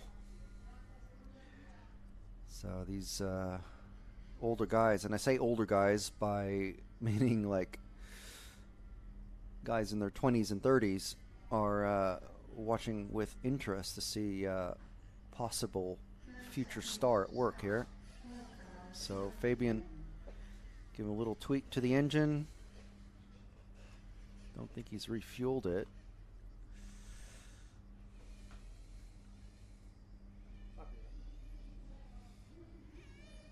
Is it Fabia or Fabian? Fabio. Fabio. Fabio.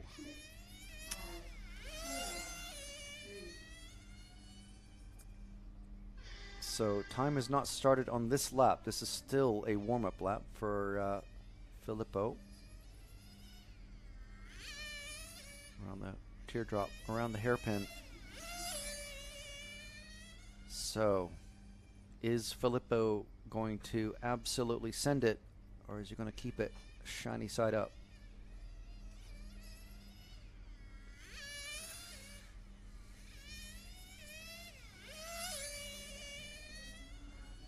Down the straight, he did 106 last time, 103.2 kilometers an hour that time. First lap, 16.756.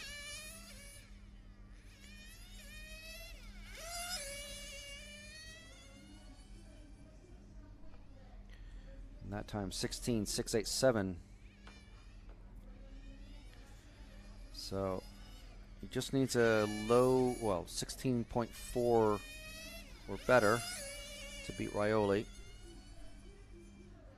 16.528 that time.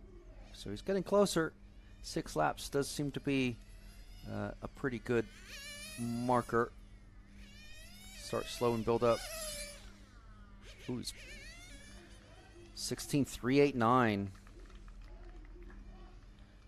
And another round of polite applause from the gathered spectators in the bleachers, because they can see on the large display just there above the start-finish time, 17.745 that time, but he had a bit of a wobble after that very fast lap. So he's got one more lap to do, and he's on his 6th and final lap. Ooh, a little bit slow there, a little bit wide, and another slide, 2 slides. 17.255. So that 16.389 is now the time to beat for Yilis Grosskamp.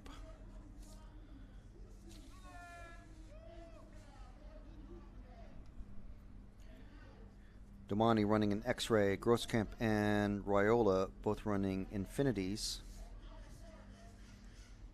And then the final racer out there will be Balestri in his own Infinity. So, Grosskamp, next up, running stick radio, keeping it old school.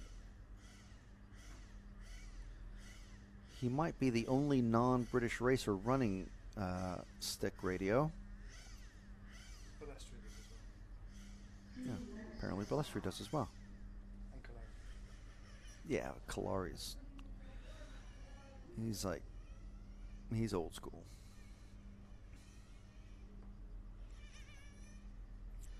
Yilis running his race paint. So he's got 2 minutes of warm-up now.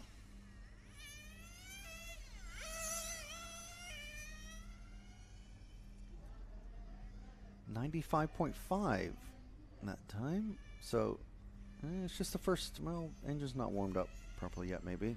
We'll go with that at the moment. It's just warm up, so it's not of any import. 101 kilometers an hour that time.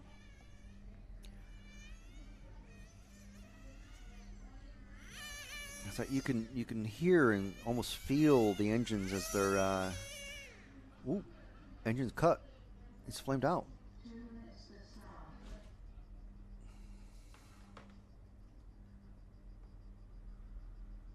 This mechanic getting it going. Everyone in the pit lane watching, thinking in their minds, oh, what was that about? The drivers and the mechanics both have, they all have headsets. It's back out there. So he's got about a little over a minute and a half left.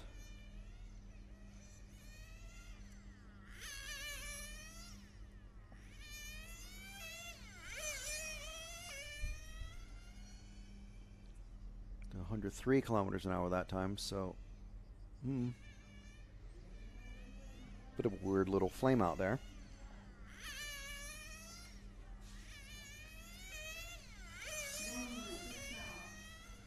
One minute before the horn sounds, and he's off on his 6 flying laps. Now, we're not seeing lap times on these warm-up laps, so the only indication we have is the speed down the straight. Is he coming into the pits? Yeah, so a little warm-up. I mean, a little bit of an engine tune.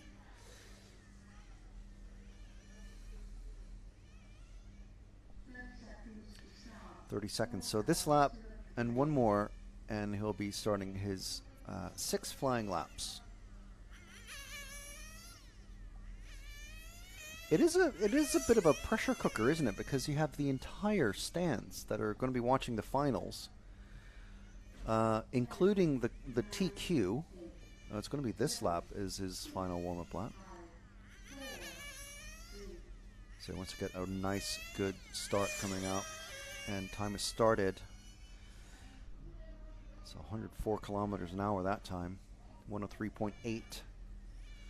So yes, quite a pressure cooker sort of situation. The only car on track, everybody listening to it going, oh, what is that? What does that sound mean? What does that sound mean?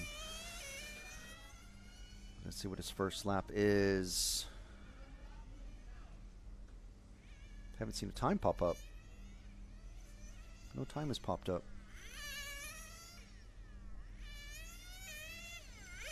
Is this his first lap then? 33.2. What's happened there? His transponder didn't count that first time.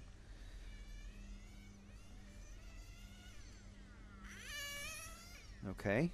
One to discuss afterwards, maybe? That time, 16.501.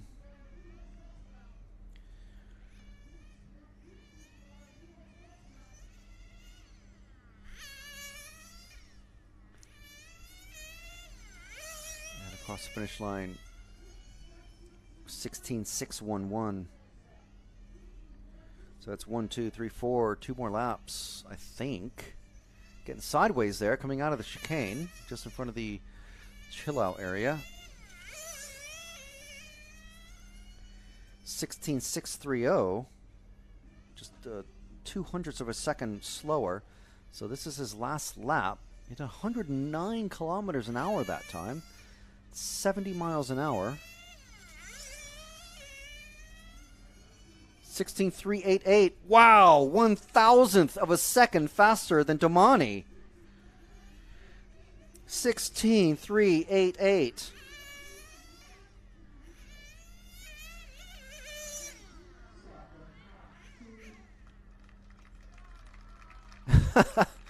Slightly louder polite applause from the peanut gallery. Some funny reaction from his mechanic.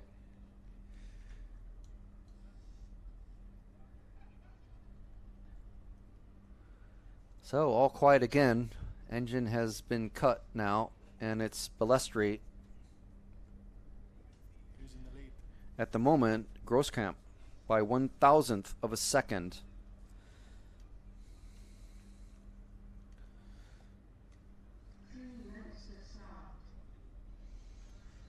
Not sure what happened those first 2 laps. He had a combined time of 16.220.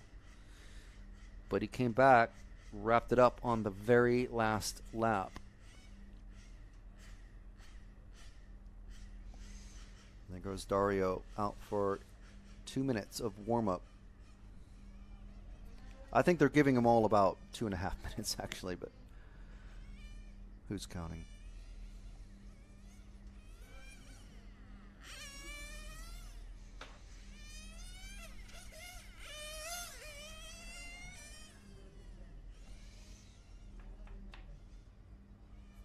Tell his engine's a bit cold. He only did 95.2 that time. Either that or just not wanting to rev its head off. 106.1 that time.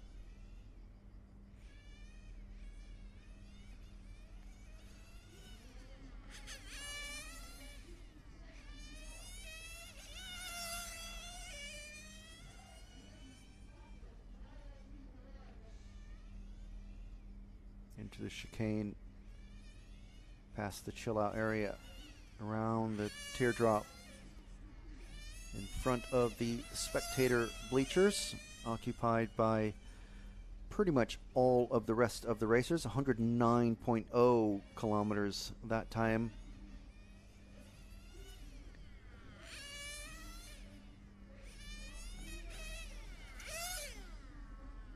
And into the pits for a slight bit of tuning by his mechanic. Not sure who his mechanic is. That is Dad.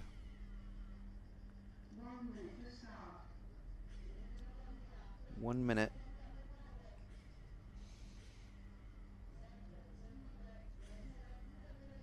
His mechanic holding his car.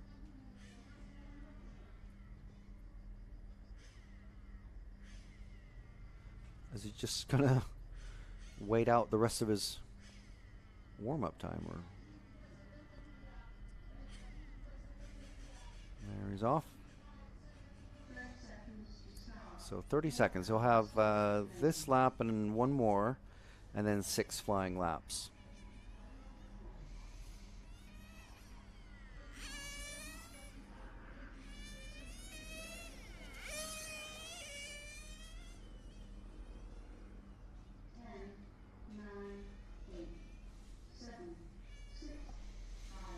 So 16.388 is his time to beat, and he's starting his lap now.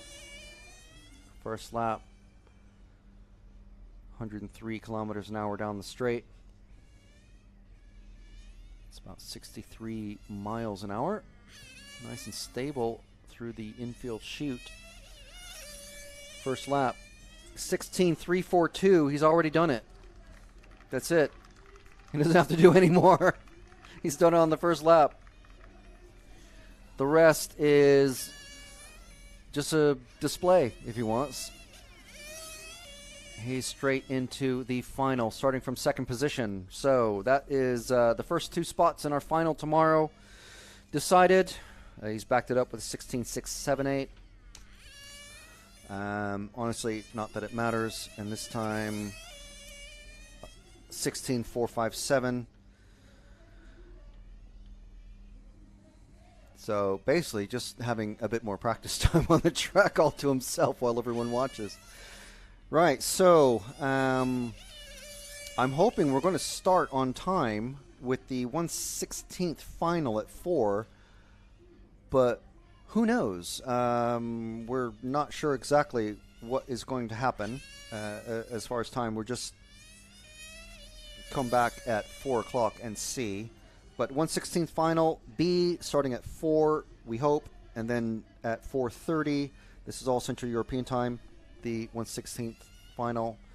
A, top 3 of those will be bumping up into the 1/8th final, B and A respectively, starting at 5 and 5:30.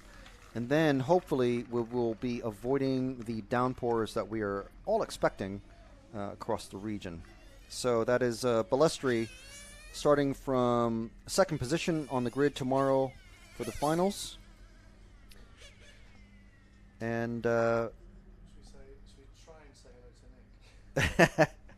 we're going to try some technical wizardry now, just to top that amazing display from Balestri, first lap Superpole success. We're going to see if we can talk to Mr. Nick Diekman.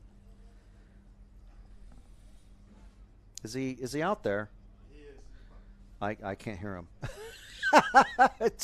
do I need your ears? Oh no. Here we go. It's like a mixture of technologies. Okay, hang on. Hello, Nick. I can just hear you in one ear at the moment. How are you?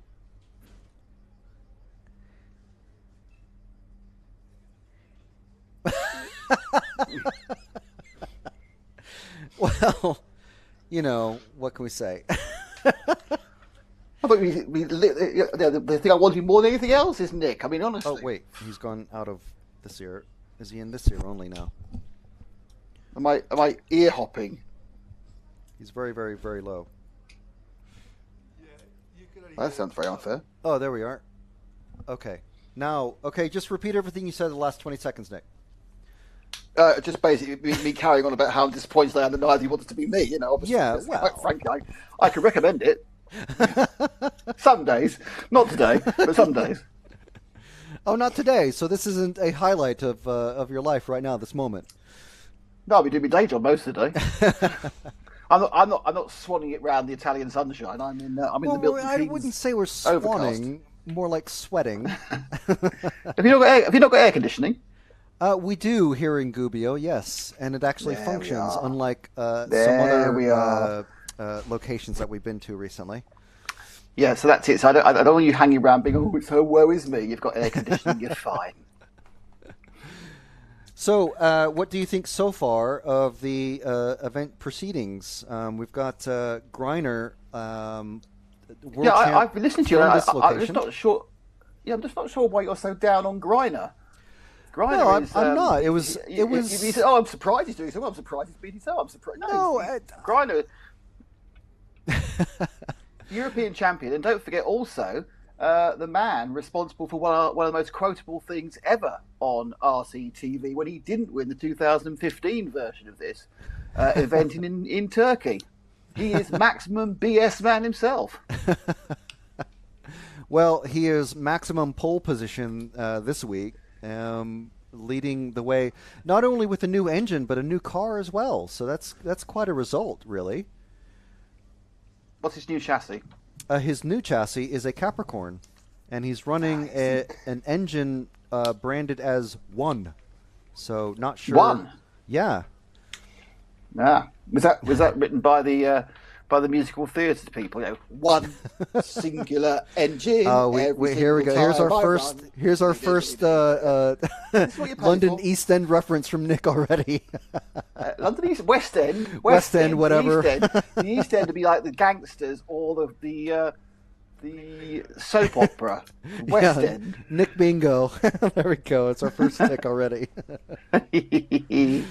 So Reiner in pole position tomorrow for the final, and Balestre just basically just leaving everybody waiting, and then taking the honors on his very first lap for Superpole. Yeah, we've seen that before. Doing it in style. Just a little bit quicker. Yep, straight through. Yeah, I mean, it was a good Superpole because everyone went slightly faster. I mean, obviously Groskamp cut it quite fine by going 1,000 of a second Oh my gosh, faster. yeah, that was and on his last lap. There we are. You know, he knows how to build theatre. Yeah, you and he should get together then. Absolutely. Well, it has been said. Yeah, I think it's like most of these IC events. There's a huge amount of running around before and after the actual racing. But the racing itself's been very good, even though it's been qualifying. And now when they actually get to start properly competing on the track, it should be even better. Yeah, looks like we have a team photo about to take place. So obviously, not too much of a rush to get the 1/16th B out on track. Team photo always more important. Remember that. Yeah, of course. Results are transitory. Your team photos for life. Exactly. So, how much have you enjoyed your international journey, then, Frank? We can do filling now, talking about Frank's journey around the world, can't we? Oh, it's been fantastic. I absolutely. I mean, Gubbio is basically the perfect end to the whole shebang, because I mean, Fairing is always great to go to, but it's, I mean, I don't want to put it down on any of the locations that we've been to. Fiorano was fabulous. First time I've been there, and of course with the large scale touring cars, possibly I think definitely my favorite class to watch. Apart, I mean, Buggy is. I think it would definitely give him a very good run for the money. But Fiorano, of course, Ferrari Museum and Modena and all that, and then Fairing, quite familiar. Lovely place, lovely rural setting for the hotel, and then come back to Gubbio, and I've had great fun wandering through the streets of the medieval old town at night. It's been great.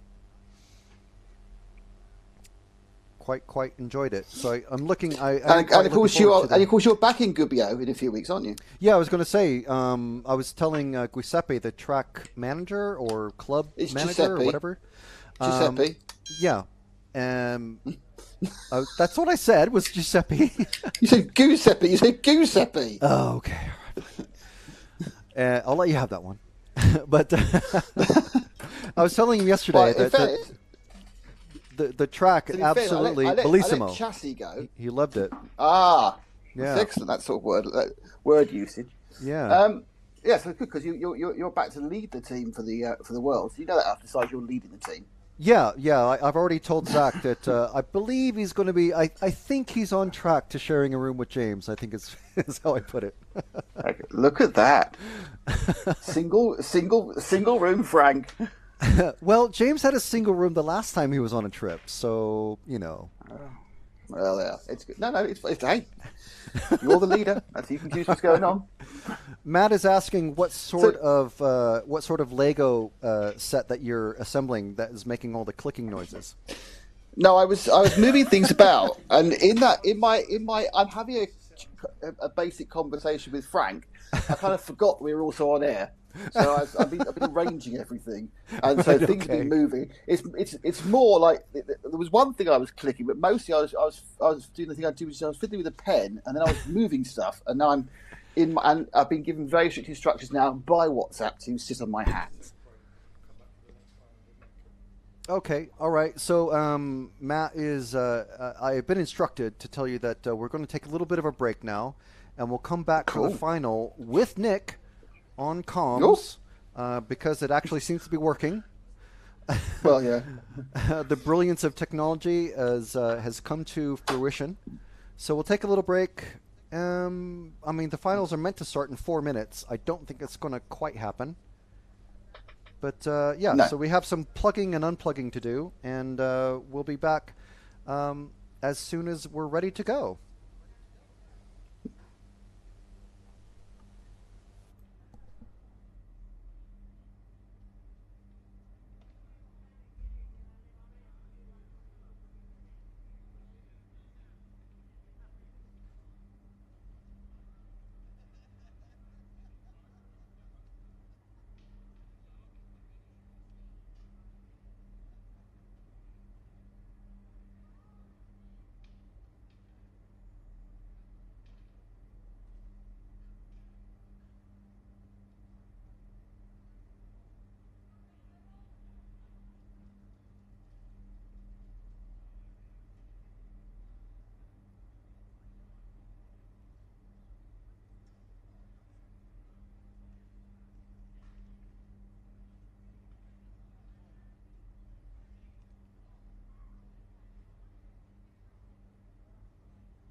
Okay, so just to keep everybody informed, we've got at about quarter past, so in approximately 10 minutes, even though drivers are already on the stand and mechanics are in the pits, we're told that the 1/16th B final will start at about quarter past 4 local time. So that's in about 10 minutes. So please be patient and stick around. We're obviously the time schedule is changing as we're going along. I think possibly because the threat of rain this afternoon maybe has dissipated. Not sure. Anyway, we're due to start in about 10 minutes, but just be ready to crank up the sounds when we go.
Marshall for this race will be semi-final 8. The driver of semi-final 8. 8.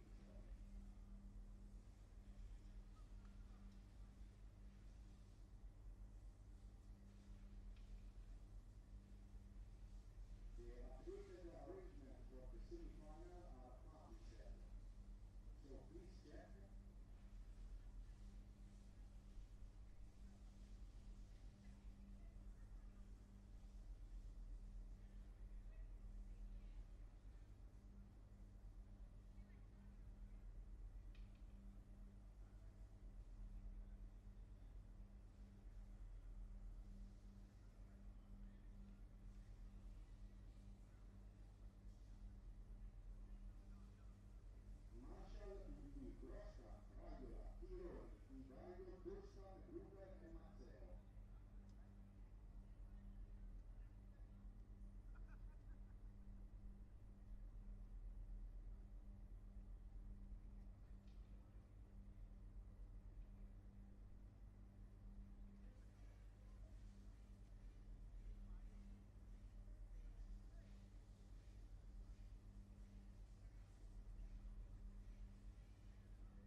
Okay, I think the 1/16th B final is about ready to get going and underway.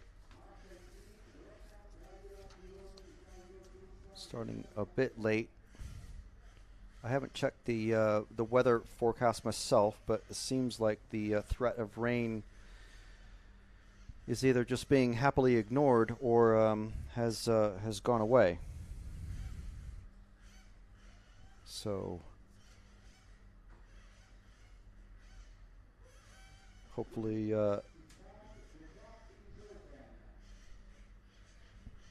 these racers are ready. In this one, we've got 1/16th final B, and then the 1/16th final A will start pretty soon afterwards. Top three racers will be bumping up into the 1/8th B from this one. And we've got Nicholas Karampoulos, Labros from Greece, Teddy Vandal from France, Nicholas and Labros both from Greece. Car 4 is going to be Thomas Notte from Monaco, who I'm not sure if he's actually Monegasque or not, according to the chatter that's on his photo on the EFRA Facebook page. Remy DeMarco from France, and Robert Harley from the UK. So is Nick there? He's not there.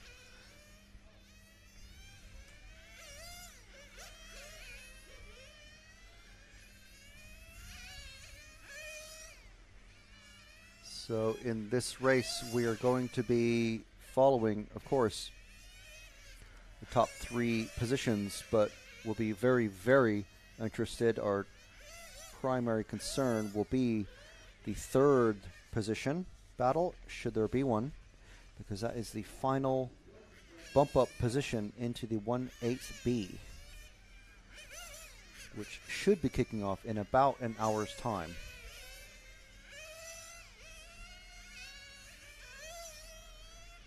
So we hope everyone who joined us earlier for Superpole was able to watch all the proceedings. It was fairly interesting, really, because Greiner, obviously current European champion already, defending his title, taking a good amount of first blood from the rest of the field, taking pole position for the final tomorrow, and forcing Balestri, Grosskamp, and Damani and Raiola into the Superpole, which Dario Balestri took.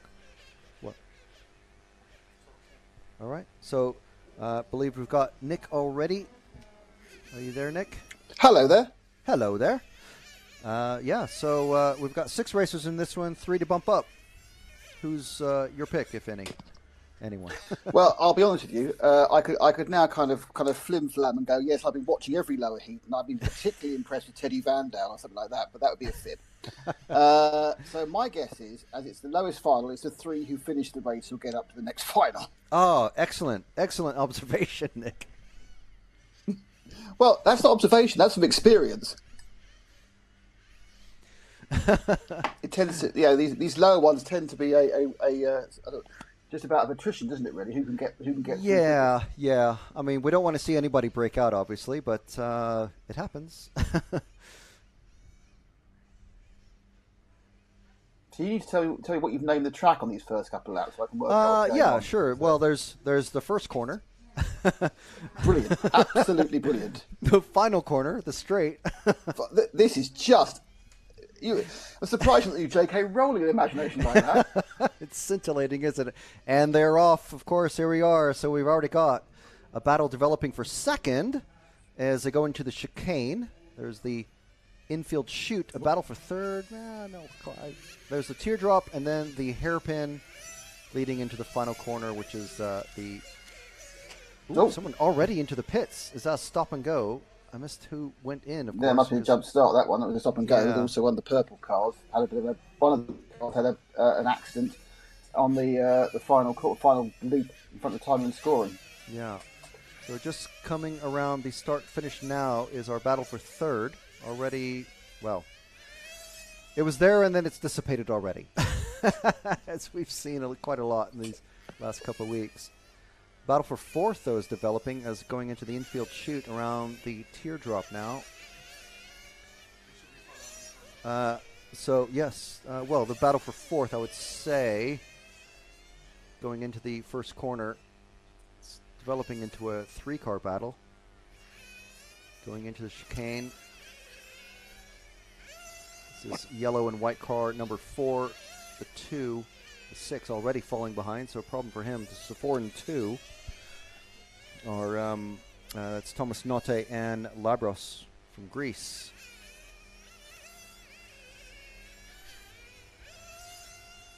So they're the only 2 that are close together on track. I mean, first and second are somewhat close, but there's a bit of a gap. But the 4th and 5th on track is our Monegasque and one of our Greek racers. As they're going into the chicane. Again, around the teardrop. Very close, these 2, really. Keeping it clean. And a pass, I think. Yeah, that was a pass for fourth. Let's see if he's able to move up into the third battle. Remy DeMarco for third. Ooh, onto the blue there.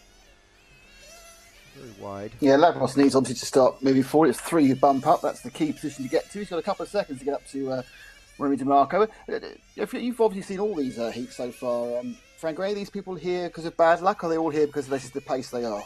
This is roughly the pace they are, unfortunately, or fortunately. But yeah, this is about where they ought to be, I suppose. Once everything shook out in qualifying.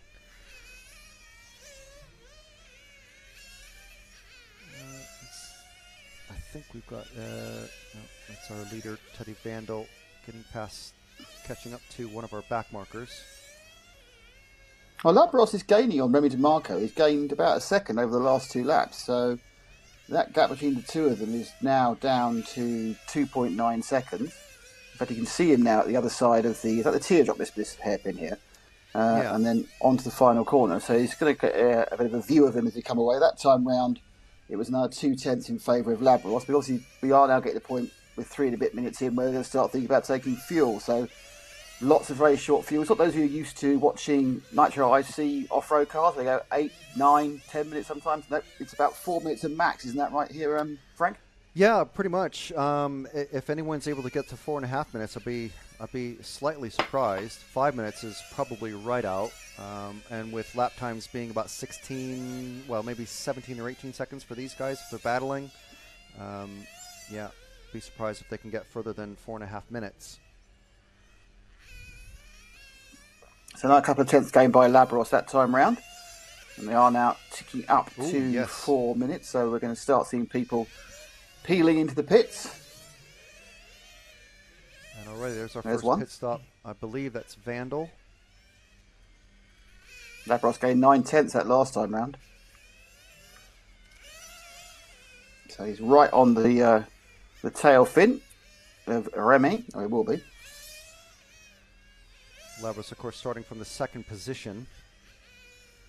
I think he's just Yeah, gone into it was pits. DeMarco actually who took some fuel that time round, so he's currently just missing by the online yes, computer I just see. because because they've just obviously had a long lap because it only takes 5 or 6 seconds. Well, actually, Remy took 11 seconds that time. Thomas Notte, it was about an 8-second stop. Teddy Vandal, again, about 9 for Teddy. So, and Labros is a much better stop at just 8. So we are obviously at the ultimate fastest, greased lightning. We've been practicing this for 17 years sort of stops. But it's looking like it's 7. I think we get the fast guys. It's going to be about a 7-second to 7.5-second loss.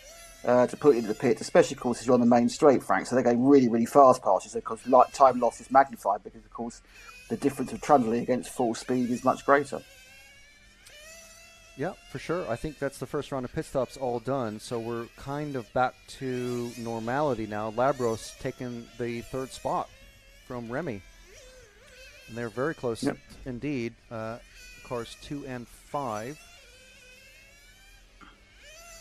2 going into the hairpin just now, and across the timing down the main straight.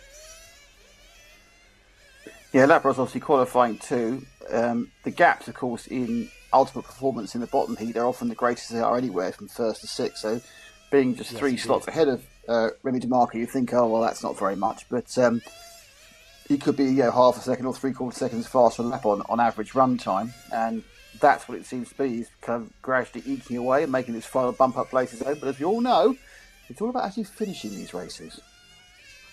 Yeah, and certainly we've seen Filippo Domani taking some very hairy liberties with the track and getting away with it sometimes and sometimes not. So he's been the highest casualty in qualifying of the crashes.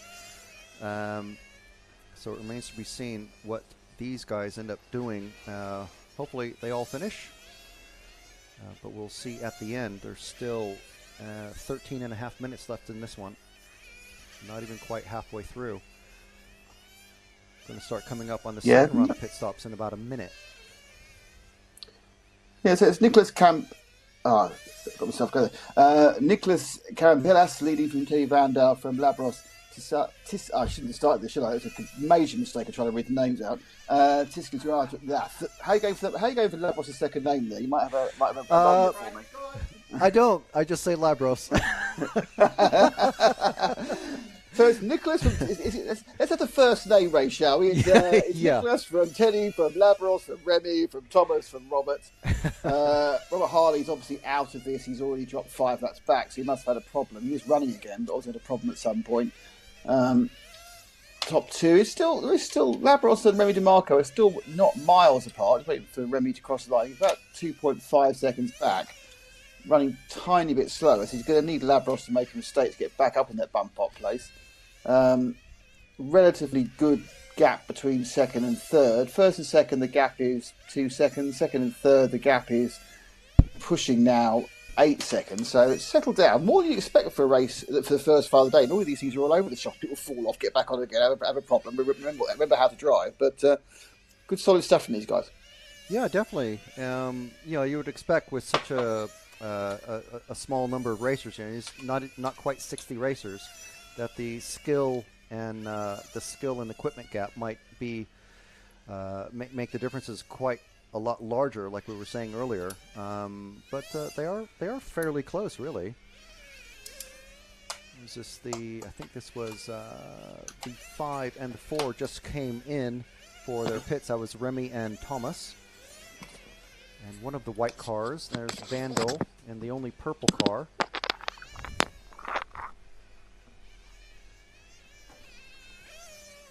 He's already coming and out for his pit stop. Yeah, Labros just another sort of 7.5 second loss for his pit stop. So he stops again. They're going to have to stop. Got 11 minutes. They're going to stop twice more. So this is a 4-stop 3-minute final. I suppose you do just over 4 minutes is how it breaks down. Yeah, it's a pretty good estimate. Is what I was guessing for, but Nicholas back down to 17.2 second lap time that last time around, which is pretty good for 1/16th final.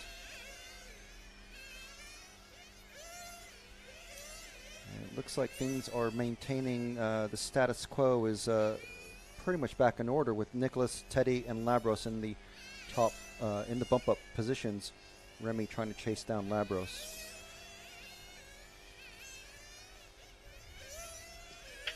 So we do have a question or a suggestion in the comments to please follow the leader. It's like we're actually more interested in the final bump up position. So we do know that Nicholas is nicely out in the lead, about a third to a half a lap ahead of Teddy. Got a dead car out there. Frank. Yes. Someone's been I brought think back that in. was I think that's That's Teddy. Teddy Vandal who's missing. Yeah, coming across the dead car. Oh, I love that. Yeah. Fantastic, the dead car bridge. I haven't seen that before. Yeah, I think it was debuted for the Worlds back in 2016, and they've been working on it all week, and they finally got it going properly for the final. Ooh, there's a which white car is that way out there in the middle? High car problem? Oh, he's back on the track. Sorry, that was. And then Don't frighten us. back out again. That was number 4. And that was Thomas Notte, or Monegasque. So the new running orders, Nicholas, Remy, and Thomas. There's been a big turnaround because Labros now is down in 4th, so he must be in the white car. I was having problems. There's another long lap there, 28. I don't know, that wouldn't have been unstopped. We've lost Teddy Vandal now. We've had Robert Harley has not run the entire trip, so it's now 4 fighting for 3 places. And bad news for Labros is all his lap times aren't particularly quick at the moment. Is that who we're with at the moment? Who are we with at the moment, Frank? I can't quite make out the number. We are with a very difficult to see white car. With Thomas Notte, I think. No, we're with Labros. I think that is Labros. I think he's now actually got himself back up into 3rd place as Thomas made a fuel stop. Yeah. Car 2 of Labros, yes, is who we're on. Very rapidly catching. I believe it's the car 6 of Harley. Put him another lap Harley's just down. not in it. He's got that problem.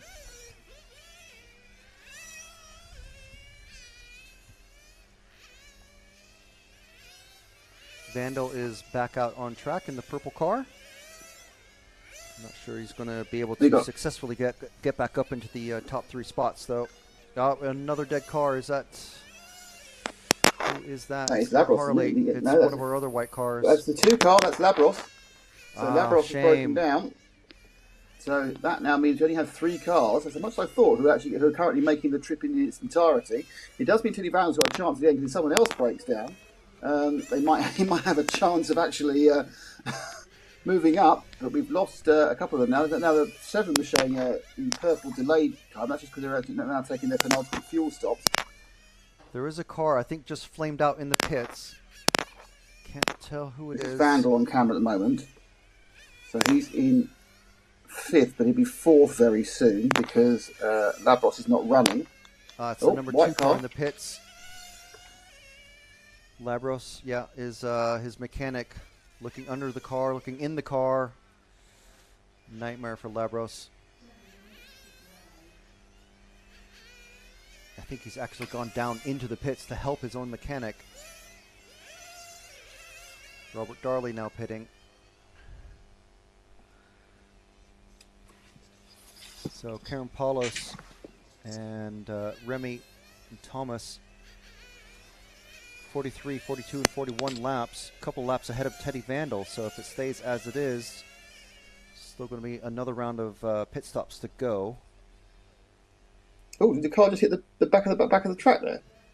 Ah, yes, that is our. On Well, turn I'm calling 1. it our RC Tech Pro barrier because that's basically a hanging sheet of rubber that hangs from chains. That's the 5 car. That's DeMarco, who was in 2nd place. So we have now had everyone apart from Nicholas Campillos and Thomas Notte has broken down at some point. But it does mean that Teddy Vandal now can make up those laps which he couldn't possibly make up in time.